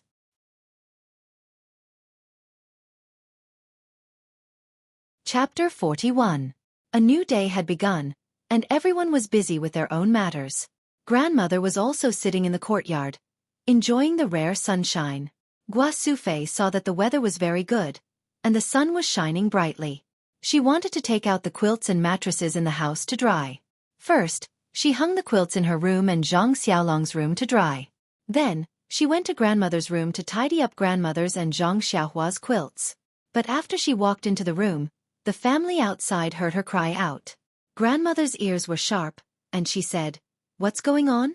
"Xueqi." Then, Xueqi's voice came from the room. "It's nothing, Mother. There's a mouse." Zhang Kai, who was fiddling with the farm tools, laughed and said, "You're already so old. Why are you still afraid of that little thing? It's a bit funny." When Zhang Xiaohua heard this, he quickly bounced over and said, "Mother, where's the mouse? I'll help you. I'm the best at catching mice." But he ran into the room and saw his mother sitting by Grandmother's Kong. She was holding Grandmother's quilt and sobbing softly. When Zhang Xiaohua saw this scene, he carefully walked over and asked his mother in a low voice, "What's wrong, Mother?" Xueqi sobbed weakly and did not speak. Zhang Xiaohua looked at the quilt in his mother's hand and realized that the top of the quilt was black. Zhang Xiaohua did not understand what was going on and asked his mother, "Mother, why are you holding the quilt? Isn't it just dirty? I'll help you wash it, okay?" Hearing her son's obedient words, Xueqi was even more sad. She suppressed her sobs and said with a hoarse voice, "Xiaohua, this quilt isn't dirty. It's your grandmother who coughed up blood." Zhang Xiaohua felt a buzzing sound in his head. He was in a daze. He quickly asked, "Then, is Grandma going to die?" Xueqi listened to her son's innocent words and her heart felt like she had eaten Chinese gold thread. She said, "Good son, Mother doesn't know either." Zhang Xiaohua said with a sad face, "I don't want Grandmother to die." Xueqi stretched out her arm and pulled her son into her embrace. She stroked her son's hair with her other hand and said, "Mother also doesn't want to, but look at Xiaohua. She's almost catching up with Mother. Mother is also old. Grandmother, she will leave us sooner or later. Zhang Xiaohua was about to cry as she said, I don't want to grow taller, Mother. I don't want grandmother to leave me. Guo Sufei had already held back her sobs. She hugged her son and sighed softly. At this time, Zhang Xiaohua thought of Lu Qian's words. He asked, Mother, Sister Lu told me that there are immortals who can live forever. If we find them, will Grandma not leave us? Guo Sufei said, Maybe, Xiaohua. That's what the stories say, but no one has ever seen an immortal before. Zhang Xiaohua said, Then I'll go find the immortals and ask them to save Grandma. Guo Sufei said lovingly, Good boy. Then she looked at her son. Looking at his clear eyes and anxious expression, she said, No one knows where the immortals are. Where are you going to find them? And it's too late to find them now. Why don't you accompany Grandma and let her hear your voice more? Zhang Xiaohua nodded vigorously when he heard this, as if he really understood. At this time, Zhang Kai shouted outside, Xiaohua, have you killed the mice? Guo Sufei also shouted, They've all run away. Where are we going to kill them? Then she said to Zhang Xiaohua, Let's go out, but don't cry when we go out. Don't let your grandmother know. Zhang Xiaohua nodded in agreement. Guo Sufei walked out of the house with the quilt in her arms. Zhang Xiaohua walked behind her with his head down. Guo Sufei went to dry the quilt. Zhang Xiaohua walked to Grandma and said, Grandma, are you thirsty? Shall I get some water for you? Grandma smiled and said, Yes, I'm a little thirsty. Xiaohua, go get some water for Grandma. You're so obedient. Be careful not to burn your hands. It seemed that in Grandma's heart, Zhang Xiaohua was still a 4 or 5-year-old child. Zhang Xiaohua went into the house to get water for Grandma. Guo Sufei originally wanted to dry Grandma's quilt in a slightly hidden place. But after thinking about it, she took a basin and wanted to wash the blood off the quilt first. Lu Qian saw that Guo Sufei wanted to wash the quilt and hurried over to help. When she saw the stain on the quilt, she was also stunned. Guo Sufei saw that Lu Qian saw it. She thought for a moment and said in a low voice, Go and call Xiaolong and the others over. Quietly. Lu Qian nodded and went over to signal a few people to come over. When everyone came over and saw the stains on the quilt that Guo Sufei had placed in the basin, they all stopped talking. The warm sunshine just now couldn't warm their hearts even a little at this moment. Zhang Xiaohua brought the water to Grandma. She first tasted the water with her mouth before putting it in Grandma's hand. Grandma took the water and drank a mouthful. There was a smile on her face as if she was drinking sweet honey water. Grandma took a long breath and coughed a little. When everyone saw this scene under the sun, their hearts were warm. The coldness in their hearts had long been driven away. Everyone seemed to know what they should do. They all walked back to Grandma's side and sat around her. While they were busy with their own things, they looked at their beloved family members. They wanted to imprint her voice and smile deeply in their hearts. Grandma didn't know what others were doing. She just sat in the chair at ease, basking in the warm sunshine. A comfortable smile stayed on her face. She was very peaceful and happy. Guo Sufei was busy washing the quilt and drying it. She also sat beside Grandma and said softly, Nyangqin, what do you want to eat for lunch? I'll make it for you. Grandma thought for a moment and said, Make streaky pork. Guo Sufei said strangely, Nyangqin, you don't usually eat such greasy food? Grandma said, I'm hungry today. I want to eat some. Guo Sufei said, Okay, I'll go to the village entrance to buy some meat later. Zhang Xiaolong immediately said, Nyangqin, I'll go. I should go out more. Guo Sufei agreed. Lu Qian also said, I'll go with you. Don't always carry heavy things with your arms. Be careful not to have problems again. Zhang Xiaolong said with a smile, It's enough to buy 2 caddies of meat. How can I not be able to carry it? Lu Qian smiled and didn't say anything. So the two went out together. Grandma narrowed her eyes and guessed that Zhang Xiaolong and them went out. Then she said to Guo Sufei, Sufei, I want to tell you something. Guo Sufei said, Okay, Nyangqin. Wait a moment. I'll get you a cup of water to moisten your throat. Guo Sufei poured another cup of water for Grandma. Then she moved a stool and sat opposite Grandma. She asked Grandma, Nyangqin, what do you want to say? Grandma said, Sufei, did you vomit on my quilt? Gua Sufei's face was shocked. She immediately said, no, Nyangqin, no. It's just a little dirty. I'll wash it. Grandma sighed and said, Ai, Sufei, you don't have to hide it from me. I vomited on my own. How can I not know? It's just that I'm not sure. You can ask Xueqi and the others to go over and take a look. I can hear it. I know in my heart. Gua Sufei said, Nyangqin, don't think too much. Your cough will definitely get better. Grandma said with a smile, you silly child. Why are you like Xiaohua? You're already 40 or 50 years old. You're still comforting your Nyangqin. Gua Sufei began to wipe her tears again. She cried and said, Nyangqin, Grandma continued, Sufei, you have to be more open-minded. Birth, old age, illness, and death are unavoidable. That year when your father passed away, I was also sad for a long time before I woke up. At that time, I was only sad for myself and didn't care about you. This time, it's my turn. I have to make you sad again. Ai, there's no other way. Your father and I worked hard our whole lives and didn't let you live a good life. With Xueqi taking care of you, I'm relieved. Xiaolong, Xiaohu, and Xiaohua are all good children. After I leave, don't let them miss me too much. Be busy with farm work. I will pray to the gods to protect you all in the underworld. Zhang Xiaohua's heart ached when he heard this. He hugged Grandma and said, Grandma, don't worry. I'll protect Nyangqin well. Grandma stroked Zhang Xiaohua's hair and said kindly, I know that Xiaohua will grow up to be a man and will protect the family. I'm very relieved. Then Grandma said, Sufei, I don't have any wishes in this life. I'm satisfied to see you and Xueqi live a comfortable life without quarrels. It's just that before I leave, I don't see Xiaolong get married and hold a great-grandchild. It's a bit regretful. I think Lu Qian is a good child. You must find a way to marry her. That's our family Xiaolong's good fortune. Everyone surrounded their grandmother and listened to her speak. In their sadness, they did not notice that there were two people who were walking to the gate of the small courtyard. When the two of them heard the two words Lu Qian, they stopped in their tracks and listened carefully to what their grandmother was saying in the small courtyard. Gua Sufei continued, Nyangqin, you're right. Lu Qian is a good child. There's nothing to nitpick about her words and actions. Moreover, her appearance and figure are 1 in 100. Being able to marry into our family is because Xiaolong accumulated good karma in his previous life. But, Gua Sufei wanted to say something but stopped. She didn't want to disturb her mother's good dream. However, there was a big gap between their family and the Lu family.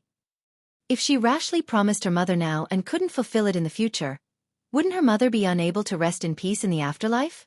Grandma seemed to know what she wanted to say. She patted Gua Sufei's hand and said, Sufei, Lu Qian isn't a child who despises the poor and loves the rich. If she likes our family's Xiaolong, she would have already married him. Mr. Lu is educated and reasonable. I think he would agree. You should find time to sound Lu Qian out. If she doesn't have any feelings for our family's Xiaolong, then forget it. Don't force her. I heard from Xiaohua that Xiaolong's injury will be healed soon. You should also let her go back quickly. Staying in our family is not good for Lu Qian's reputation. Although we saved her, she has also taken care of our family for so long. Gua Sufei said, Okay, Nyangqin. I'll tell Lu Qian tomorrow and let her go home quickly. Grandma heard this and a trace of disappointment appeared on her face. At this time, someone ran in from outside and said, Qian is not going home.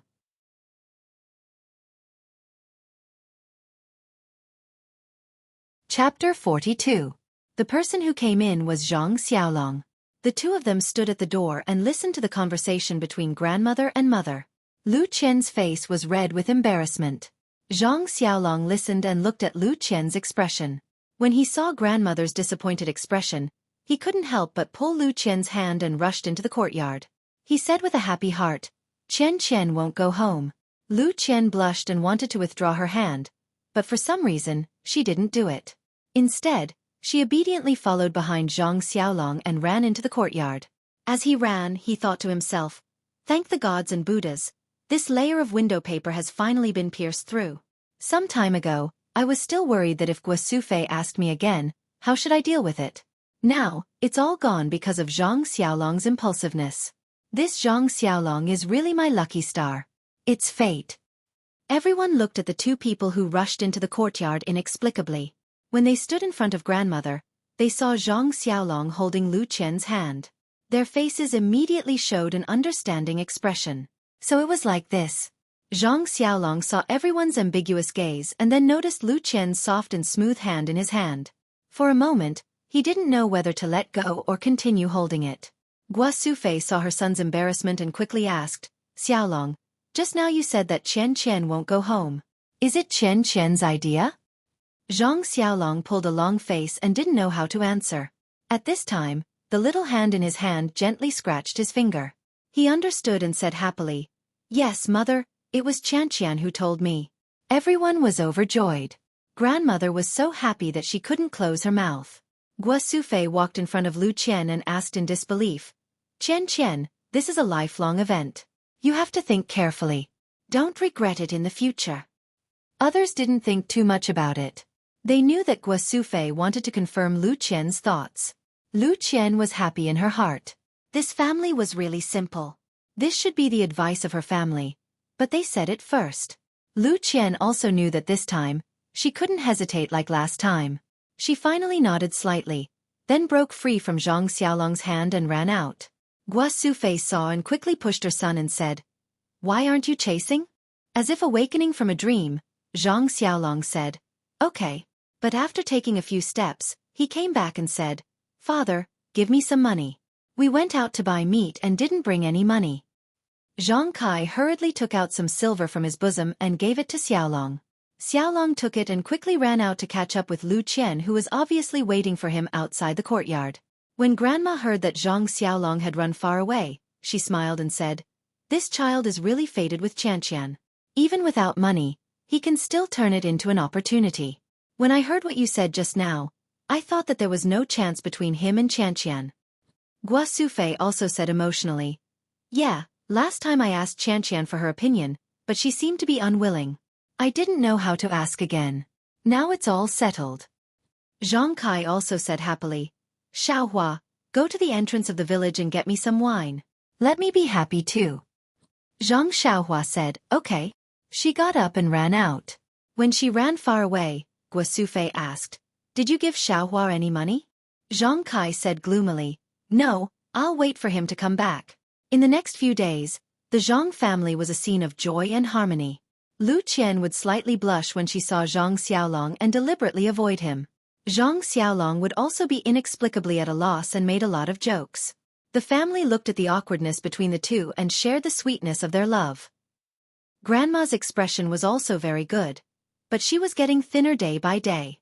After not seeing her for a few days, she could feel that she had lost a lot of weight. Xueqi was happy for her son and sad for her mother. Others couldn't understand Grandma's situation, but Zhang Xiaohua could feel that Grandma's situation was not good. One day, he couldn't help it and secretly pulled Xueqi and said, Mother, I want to talk to you about something. Xueqi was very puzzled by her youngest son's actions and said, What trouble did you get into? Why are you so sneaky? Zhang Xiaohua said angrily, Mother, when did I get into trouble for you? Xueqi touched his head and said with a smile, Then what's the matter? Zhang Xiaohua said sadly, Mother, I can feel that something is floating away from Grandma's body. It floats away a little. Grandma is a little thinner, and I also feel that there is not much of it left on Grandma's body. Xueqi said angrily, You child, what nonsense are you talking about? Zhang Xiaohua argued, That's right, Mother, I really feel it. I told Sister Qian before and she believed me. What did Sister Qian say? Xueqi asked curiously. Sister Qian said that it's because Grandma loves me the most, and I care about Grandma the most, so I can feel her physical condition. But she said that it's not easy to explain, anyway, some close relatives can know. Zhang Xiaohua answered seriously. When Xueqi heard this, she left Zhang Xiaohua and hurried to find Zhang Kai. Zhang Xiaohua saw that his mother cared about what he said and was not like what he thought. So he was very happy and went to accompany Grandma. Xueqi saw Zhang Kai and told Zhang Xiaohua's words to Zhang Xiaohua. Zhang Kai thought for a moment and said, I've heard of such things before. What Xiaohua said may be true. It seems that we have to make some preparations first. When Xueqi heard this, She could only nod sadly. However, she immediately asked Zhang Kai, "What about Qianqian and Xiaolong's matter?" Firstly, Mother wants to see Xiaolong get married. Secondly, if Mother really goes, then Xiaolong and Qianqian's matter will have to be pushed back. I don't know what will happen. Zhang Kai said, "Why don't we go to Lu Qian's house to propose marriage in a few days? It's best if we can do it before Mother leaves. If not, we can settle this matter first." Gua Sufei also nodded and said, "Then I'll ask Qianqian's opinion first." That night, Gua Sufei told Lu Qian about the marriage proposal. She thought that Lu Qian would refuse like last time, but unexpectedly, although Lu Qian was very shy under the light, she still nodded without hesitation. This made Gua Sufei feel very gratified. She was a good child who could pick up and let go. Knowing that Grandma wanted to see her and Xiaolong's happiness, she no longer had any scruples and made a wise choice. This also made Gua Sufei firmly believe that the daughter-in-law that her whole family fancied was really the best daughter-in-law in the world. The next day, Zhang Kai prepared a gift and took Zhang Xiaohua to Lu Qian's house in Bali Gully to discuss the engagement. Zhang Xiaohua was also very happy. She missed Butcher Lu's streaky pork very much. Bali Gully was some distance away from Guazhuang House. Zhang Kai and Zhang Xiaohua hurried. When they arrived at the village entrance, it was already late in the morning. Zhang Kai's body was really a bit tired after his illness. He sat on a big stone at the village entrance to rest. Zhang Xiaohua was as if nothing had happened. Even her breathing did not change. This made Zhang Kai envious of the young person's body. In fact, the last time Zhang Xiaohua came, she was also panting. Compared to Zhang Kai, she was much better. However, she definitely did not feel that she was not tired at all. After Zhang Kai rested, the two of them got up again. Under Zhang Xiaohua's lead, the two of them came to Mr. Lu's house. Mr. Lu's house was still the same. The door was also open. However, Zhang Xiaohua shouted for a long time, but no one answered. Zhang Xiaohua thought that there was no one in the house. So, she went in with Zhang Kai with the gift. Walking into the courtyard, Zhang Kai saw the picturesque flowers and plants in the courtyard. Although spring had not arrived and there were no flowers blooming, he could still see the exquisiteness of the courtyard and the owner's elegant taste. He could not help but sigh. Only such an environment could raise such an outstanding child like Lu Qian. Of course, he also had expectations in his heart. If his small courtyard could also be like this, he would be satisfied in this life when he was old and could retire in such an environment. While Zhang Kai was looking at the small courtyard, Zhang Xiaohua's eyes went to the side room next to the courtyard. Zhang Xiaohua's logic was very simple. Since the courtyard door was not locked, then he must be at home. And after shouting for a long time and no one answered, then he must be busy with something. What could a scholar be busy with? It was nothing more than writing and drawing. Lu Qian said that there was a study room next to the central room. Perhaps Mr. Lu was in the study room. Sure enough, in the side room on the right, she saw a familiar back. It was Mr. Lu. His back was facing the door and he was writing something on the table. Zhang Xiaohua pulled her father who was walking towards the central room and pointed at Mr. Lu's back. Only then did Zhang Kai stop. Turning around, he followed Zhang Xiaohua to the door of the study room. Zhang Xiaohua was about to walk in, but she was stopped by her father. Zhang Kai gestured for her to be quiet and then stopped. Zhang Xiaohua knew what her father meant. He was afraid of disturbing Mr. Lu, so she quietly stood beside her father. The father and son stood at the door of the study room and waited for a while. Mr. Lu was still doing his own thing and had no intention of stopping. Zhang Xiaohua felt a bit bored and was about to say something to her father when she suddenly heard footsteps coming from the courtyard door. The two turned around to see that it was Lu Qian's brother, Lu Kai, who had returned. Lu Kai entered the house and saw two people standing in the courtyard. After careful identification, he discovered that it was Zhang Kai and his son. A smile appeared on his face as he hurried forward to greet them. Looking at his father who was busy in the study room, he said to Zhang Kai and Lu Qian with embarrassment, "My father is like this. When he is busy with his own things, he throws all of the surrounding matters to the back of his mind. When he is done, he will naturally come out. Uncle, please come to the central room." He then took the gift and politely led Zhang Kai and Lu Qian to the central room and poured tea for them. Zhang Kai and Zhang Xiaohua had walked for almost the entire morning and were really thirsty. Taking the tea, they gulped it down. As they drank, they thought, The taste of this tea really isn't as good as ours. Lu Kai saw that the two had finished drinking tea and rested for a bit before asking, Uncle, why did you suddenly come to our house today? Didn't Qian come back with you? Is she all right? Zhang Kai hurriedly said, Qian didn't come back with us today. She is fine at our house. I'm here today to discuss something with Mr. Lu.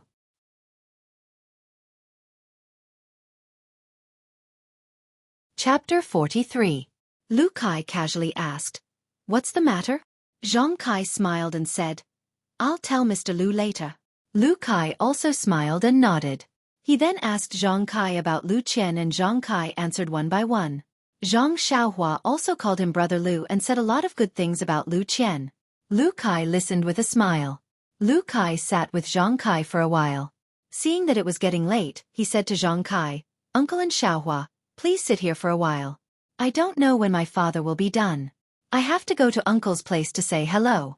It's better to go to his place for lunch. Zhang Kai waved his hand and said, Nephew, you don't have to be so polite. Just eat whatever you want. Lu Kai stood up and said, That won't do. It's not easy for Uncle to come here. We have to be the hosts. I remember that Xiaohua likes to eat red braised pork. I'll let you eat to your heart's content this afternoon. Zhang Xiaohua stuck out her tongue and said, Then, thank you Brother Lu. Lu Kai smiled and said, You sweet-tongued brat. After saying that, he quickly walked out. Only Zhang Kai and Zhang Xiaohua were left waiting in the room. The two drank tea as they waited. After waiting for a while, Mr. Lu still didn't come out. At this time, a loud voice came from outside the door. Brother Zhang, you're finally here. Zhang Kai and Zhang Xiaohua both smiled. It must be Butcher Lu. Zhang Kai and Zhang Xiaohua quickly stood up. Just as they walked to the door, they bumped into Butcher Lu who was walking briskly towards them. Butcher Lu affectionately held Zhang Kai's hand and said, Brother Zhang, I haven't seen you for a few days. I really missed you. Is your leg okay? It looks like it's healed. Zhang Kai also smiled and said, That's right. Thanks to younger brother. My injury has already healed. As a matter of fact, my leg didn't hurt too much when I walked from the Guozhuang house to here this morning. Butcher Lu said, Heaven helps the worthy. Brother Zhang is an honest man. He will definitely be rewarded. All right, how are your two sons' injuries? Zhang Kai said, Little Tiger's injuries are all healed, and Little Dragon is almost there. Butcher Lu said, That's great. It's going to be spring plowing soon, so we won't have to worry about the family anymore. Let's go inside and talk. Only then did everyone return to their seats. Just as they sat down, before Butcher Lu could even take a sip of water, Mr. Lu also entered the room. Zhang Kai and Zhang Xiaohua hurriedly stood up again and went forward to greet him. Mr. Lu returned the greeting and invited them to sit down. Mr. Lu said apologetically, Brother Zhang, you've been here for half a day. I was in the middle of painting, so it was rude of me not to welcome you. Zhang Kai hurriedly said, It's okay, younger brother was busy with work. We'll just wait in the room. Besides, there's still Lu Kai. He was chatting with us and just left. Younger brother, are you done with your painting? Mr. Lu glanced at Butcher Lu and said, Almost. This fellow's loud voice interrupted my train of thought. Let's continue in the afternoon. Butcher Lu said innocently, I didn't know you were painting. Besides, I was born with a loud voice. If I didn't wake you up, you would have left Brother Zhang hanging here. Mr. Lu said, You're always right. I won't talk about you anymore. Then he said to Zhang Kai, I also have this problem. When I'm writing or painting, I forget about the things around me. It's been like this for a long time, and it can't be changed. Come, please have some tea. After he finished speaking, he picked up his teacup and took a sip. Then he said regretfully, This tea is much worse than Brother Zhang's. I really miss the tea I drank last time. Zhang Kai smiled and said, Then younger brother Lu should go to the Guozhuang house more often. Otherwise, you can move in there and drink it every day. Mr. Lu smiled and said, Many things are easier said than done. The few of them sat and chatted for a while. After asking each other about the situation, Mr. Lu asked, Brother Zhang, why did you come to Bali Valley this time? Zhang Kai said, Younger brother Lu, I came this time because I have something very important to discuss with you. Mr. Lu nodded and said, "Elder brother, tell me about it." Zhang Kai continued, "Qianqian has stayed in our house for so long. Everyone in our family likes her very much. Also, my eldest son, Zhang Xiaolong, is in love with her. I came this time to discuss with you whether we can become in-laws." After Zhang Kai finished speaking, he stared at Mr. Lu, hoping to see a smile or joy on his face. However, he didn't see any expectant expression. Instead, Mr. Lu was clearly stunned. Then he frowned, as if he wanted to refuse. Butcher Lu, who was beside him, had always been a straightforward person. This time, he didn't interrupt. His gaze moved from Zhang Kai to Mr. Lu, and then from Mr. Lu to Zhang Kai. It was a bit thought-provoking. After a while, Mr. Lu opened his mouth and said, "Brother Zhang, you're a straightforward person. I'll get straight to the point with you. Let's say whatever we have to say and not hide anything. What do you think?" Zhang Kai naturally agreed. Mr. Lu continued, "Before Qianqian's mother passed away, her only wish was for me to find a good husband for Qianqian. These years, many people have come to our house to propose marriage, but I haven't agreed to any of them. First, Qianqian isn't satisfied. Second, I don't think they can bring happiness to Qianqian. Also, I know that Qianqian has liked to read since she was young. Her wish has always been to find a knowledgeable husband. I know that Xiaolong is a good child and I'm not worried about his character. However, he doesn't seem to be literate. I'm afraid that when he's with Qianqian in the future, their interests won't be the same. Also, Qianqian hasn't done farm work since she was young. Needlework is naturally no problem for her at home, but when she's with Xiaolong in the future, she won't be able to do farm work. Also, Qianqian and Xiaolong have only known each other for a month or so. How could they fall in love so quickly? Qianqian may have a good impression of Xiaolong. This is normal. After all, Xiaolong saved Qianqian before. If Qianqian wants to marry him because of this, it's too childish." When Zhang Kai heard these words, the expression on his face was a bit awkward. He thought that based on his previous experience of dealing with Mr. Lu, he felt that he was a very easy person to talk to. Moreover, he seemed to admire Xiaolong very much. Since Lu Qian had agreed, there shouldn't be any problems here. However, Zhang Kai was wrong. His admiration was limited to the admiration of a hot-blooded farmer in the countryside. It wasn't from the perspective of a father-in-law. Moreover, Xiaolong and Lu Qian lived in different worlds. Although they were both in the countryside, one was studying, and the other was farming. They really didn't have a common language. It was inevitable that there would be estrangement in their future life. Everything was natural for Zhang Kai, who was marrying a wife, to see. However, Mr. Lu, who wanted to marry his daughter, had to think very carefully. Zhang Xiaohua was also stunned. He also didn't expect that Mr. Lu, who looked very amiable, would refuse. However, he didn't know what to say. He could only look at his father and hope that his father could persuade Mr. Lu. Zhang Kai said, "Mr. Lu worries too much. In marriage, the first thing is that both parties are in love. Since Xiaolong and Qianqian are willing, then they can definitely live a good life. Brother, you said that there is no common topic.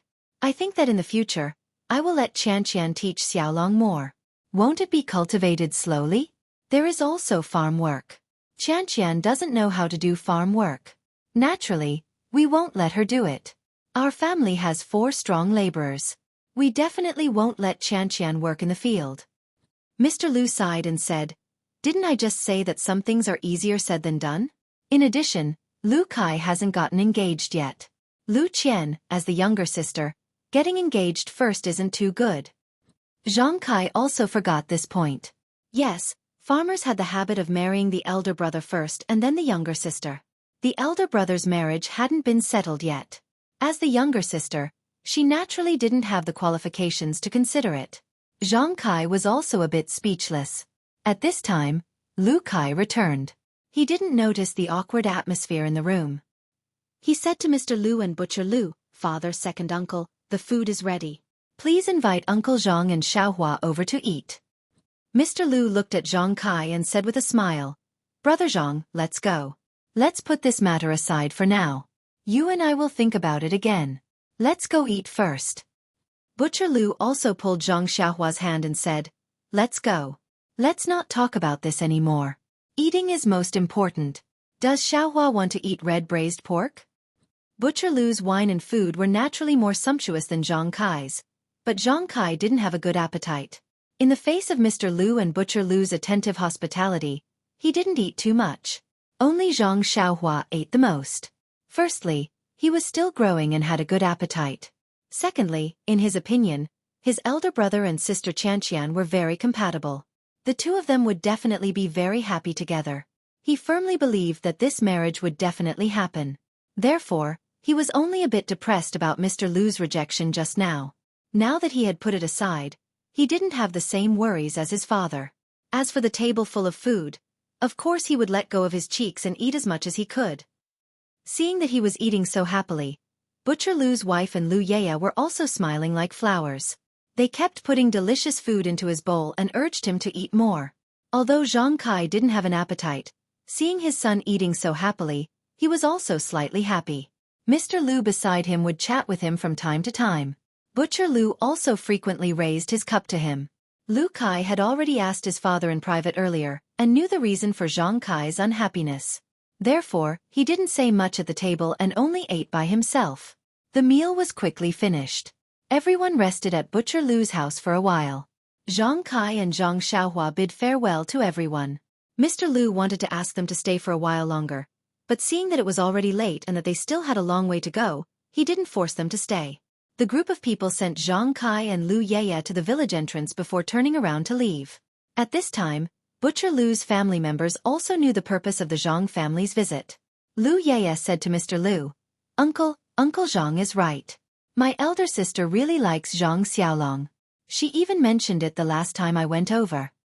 Mr. Lu sighed and said, a grown girl can't be kept at home. But this matter of living life isn't something that can be solved with just feelings.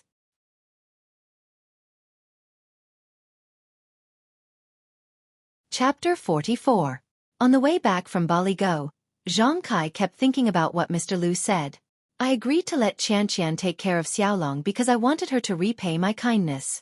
The hero saves the beauty and the beauty repays the hero with her body. That is a legendary story. I never thought about it. Now that Xiaolong's injury has recovered, I want to bring Qianqian back in a few days. It's not good for her to always stay at Brother Zhang's place. What could Zhang Kai say? There was a gap between his family and the Lu family. Xiaolong was a farmer. Compared to Lu Qian, a well-educated girl, he was indeed unworthy. These days of getting along, in the eyes of the Zhang family, Lu Qian was a golden phoenix. The Zhang family didn't have a parasol tree, so how could the phoenix fall? Although Lu Qian really liked Zhang Xiaolong and was willing to live with the Zhang family, who knew what it would be like when they really lived together in the future? Rather than being upset in the future, it was better not to be together now. It was a pity for Lu Qian, this good daughter-in-law, and Xiaolong's infatuation. Zhang Kai sighed as he walked. He sighed all the way to the Guozhuang house. His brows didn't loosen. At home, Zhang Xiaolong and the others were naturally waiting, hoping that Zhang Kai could bring back good news. But when they saw Zhang Kai enter the door with a gloomy face, they knew that things didn't go well. Zhang Kai entered the house and sat on the chair. Zhang Xiaolong quickly poured water for him.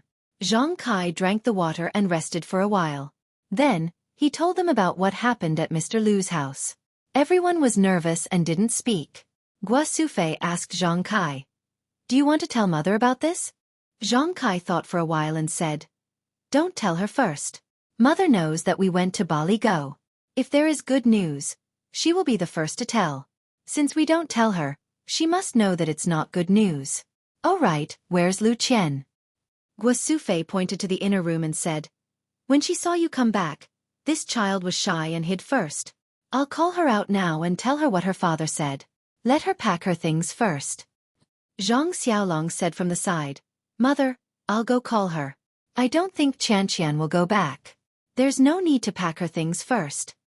Xueqi looked lovingly at Zhang Xiaolong, who was in love, and said, okay, you go. Maybe Qianqian can persuade her father. Not long after, Lu Qian followed Zhang Xiaolong out of the room. Her face was a little pale. She looked at everyone and didn't say anything. She quietly sat down on a chair in the corner. Everyone also sat down and looked at Lu Qian quietly. Actually, in Lu Qian's heart, She was racking her brains and could not understand what her father meant. Ever since she was young, her father had always followed her wishes and had never gone against her wishes. She had the final say in the matter of transferring her husband. In the past, there were countless people who came to propose marriage, but her father had never expressed his opinion. However, based on her own likes and dislikes, this was indeed strange. She had decided, but her father wanted to oppose it. Could it be that he was afraid that Uncle Zhang would cheat him? However, it shouldn't be. Could it be that he really wanted her brother to get married first and then consider her? Thinking of this, Lu Qian was also troubled. Lu Kai's vision was surprisingly high. He didn't even like the girls in the nearby villages. If she waited for him to get married first, wouldn't she become an old lady? Lu Qian raised her head and looked at everyone's eager eyes. She forced a smile and said, I don't quite understand what my father means. In a few days, when my father comes to pick me up, I will ask him properly. Then she looked at Zhang Xiaolong and nodded at him. Only then did Zhang Xiaolong reveal a trace of a smile from his face. This night was destined to be a depressing night. Everyone didn't eat well for dinner. They hurriedly ate a little and then cleaned up. When Gua Sufei was delivering food to her grandmother asked if Zhang Kai had brought back good news. Just as Gua Sufei was about to stutter, her grandmother said, It's okay, Sufei. I know our family situation very well. These children are very outstanding, but our family situation is like this. It's normal for others to dislike us. Let the children leave it to fate. If it's not a family, they will enter the same house. Our daughter-in-law will marry over sooner or later. When Gua Sufei heard this, she was both happy and worried. She was happy because her mother could see more clearly than herself. She was worried because her mother's last wish could not be fulfilled. She was a bit unfilial. She was worried because her mother's last wish could not be fulfilled. After dinner, everyone was not in the mood to work. They chatted for a while and then went to sleep. Only Zhang Kai and Gua Sufei discussed in low voices in the central room for a long time before returning to their own room. There was no oil lamp in the inner room. Gua Sufei groped around in the dark and got on the Kong. She laid there and was still thinking about the things that she discussed with Zhang Kai. At this time, she heard Lu Qian tossing and turning and couldn't sleep well. She asked her, Are you thinking about your father's words? Yes, Auntie. Lu Qian answered vaguely. Gua Sufei said, Qian, in fact, your father is also good to you. After all, you are still young and haven't experienced many things. Your life experience is also lacking. Your father has his own ideas and hopes that you can live a happy life. We all understand. After all, a family like ours can't give you much. When your father was young, it was because of the family's financial situation that he didn't let your mother take good care of her body. This caused his lifelong regret, so he values this very much. Most importantly, I think he wants to find a scholar for you. He and your brother are both scholars. Naturally, they hope that your husband is also a scholar. You two can recite poems and write couplets. This kind of life is what you should have. As for Xiaolong, he is my own son. Of course, I think that he is very good. However, our family's financial situation was indeed not good back then, so we didn't let him study. This was also forced by life. Who doesn't want their children to be successful? I know, Auntie. I now vaguely understand father's intentions, but in my heart, I still feel that reciting poems and being romantic is bliss. You fetch water and I water the garden, you plow the field and I weave cloth is also a kind of bliss. The two people in the family have the same heart and love each other. Although they are somewhat poor, they can change it through their own hands. I grew up in the countryside, so I don't have to worry about my mother's health. My body is very good. Although I haven't done farm work since I was young, I believe that if I do, I won't be worse than others. Lu Qian said, very unconvinced. Gua Sufei smiled and said, Qian, you are really a child who doesn't admit defeat. In fact, marriage is often not just a matter between two people. You have to integrate into a new family and adapt to their life. You also have to let them accept you. It is not just your husband who can accept you.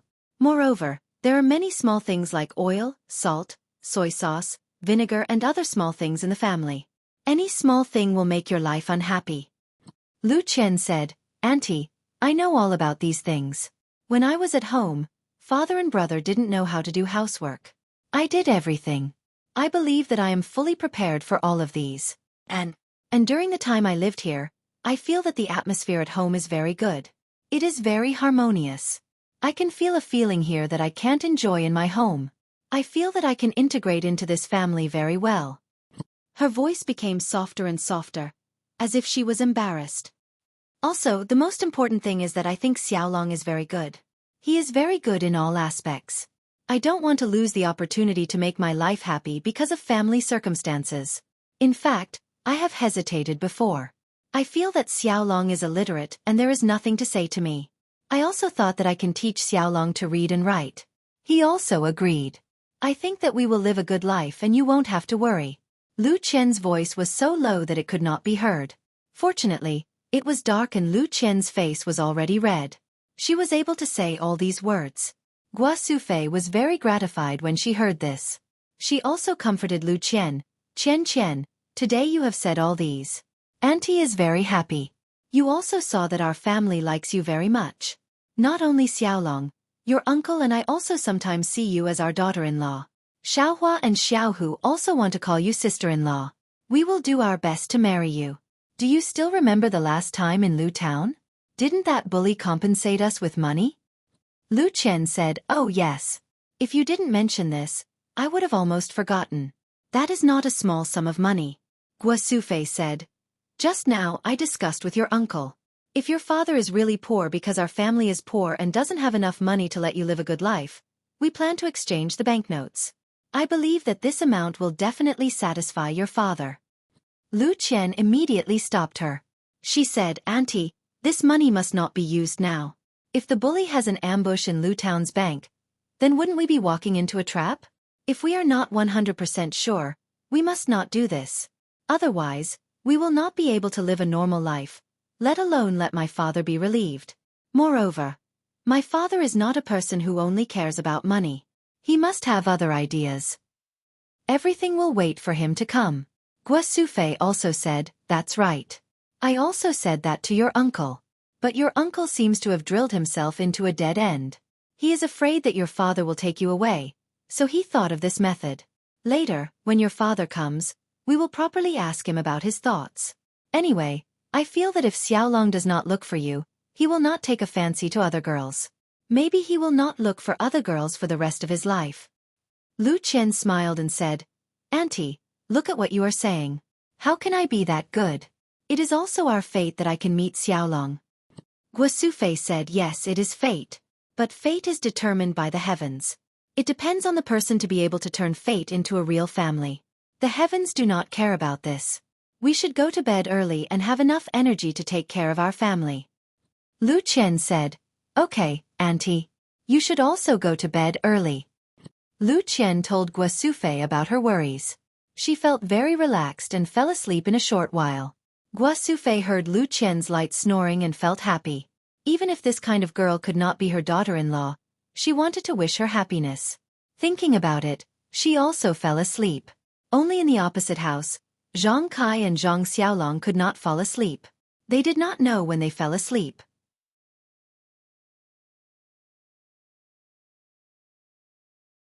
Chapter 45. The next morning, the sun still rose. The Zhang family was preparing for the spring plowing. Zhang Xiaolong was obviously absent-minded. He looked at Lu Qian from time to time, but Lu Qian acted as if nothing had happened. Lu Qian's calmness made Zhang Xiaolong's heart more and more uneasy. He finally found a chance to pull Lu Qian to the side and ask her softly, what do you plan to do? Lu Qian also had some intention of teasing him. She smiled and said, what do you mean? Zhang Xiaolong was a little unhappy and said, your father is coming to pick you up. Are you preparing to go home? Lu Qian said, yes, my father is coming to pick me up. Naturally, I want to go back to my own home. Zhang Xiaolong's face was a little pale and said, I knew it. The words you said before were all to comfort me so that my injuries would heal sooner. Now that my injuries are healed, you won't lie to me anymore. You want to go back to your stable home. Our small courtyard probably doesn't have anything to attract you. Lu Qian saw that Zhang Xiaolong was really taking it seriously. She quickly put away her teasing expression and said, Xiaolong, look at what you're saying. Do you think that what I said before was to comfort you? Don't you know what I'm thinking? Zhang Xiaolong was stunned and said, "It's not that I don't believe you, but at this juncture you're so calm, and my heart is so anxious that it's about to burst into flames. Of course, I want to ask you what solution you have." Lu Qian smiled and said, "You usually look very smart, but in the end, you've fallen into a cliché. Isn't there a saying, when the water comes, escape through the earth? When the soldiers come, block them? Of course, my father wants me to go back and will come to pick me up. But whether I go back or not, isn't it up to me? Usually, my father goes along with my matters. This time, it's a little unexpected. I think I should wait for my father to come and ask him properly. Once I know the reason, there will naturally be a solution. Why are you in a hurry?" Zhang Xiaolong smiled and said, "I'm not as confident as you are. Of course, I'm confused because I'm concerned. Moreover, I think that we should take the initiative to talk to your father. It's better than waiting here for your father to find us." Lu Qian looked at Zhang Xiaolong and praised, "You are right. If we take the initiative to attack, we will have the initiative in our hands. When my father comes, we will be at a disadvantage. Maybe there will be other changes. And why don't I go home first and see the situation first?"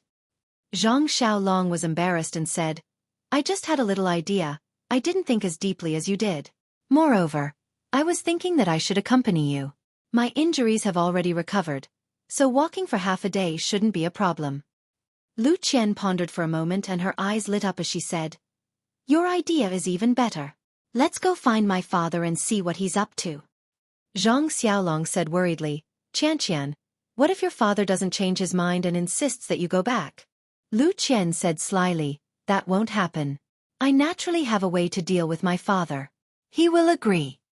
Zhang Xiaolong was still worried and said, "I'm talking about if. What if?" Lu Qian said seriously, "Brother Xiaolong, you must know my thoughts. There are many things that we haven't said to each other clearly. However, you must believe me. I will accompany you."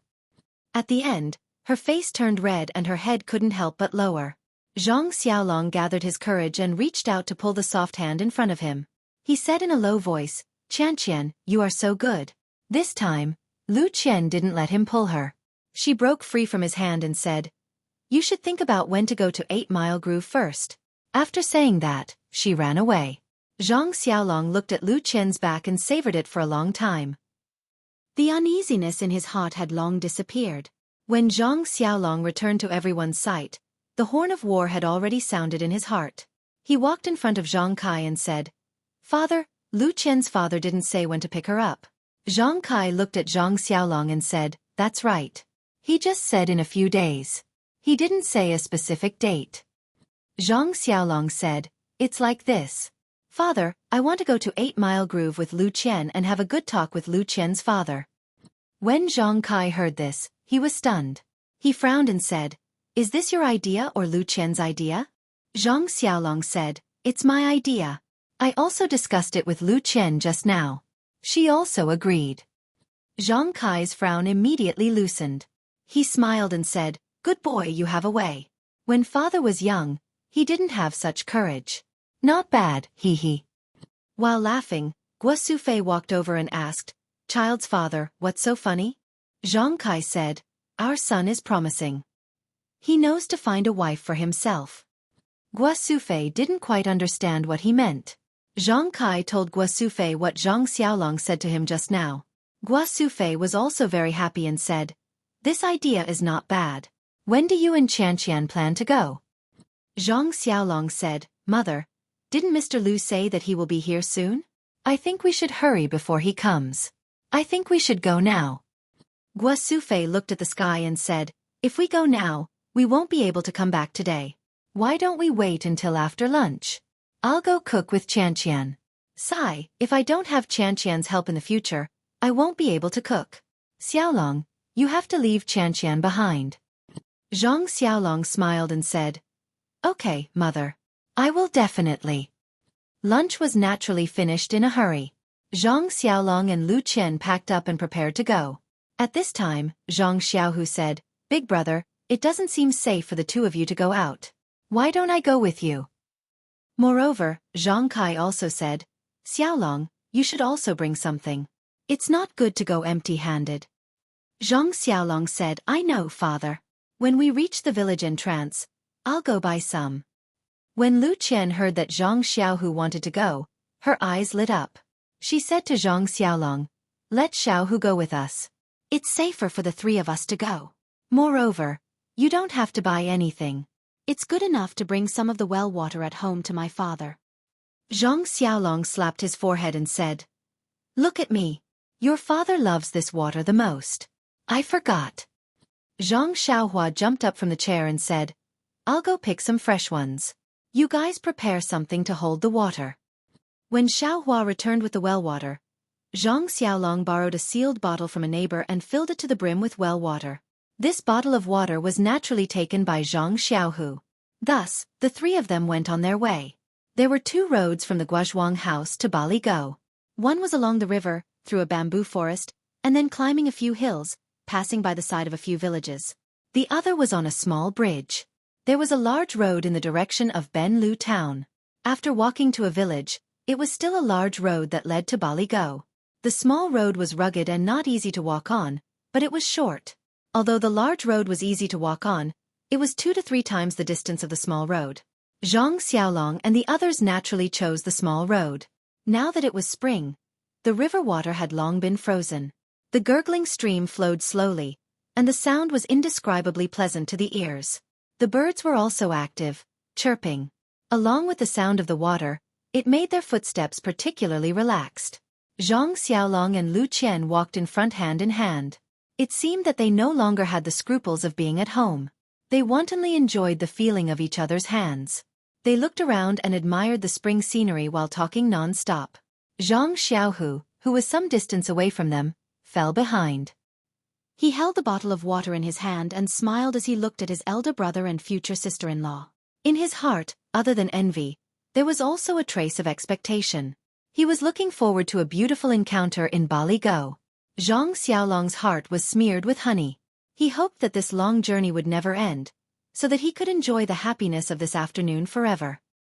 He had never felt that walking was such a happy thing, nor had he felt that the mountain scenery that he had been tired of looking at on weekdays was so beautiful. He had never thought that Lu Qian's words were better than the sound of the river and the birds. He had never thought that Baligo was so close to him from the Guozhuang house. It seemed that they had arrived at the place as soon as they started walking. When Lu Qian pulled back her hand, he was still dizzy and asked why. It was not until Lu Qian shyly said that Baligo, where she grew up, was in front that he realized that the journey of walking in the clouds had come to an end. Lu Qian led Zhang Xiaolong and Zhang Xiaohu into the village. From time to time, people who knew Lu Qian greeted Lu Qian. Some girls and aunties even stared at Zhang Xiaolong and Zhang Xiaohu's faces unscrupulously and scanned their bodies. Not only did Lu Qian's face turn red, but Zhang Xiaolong and Zhang Xiaohu were also at a loss. After all, they did not ask who Zhang Xiaolong and Zhang Xiaohu were. Naturally, Lu Qian could not explain. Although she wanted to let them think what they wanted, she did not want them to think blindly like this. However, her house was still very far from the village entrance. Presumably, not long after she reached home, the topic of Zhang Xiaolong would probably spread throughout the village. When Lu Qian brought Zhang Xiaolong and Zhang Xiaohu home, it was very coincidental that Mr. Lu and Butcher Lu were drinking tea and talking in the small courtyard. As soon as Lu Qian entered the door, she saw Mr. Lu sitting on a small stool under the eaves. He was holding a teapot and pouring tea into a teacup. Butcher Lu, on the other hand, was holding a wine gourd that he usually used. From time to time, he would bring it to his mouth and take a sip. When Lu Qian saw her father, the rims of her eyes seemed to turn red. She shouted "Father" and ran over. Mr. Lu was also stunned. When he saw that Lu Qian had returned, he was naturally happy in his heart. He put down the teapot and stood up to welcome her. Although it had not been long since they last met at the Zhang family, this time, Lu Qian had returned home. The feeling was naturally different. Lu Qian threw herself into her father's embrace and hugged her father's arm like a child. Mr. Lu lovingly stroked her hair and only said, "You're back. It's good that you're back."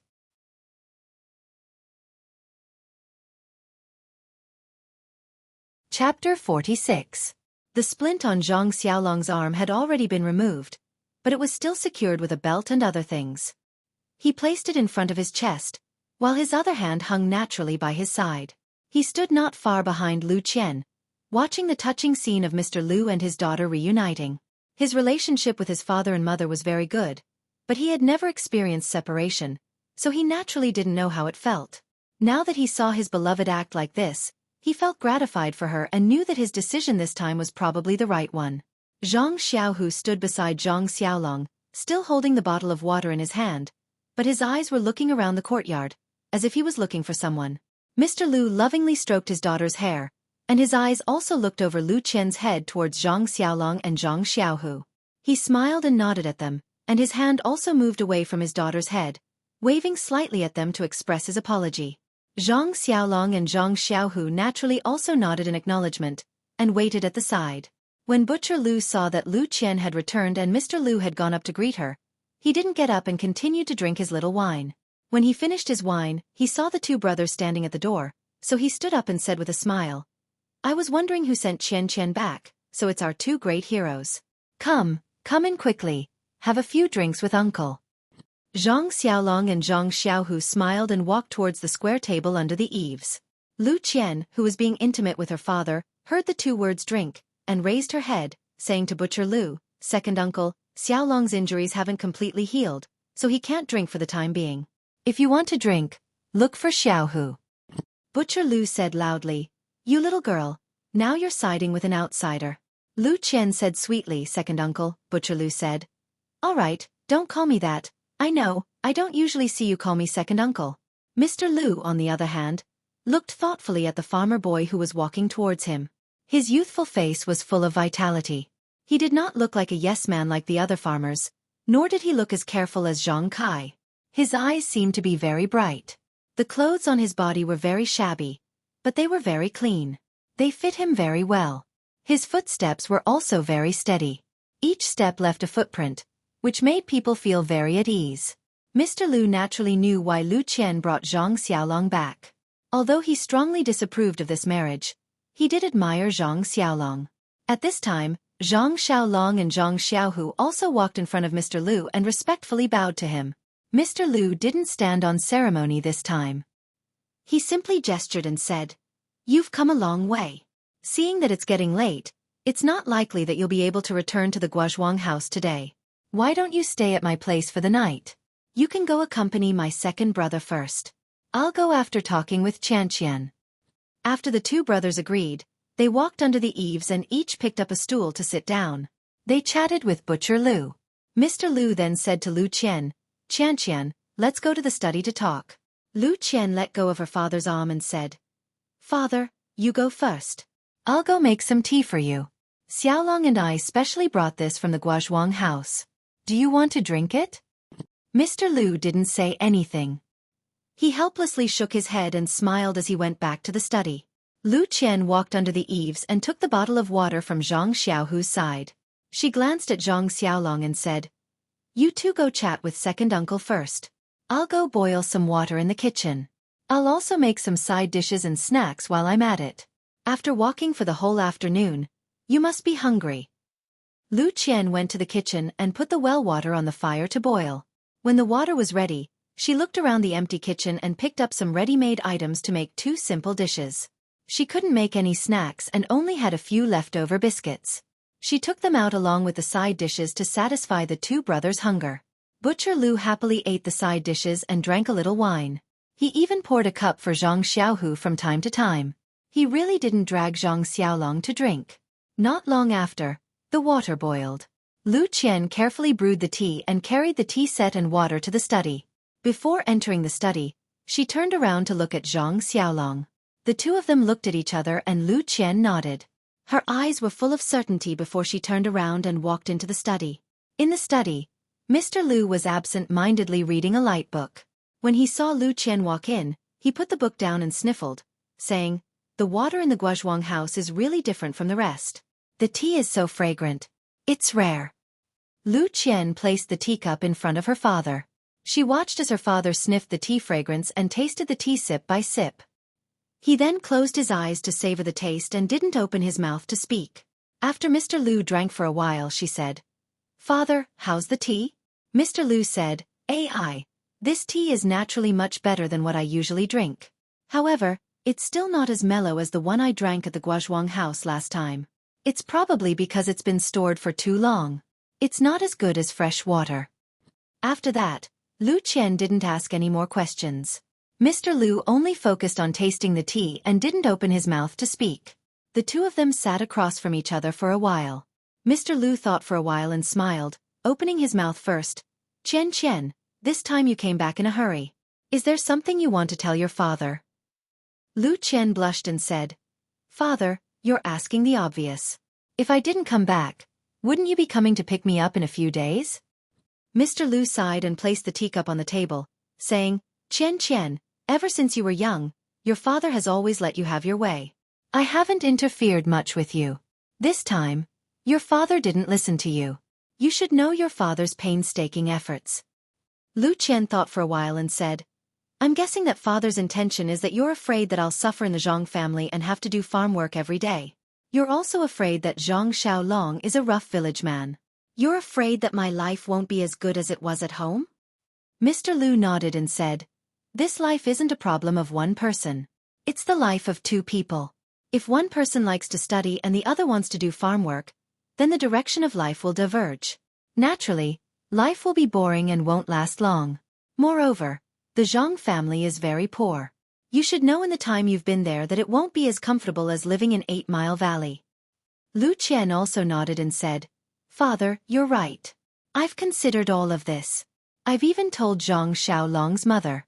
She said something similar to what you said. She also hoped that I would consider it carefully. Mr. Lu asked curiously, She really said that? Lu Qian said, Of course. I didn't think that auntie, a village woman who doesn't know many words, would be so reasonable. Mr. Lu sighed and said, That's really rare. No wonder she could raise such a magnanimous child. Following that, Mr. Lu said, Actually, you can't understand all of this. It's just that we've experienced it before. With your personality, even if we say it, it might not be useful. Only when you hit a wall will you understand father's painstaking efforts. However, although your mother's matter happened a long time ago, it's still vivid in my mind. If I had the ability, I wouldn't have let your mother suffer and leave us early. Therefore, I don't want your mother's tragedy to happen to you again. Lu Qian naturally had a card up her sleeve and said, Father, perhaps you're too stubborn on this point. If you had the ability, would you still be the current you? Can Yang Qin be happy with you? If she wasn't happy, then what's the value of living for a lifetime? But mother respects you, loves you, and has only been with you for a short 10 years. However, the happiness that she has is something that others can't get in their lifetime. Tell me which is her choice. Lu Qian continued, Father, actually, I've always thought that life's fate has already been arranged. Whether you're sad or happy, it's all a kind of life. A person's life is a kind of trajectory. When all sorts of trajectories are intertwined together, it's the whole life. Mother's trajectory is destined to involve you, and your trajectory is also destined to lead you and mother's happiness. You've always blamed mother's death on your ability, saying that you couldn't take good care of her. In fact, that's not the case. From the moment mother met you, our family's life had already been created. Mother's happiness and ending was already predetermined. Any change would be futile. If father was obsessed with politics back then, you would naturally have neglected mother. Mother wouldn't have left us early, but would she have lived happily? Seeing Mr. Lu fall into deep thought, Lu Qian continued, Actually, I've always been thinking about my meeting with Zhang Xiaolong. I've told you before that from the moment I met Zhang Xiaolong in the textile shop, our trajectories have been intertwined. I'm sure father knows about the things that happened during that time. There's no need for me to go into detail. I can only use the word fate to describe my relationship with Zhang Xiaolong. Also, there's a very important thing that father doesn't know about. Mr. Lu was stunned and said, What is it? Lu Qian said mysteriously, Father, do you think that the water in this Guozhuang house is especially delicious? Mr. Lu said, Yes, so what? Then, Lu Qian told Mr. Lu about her grandmother's illness and how she went to Lu Town to see a doctor. Mr. Lu was clearly shocked and asked, Are you sure that this is the effect of the well water? Lu Qian said, Of course. Just look at Zhang Xiaolong's arm and you'll know. Have you ever seen a broken arm heal so quickly in a short month? Also, the last time you came to see me, she said that my skin is much better than before. I can feel it myself now. Mr. Lu frowned and didn't ask any more questions. Lu Qian then continued, Father, think about it. This well water is a priceless treasure. Your body has always been very weak. Ever since Mother passed away, you haven't been well. To be able to make you healthy has always been my wish. Now that we have this well water, living a long life is no longer an extravagant hope. This well water was dug out by the Zhang family and belongs to the Zhang family. Don't you think that this is a chance given to me and Xiaolong by the heavens? Also, Big Brother hasn't gotten married yet. I don't know if my future sister-in-law will be virtuous. If I move to the Zhang family and you move to the Guozhuang house, on one hand, I can serve Father, and on the other, Father can enjoy the blessings of the heavens. Wouldn't it be the best of both worlds? Would it solve all the problems in my heart?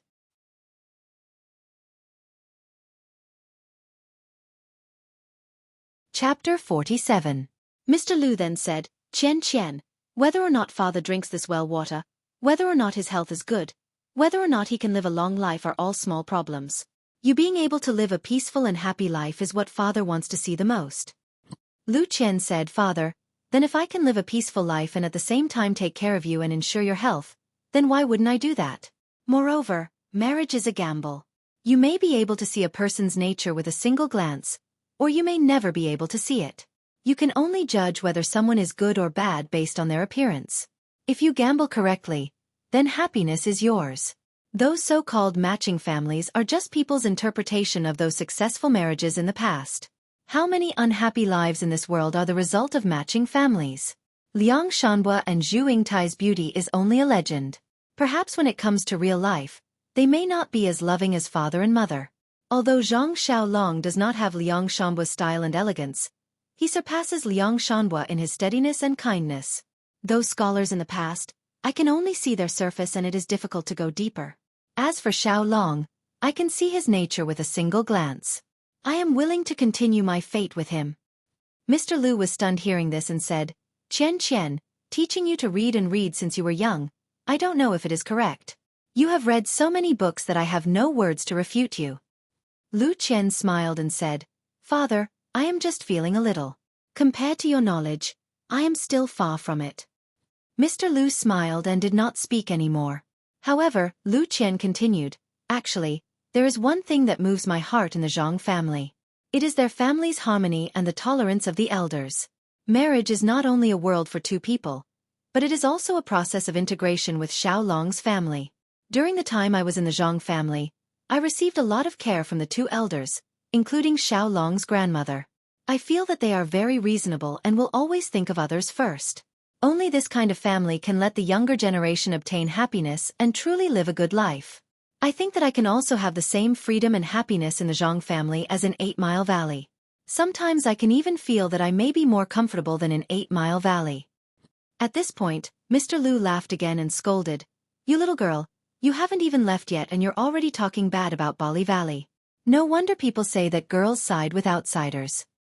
Lu Qian sweetly said, Father, that's not what I meant. I'm just saying that I can get things that I can't get in 8 Mile Valley. Maybe it's because there's no mother at home. Mr. Lu was dejected and said, That's right, Qian. It's been hard on you. You didn't have a mother to dote on you since you were young. Your second aunt is also a big uncouth woman. She doesn't even care about Yaya, let alone you. This is also Father's mistake. Lu Qian comforted Mr. Lu and said, Father, don't be sad. I've already grown up. Perhaps in the future, there will be someone who will dote on me. You always say that second aunt is uncouth, but Xiaolong's mother is also uncouth. However, she is especially meticulous and has a gentle personality. The difference between people is so huge. Of course, I'm not saying that second aunt is not good. Isn't second uncle's family managed by second aunt? Maybe it's because I hit it off with Xiaolong's mother. Right now, I feel like a mother. Mr. Lu nodded and said, You've always been competitive. It's rare for someone to be so subdued by you. It seems like this is also one of the reasons why you chose Zhang Xiaolong. Lu Qian blushed and nodded. Mr. Lu let out a long sigh and said, This Zhang Xiaolong was able to meet you and save you. This can be considered a heavenly opportunity. This Zhang family was able to dig out immortal water from the well. This can be considered a geographical advantage. The Zhang family and you hit it off very well.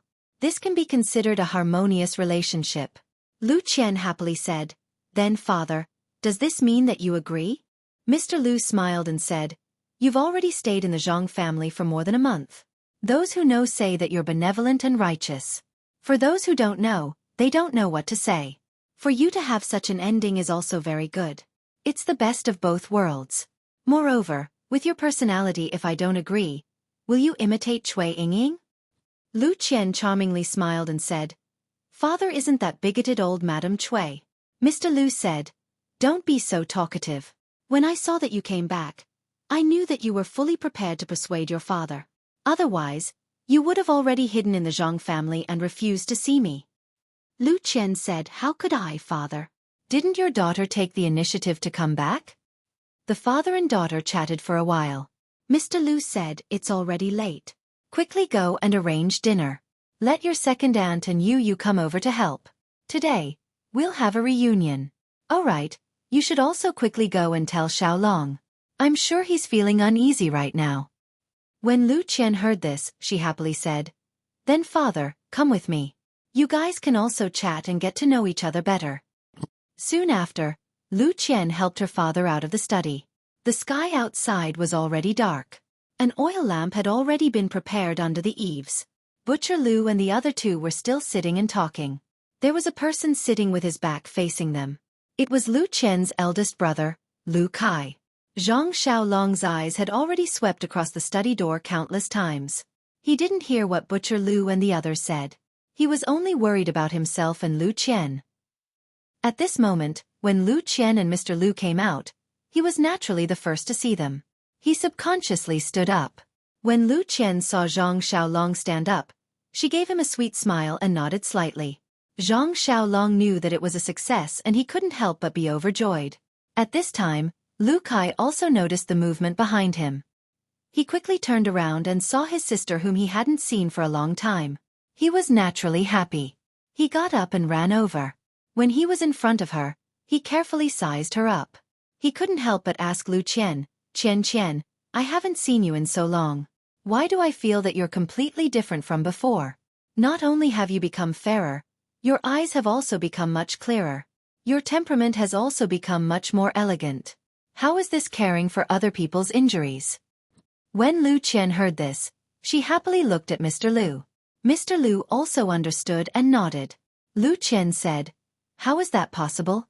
Big brother, it's just that I haven't seen you in a long time. After a few days, you'll find that your sister is no different from before." Lu Kai suddenly understood and said, "That makes sense. A scholar who has been away for 3 days will have a whole new level of respect. Perhaps this is the reason." Lu Qian skipped this topic and said, "Big brother, how are we going to eat tonight?" Lu Kai jumped up and said, "I was talking to second uncle and Zhang Xiaohu just now and forgot about this matter. I'll go to second aunt's house to inform them." Lu Qian stopped him and said, "Father wants us to eat at our house. It can be considered a reunion. I'll go to the village entrance to buy some things.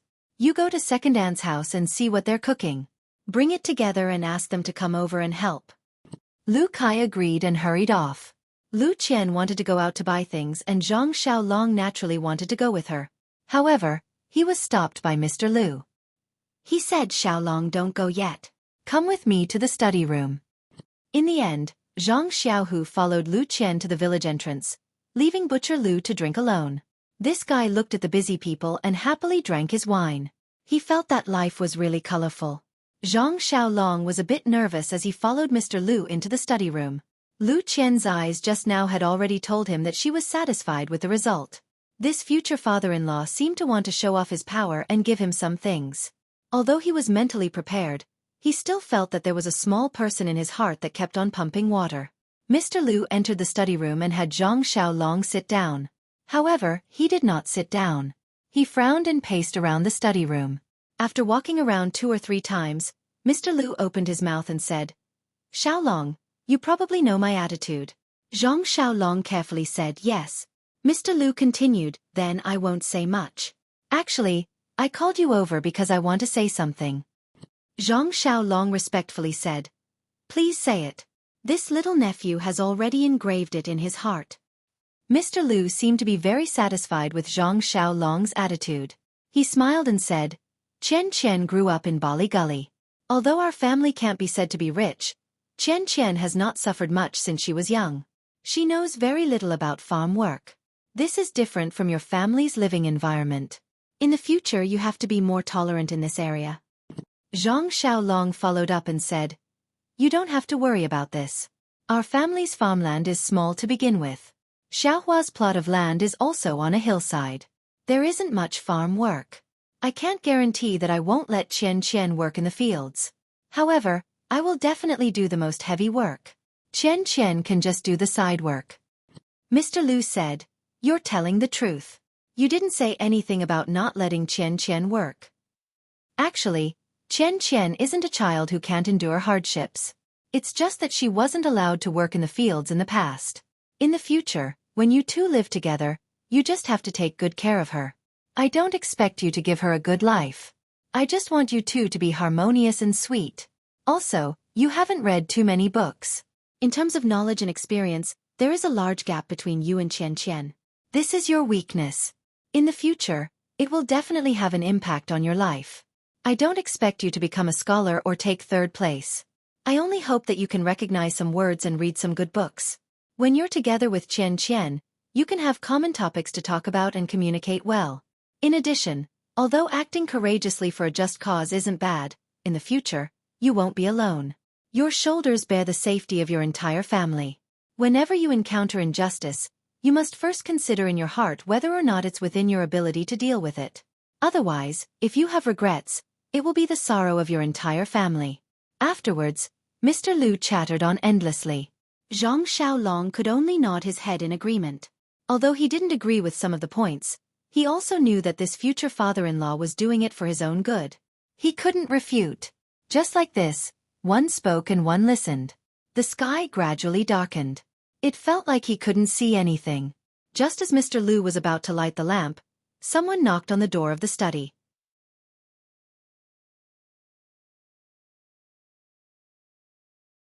Chapter 48. When Mr. Lu opened the door, it was Lu Qian. Dinner was already prepared outside. Although tonight's dinner was rushed, it was still sumptuous. Most of the dishes were already prepared by Lu Yeye's family. Some of the dishes and desserts made by Lu Qian were also the icing on the cake. It made everyone who had not eaten her cooking for a long time very hungry. During the dinner, the guests and the host were very happy and chatted a lot. Butcher Lu and his family knew Mr. Lu's intention, and were also very happy for Lu Qian. They also said a lot of words of blessings. It was just that they were not officially engaged with the Zhang family, so they were still very reserved when they spoke. Everyone was very happy. Only Zhang Xiaohu glanced at Lu Yeye from the corner of his eyes from time to time. Unfortunately, Lu Yeye's attention was not on him, making him inevitably disappointed.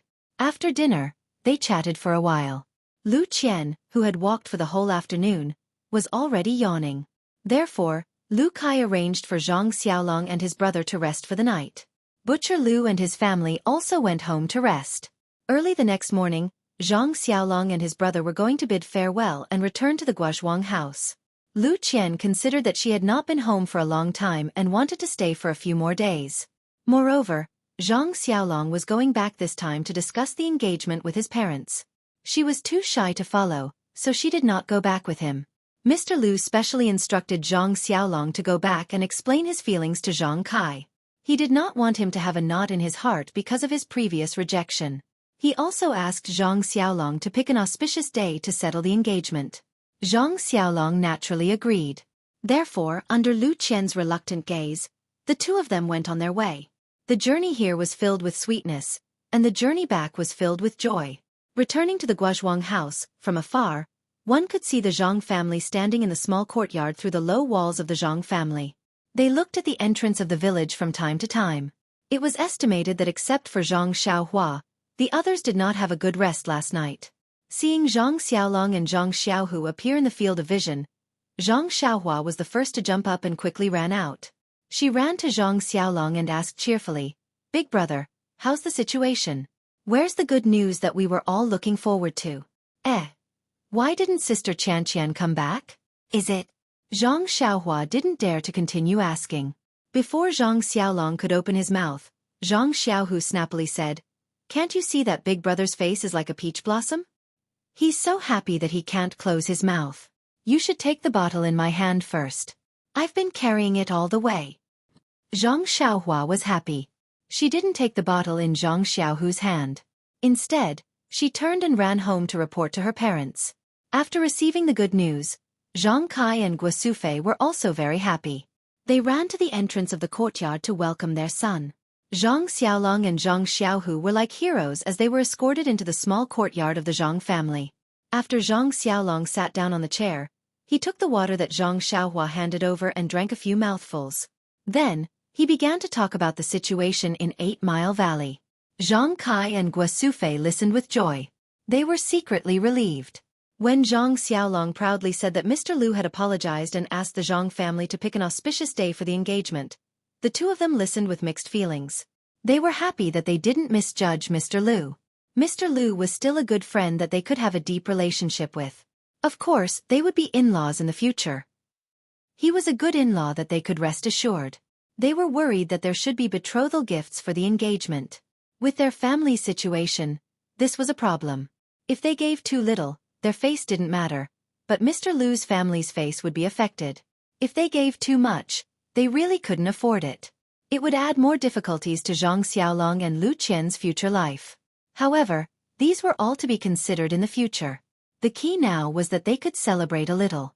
They had to set a date first. Guo Sufei also happily told this good news to her bedridden grandmother. Her grandmother was so happy that her face became ruddy. In the next few days, the Zhang family was immersed in joy. When spring returned to the earth, Zhang Xiaolong's spring had also arrived. Zhang Kai and Guo Sufei were busy with the engagement. Zhang Xiaolong and his brothers were busy with the spring plowing and planting in the fields. The weather was getting warmer day by day. The soil in the fields had already been frozen. The warm spring breeze blew on their faces, reminding them that spring plowing was never too early. The custom of the engagement was also very simple. The father and mother of the man would bring various gifts and prepare the man's birth characters. They would go to the woman's house. The woman would accept the gifts and give the woman's birth characters to the man. Then, the engagement would be completed. Of course, the time of the marriage would be set at that time. Most of the time, they would come again to discuss the marriage in the future and set the time again. In fact, the betrothal gifts were just some gifts of various colors. However, people originally had a competitive mentality. The gifts were compared with each other. At this time, many people directly gave silver. Sometimes it was also called iridescent gold. As a matter of fact, Zhang Kai and his wife were worried about iridescent gold. Zhang Kai thought that Lu Qian was a good daughter-in-law. He should give her more iridescent gold to show that the Zhang family had a precious daughter-in-law. Moreover, Mr. Lu would also have a lot of face. Guo Sufei thought that there should be something to show, but her family's conditions were limited. It couldn't be too precious. Otherwise, they wouldn't be able to live before they married her. Zhang Kai actually knew about this situation. He also thought so before, but when it came to the matter, he hesitated. After all, there were still a few hundred taels of silver banknotes hidden at home.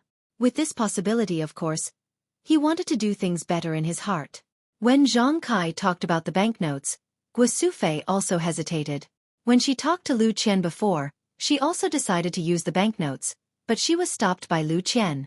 At this time, since there were banknotes, why not use it? Moreover, more than a month had passed, and no one had come to make trouble at home. Presumably, the other party really took this money as compensation. In this way, this money was her family's. Why not use it? The disagreement between the husband and wife seemed to disappear. They were both inclined to use this banknote. Therefore, Guo Sufei took out the banknotes and the token hidden at the bottom of the box. Then, she called Zhang Xiaolong into the inner room. Zhang Xiaolong's injury healed rapidly. In these few days, he didn't need to fix his arm anymore. It was just that his injured arm couldn't carry heavy objects.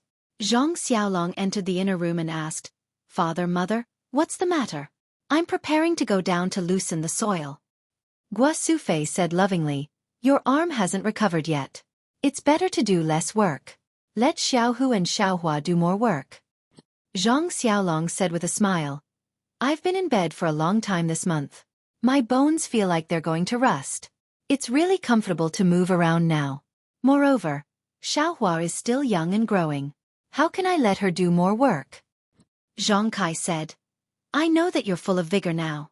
We don't intend to stop you, but the future is long. You have to pay more attention to your body. Zhang Xiaolong replied, I know. Father, what's the matter? It can't be as simple as letting me rest. Guosufei said, oh, it's like this.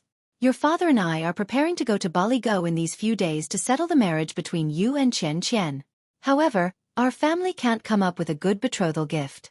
We plan to take out the banknotes from last time to exchange for some. After he finished speaking, he placed the 2 banknotes and the token in front of Zhang Xiaolong. He pointed at the token and said, take this thing with you. If something happens during the exchange, take this thing out. It might be useful. Zhang Xiaolong looked at his father and mother's eager faces and the banknotes and tokens in front of him. He sighed and didn't pick them up. He said, Father, Mother, didn't we say that we won't use these banknotes again? Xueqi smiled bitterly and said, yes, that's what we said at the time. However, the situation is stronger than the person.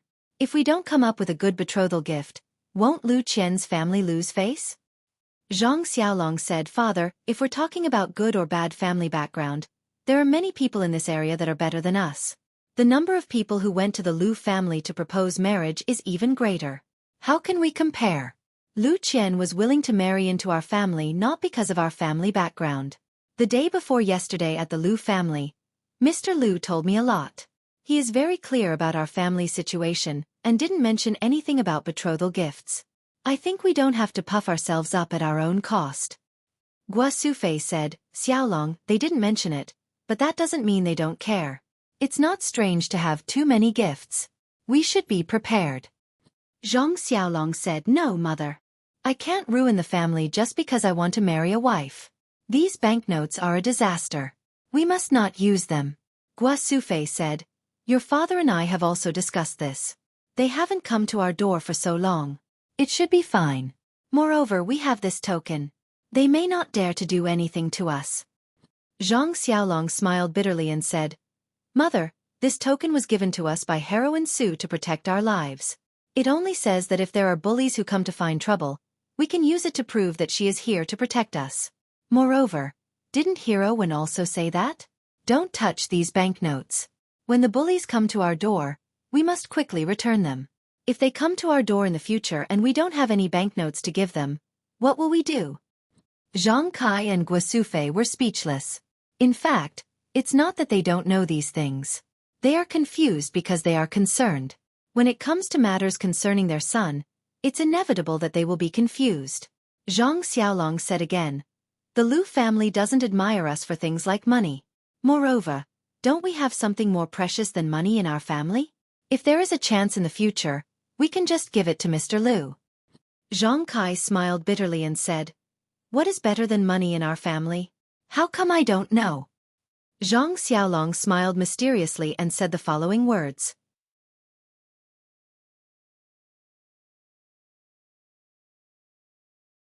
Chapter 49. Zhang Xiaolong smiled and said, it's our well water. When I saw Mr. Lu drinking tea that day, he was happier than if we gave him 10 taels of silver. In the future we can give him more well water. Not only can it satisfy his appetite, but it can also ensure his health. Isn't that better?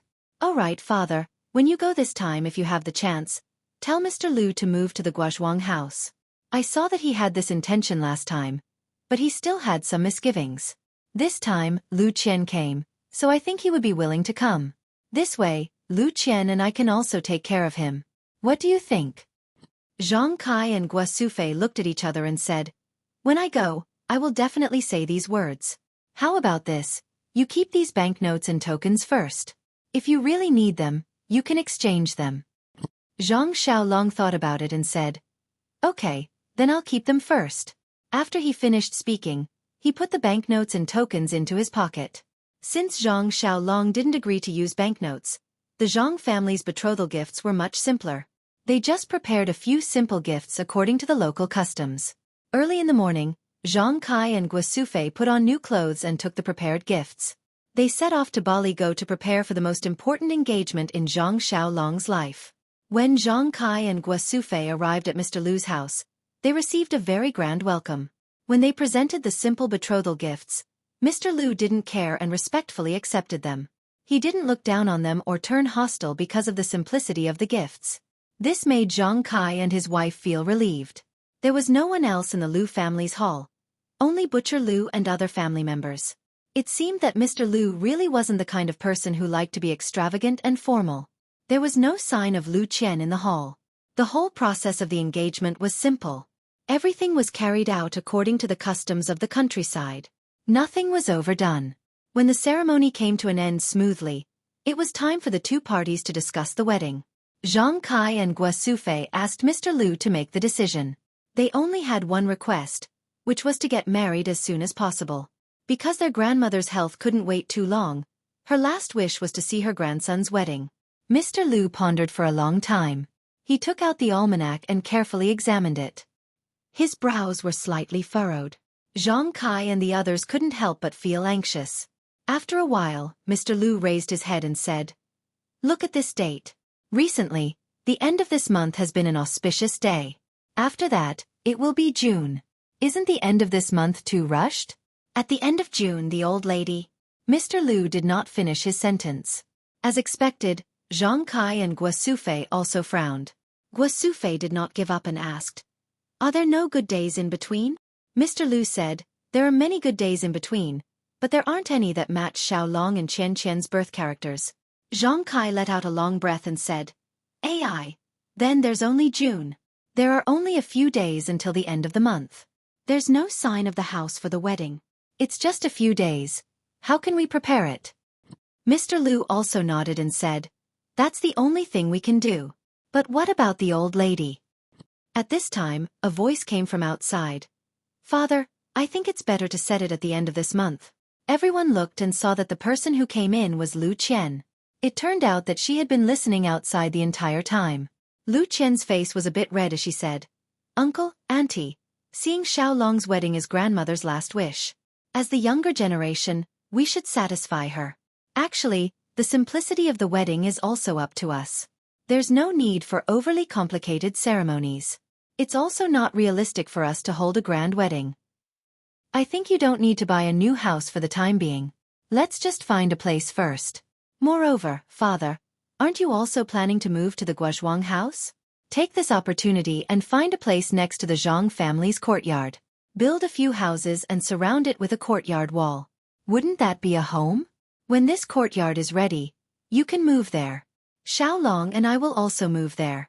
We can take care of you on one hand, and we can also take care of Uncle and the others on the other. What do you think?" Lu Qian's idea seemed very unimaginable, but after careful consideration, it was still very feasible. Grandmother's health should not last until June. When the old lady passed away, this morning ceremony was likely to delay the wedding.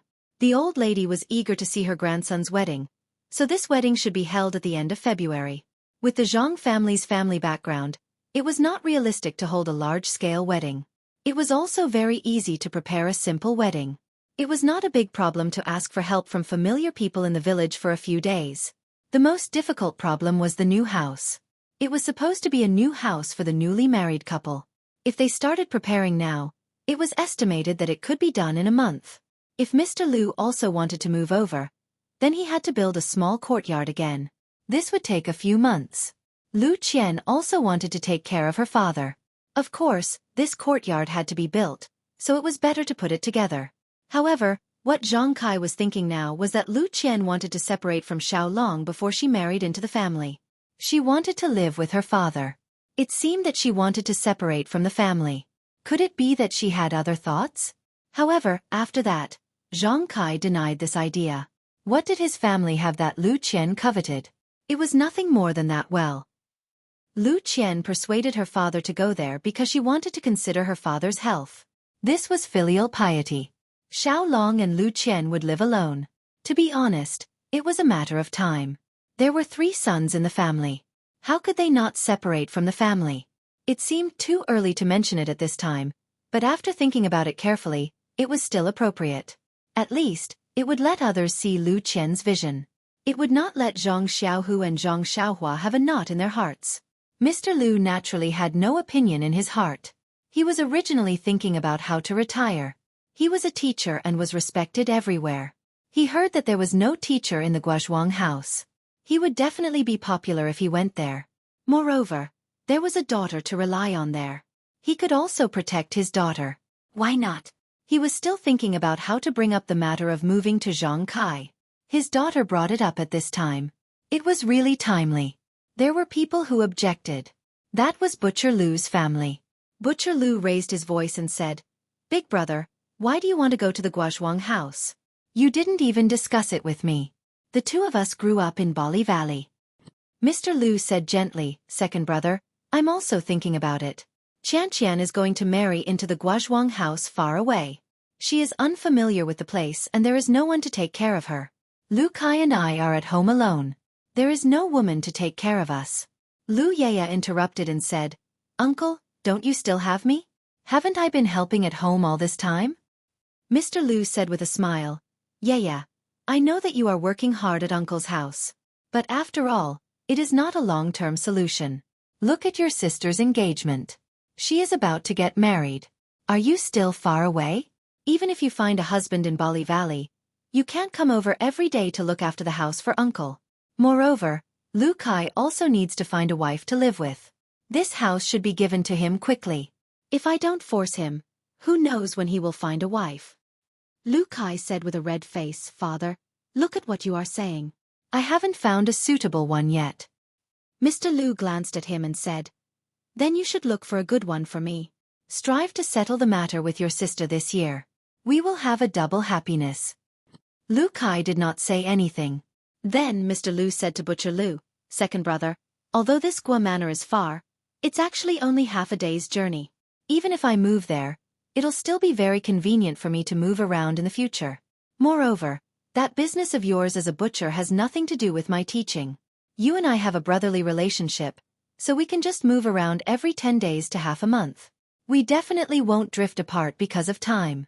In the future, when you are tired of staying in Bali Valley, you can also move in with me." Mr. Lu knew that Butcher Lu was outspoken and could not keep secrets in his heart.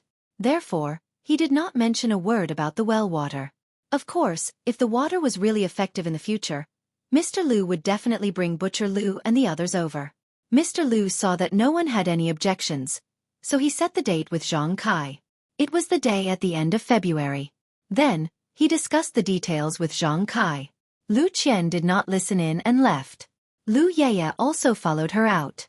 When they arrived at Lu Qian's boudoir, Lu Yaya teased, "Elder sister, do you think that Xiaolong is in such a hurry to marry over?" Lu Qian said, "It is not what you think. This Zhang family's grandmother does not have many days left.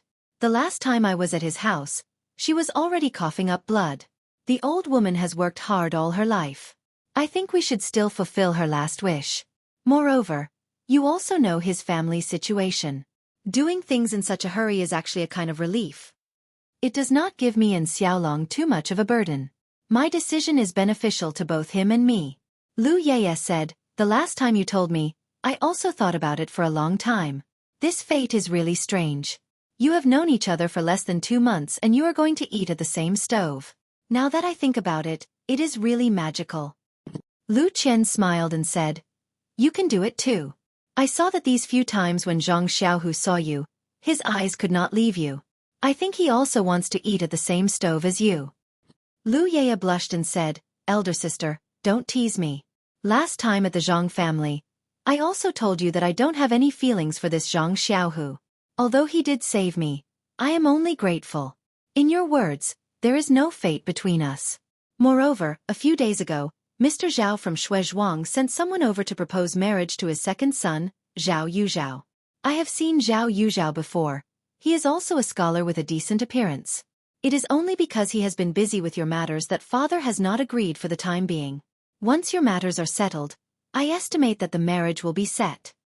When Lu Qian heard this, she was very happy and said, "You little girl, you are still hiding this secret in your heart. You only told me today. I have seen this Zhao Yuzhao before.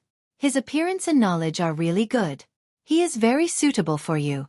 Yeah, your luck is not bad."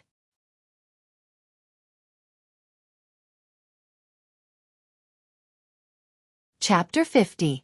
Lu Yaya giggled and said, "No matter how good your luck is, it can't be compared to your fate. That was given by the heavens. You just wait to slowly enjoy your happiness. I just want to persist in my dream. I want him to read me poems that I like and write my own poems. When I'm free, I'll look at the small bridge and the flowing water. When night comes, I'll give him incense." Lu Qian said, "Yeah, in fact, love is sweet. Life is realistic. I have the same dream as you. Unfortunately, the heavens have arranged Zhang Xiaolong for me. I can only choose my village wife's life. Different people have different ways of living. I hope that we will have our own happy life." Lu Yaya said, "Sister, I also believe that we will be happy. However, elder sister, have you really decided? I still want to ask you one last time. Have you really decided to marry an illiterate farmer in such a hurry? Decades later, when you look back, won't you regret today's decision?" When Lu Qian heard this, she tugged at Lu Yaya and said, "Yaya, there are some things that cannot be decided by reason. Even though there are millions of people who will continue to move forward, perhaps today's decision will lead to a different life for me. Perhaps in a few decades, I will regret today's decision. However, right now I do not regret it. When you are afraid of the slightest thing and do not know when to advance or retreat, you have lost the right to choose. Life is the combination of many choices. Different choices are different lives. If you and I both make the same choice, then wouldn't there be no joy in life? Although Xiaolong is a farmer, he is not illiterate. He is not a rotten wood that can't be carved. I think that our lives are a process of mutual influence and change. He may not write poems for me, but I can read for him and teach him how to write. We don't have a small bridge and flowing water. Maybe we can have a man plowing and a woman weaving. Although I can't give him incense, how can the bedroom be just drawing eyebrows? I can let him grind ink for me. In short, we will gradually change and make our lives happier." Lu Yaya also smiled and said, "Elder sister, your homework was better than mine when you were young, and you read more books than me when you grew up. I can't win against you, but I always feel that you will suffer a lot if you marry into the Zhang family. Why do you want to make yourself uncomfortable?" However, Lu Qian said, You are still a little stubborn. The word happiness is the same for everyone. The happiness of the poor is no different from the happiness of the rich. It doesn't mean that your happiness is better than others just because you are rich. So, when I choose to be poor or rich, I am choosing happiness. There was happiness in suffering, and there was happiness in enjoying. As long as one felt happy, why would one be afraid of suffering? Even if it is pain in the eyes of others, how can you know the sweetness in it? As the saying goes, if you are not a fish, how can you know the happiness of the fish?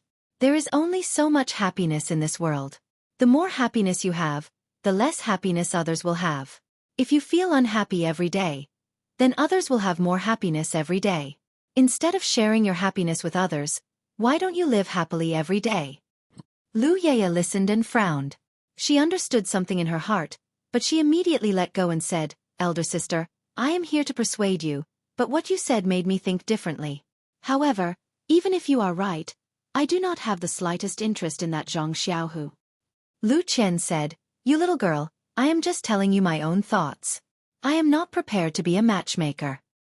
Not to mention the two sisters quarreling in the room, the two prospective in-laws in the hall had already discussed the specific details. At this time, it was already late. If they rushed back to Guozhuang, they would have to travel at night. Naturally, Mr. Lu would not let them leave like this. Dinner was eaten at Mr. Lu's house. After the engagement, they were now considered a family. This meal was naturally eaten to their heart's content, and both the host and the guest were happy. Early the next morning, when the sky was still hazy, Zhang Kai and Guosufei said goodbye to Mr. Lu and hurried back to the Guozhuang house. There were only a few days until the end of the month. They still had to hurry back to prepare for the wedding. The task was very difficult. When the two elders rushed back to the Guozhuang house and told Zhang Xiaohu the good news, Zhang Xiaohua and Zhang Xiaohua, who were waiting at the side, were so happy that they almost jumped up. Their impression of this future sister-in-law was really good. They did not expect that they would be able to see this sister-in-law in a few days. It was really unexpected.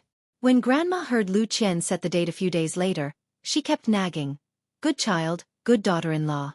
If there was a memorial tablet, she would have burned a few sticks of incense to thank the ancestors for finding such a good granddaughter-in-law. Zhang Kai and Gua Sufei's family had a very good reputation in the Guozhuang house. Moreover, there had never been any big events in the family.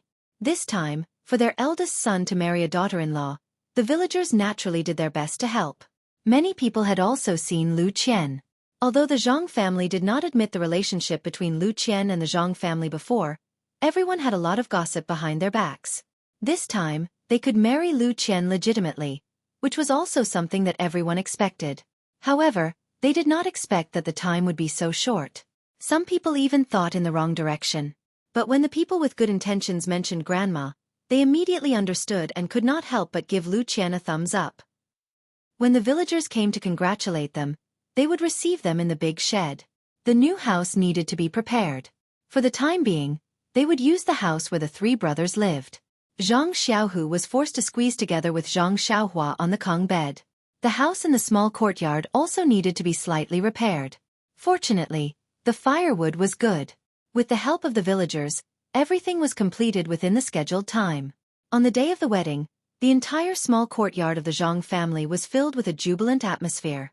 Before dawn, the small courtyard of the Zhang family was filled with a hubbub of voices. Many people came and busied themselves with their own things. Some of the women in the village came to help tidy up the tables and chairs, and help to clean up the vegetables. The chef also started a fire and began to prepare the meal. Zhang Xiaolong was also woken up early. After tidying up, he prepared to ride a big horse, bring the bridal sedan chair and the band to Bali Gully to marry Lu Qian. The route of the wedding was naturally not the small path that they usually took. It took longer than usual. Moreover, they had to rush back before noon. Of course, they had to set off through the stars and the moon. When everyone was ready to set off, Gua Sufei found that the best man, Zhang Xiaohua, was missing. She hurriedly asked Zhang Xiaohu. He also felt very strange. In the middle of the night, he heard someone in the courtyard and got up early to help. When he got up, he also called Zhang Xiaohua. It seemed that he did not get up. Zhang Xiaohu hurriedly went back to the room to take a look. Sure enough, Zhang Xiaohua was still sleeping soundly on the Kong. No matter how Zhang Xiaohu called, he did not wake up. In the end, Zhang Xiaohu ruthlessly poured water on him. He even turned over and went back to sleep, leaving everyone at a loss. However, the matter of the best man had been handed over to him yesterday. They could not find anyone else temporarily. Fortunately, there was a sedan chair. Moreover, grandmother also knew that Zhang Xiaohua slept until the sun came out. Everyone carried Zhang Xiaohua into the sedan chair and let him sleep. Now, her sister-in-law had not even sat in the sedan chair, but her brother slept first. In this way, the wedding procession carried Zhang Xiaohua sleeping in the sedan chair to Bali Go in the dark. When the procession had traveled more than half the distance, the sky was like a fish belly. When the sun peeked out from the horizon, that ray of sunlight swept over the sedan chair. Only then did Zhang Xiaohua open his eyes. Rubbing his eyes, he found that he was sleeping in an unfamiliar environment. Surprised, he lifted the curtain of the sedan chair. Only then did he realize that he was sleeping in an unfamiliar environment. He stopped the sedan chair and Zhang Xiaohua came down from the sedan chair. He ran in front of Zhang Xiaolong's horse and hurriedly apologized to his elder brother. Zhang Xiaolong pulled him to ride on the horse and hugged him, saying, "Xiaohua, it's okay. You were sleeping to grow. You didn't delay anything, so why are you apologizing? However, this time I really opened my eyes. How come I didn't know that you could sleep so much that you couldn't even wake up with water?" Zhang Xiaohua blushed and said embarrassedly, "I don't know. Maybe I used to sleep like this before, but I never got up so early." Zhang Xiaolong thought about it and felt that it was true. He and his younger brother had always slept together. In the past, he didn't find anything unusual. Moreover, he never got up so early. Maybe Xiaohua had always been sleeping like this. Anyway, there was nothing wrong with him. He didn't need to get up so early in the future, so he didn't ask anymore. The rest of the journey was not far. With the two brothers chatting in Zhang Xiaolong's excited mood, they quickly finished the journey. The village entrance of Bali Go could be seen from afar. Only then did Zhang Xiaolong stop the horse and let the wedding procession rest for a while. Then a special master arranged for people to set off the firecrackers and let the band play music. Zhang Xiaohua also quickly and obediently jumped down from the horse. She took the horse's reins from her elder brother's hand and walked to the front.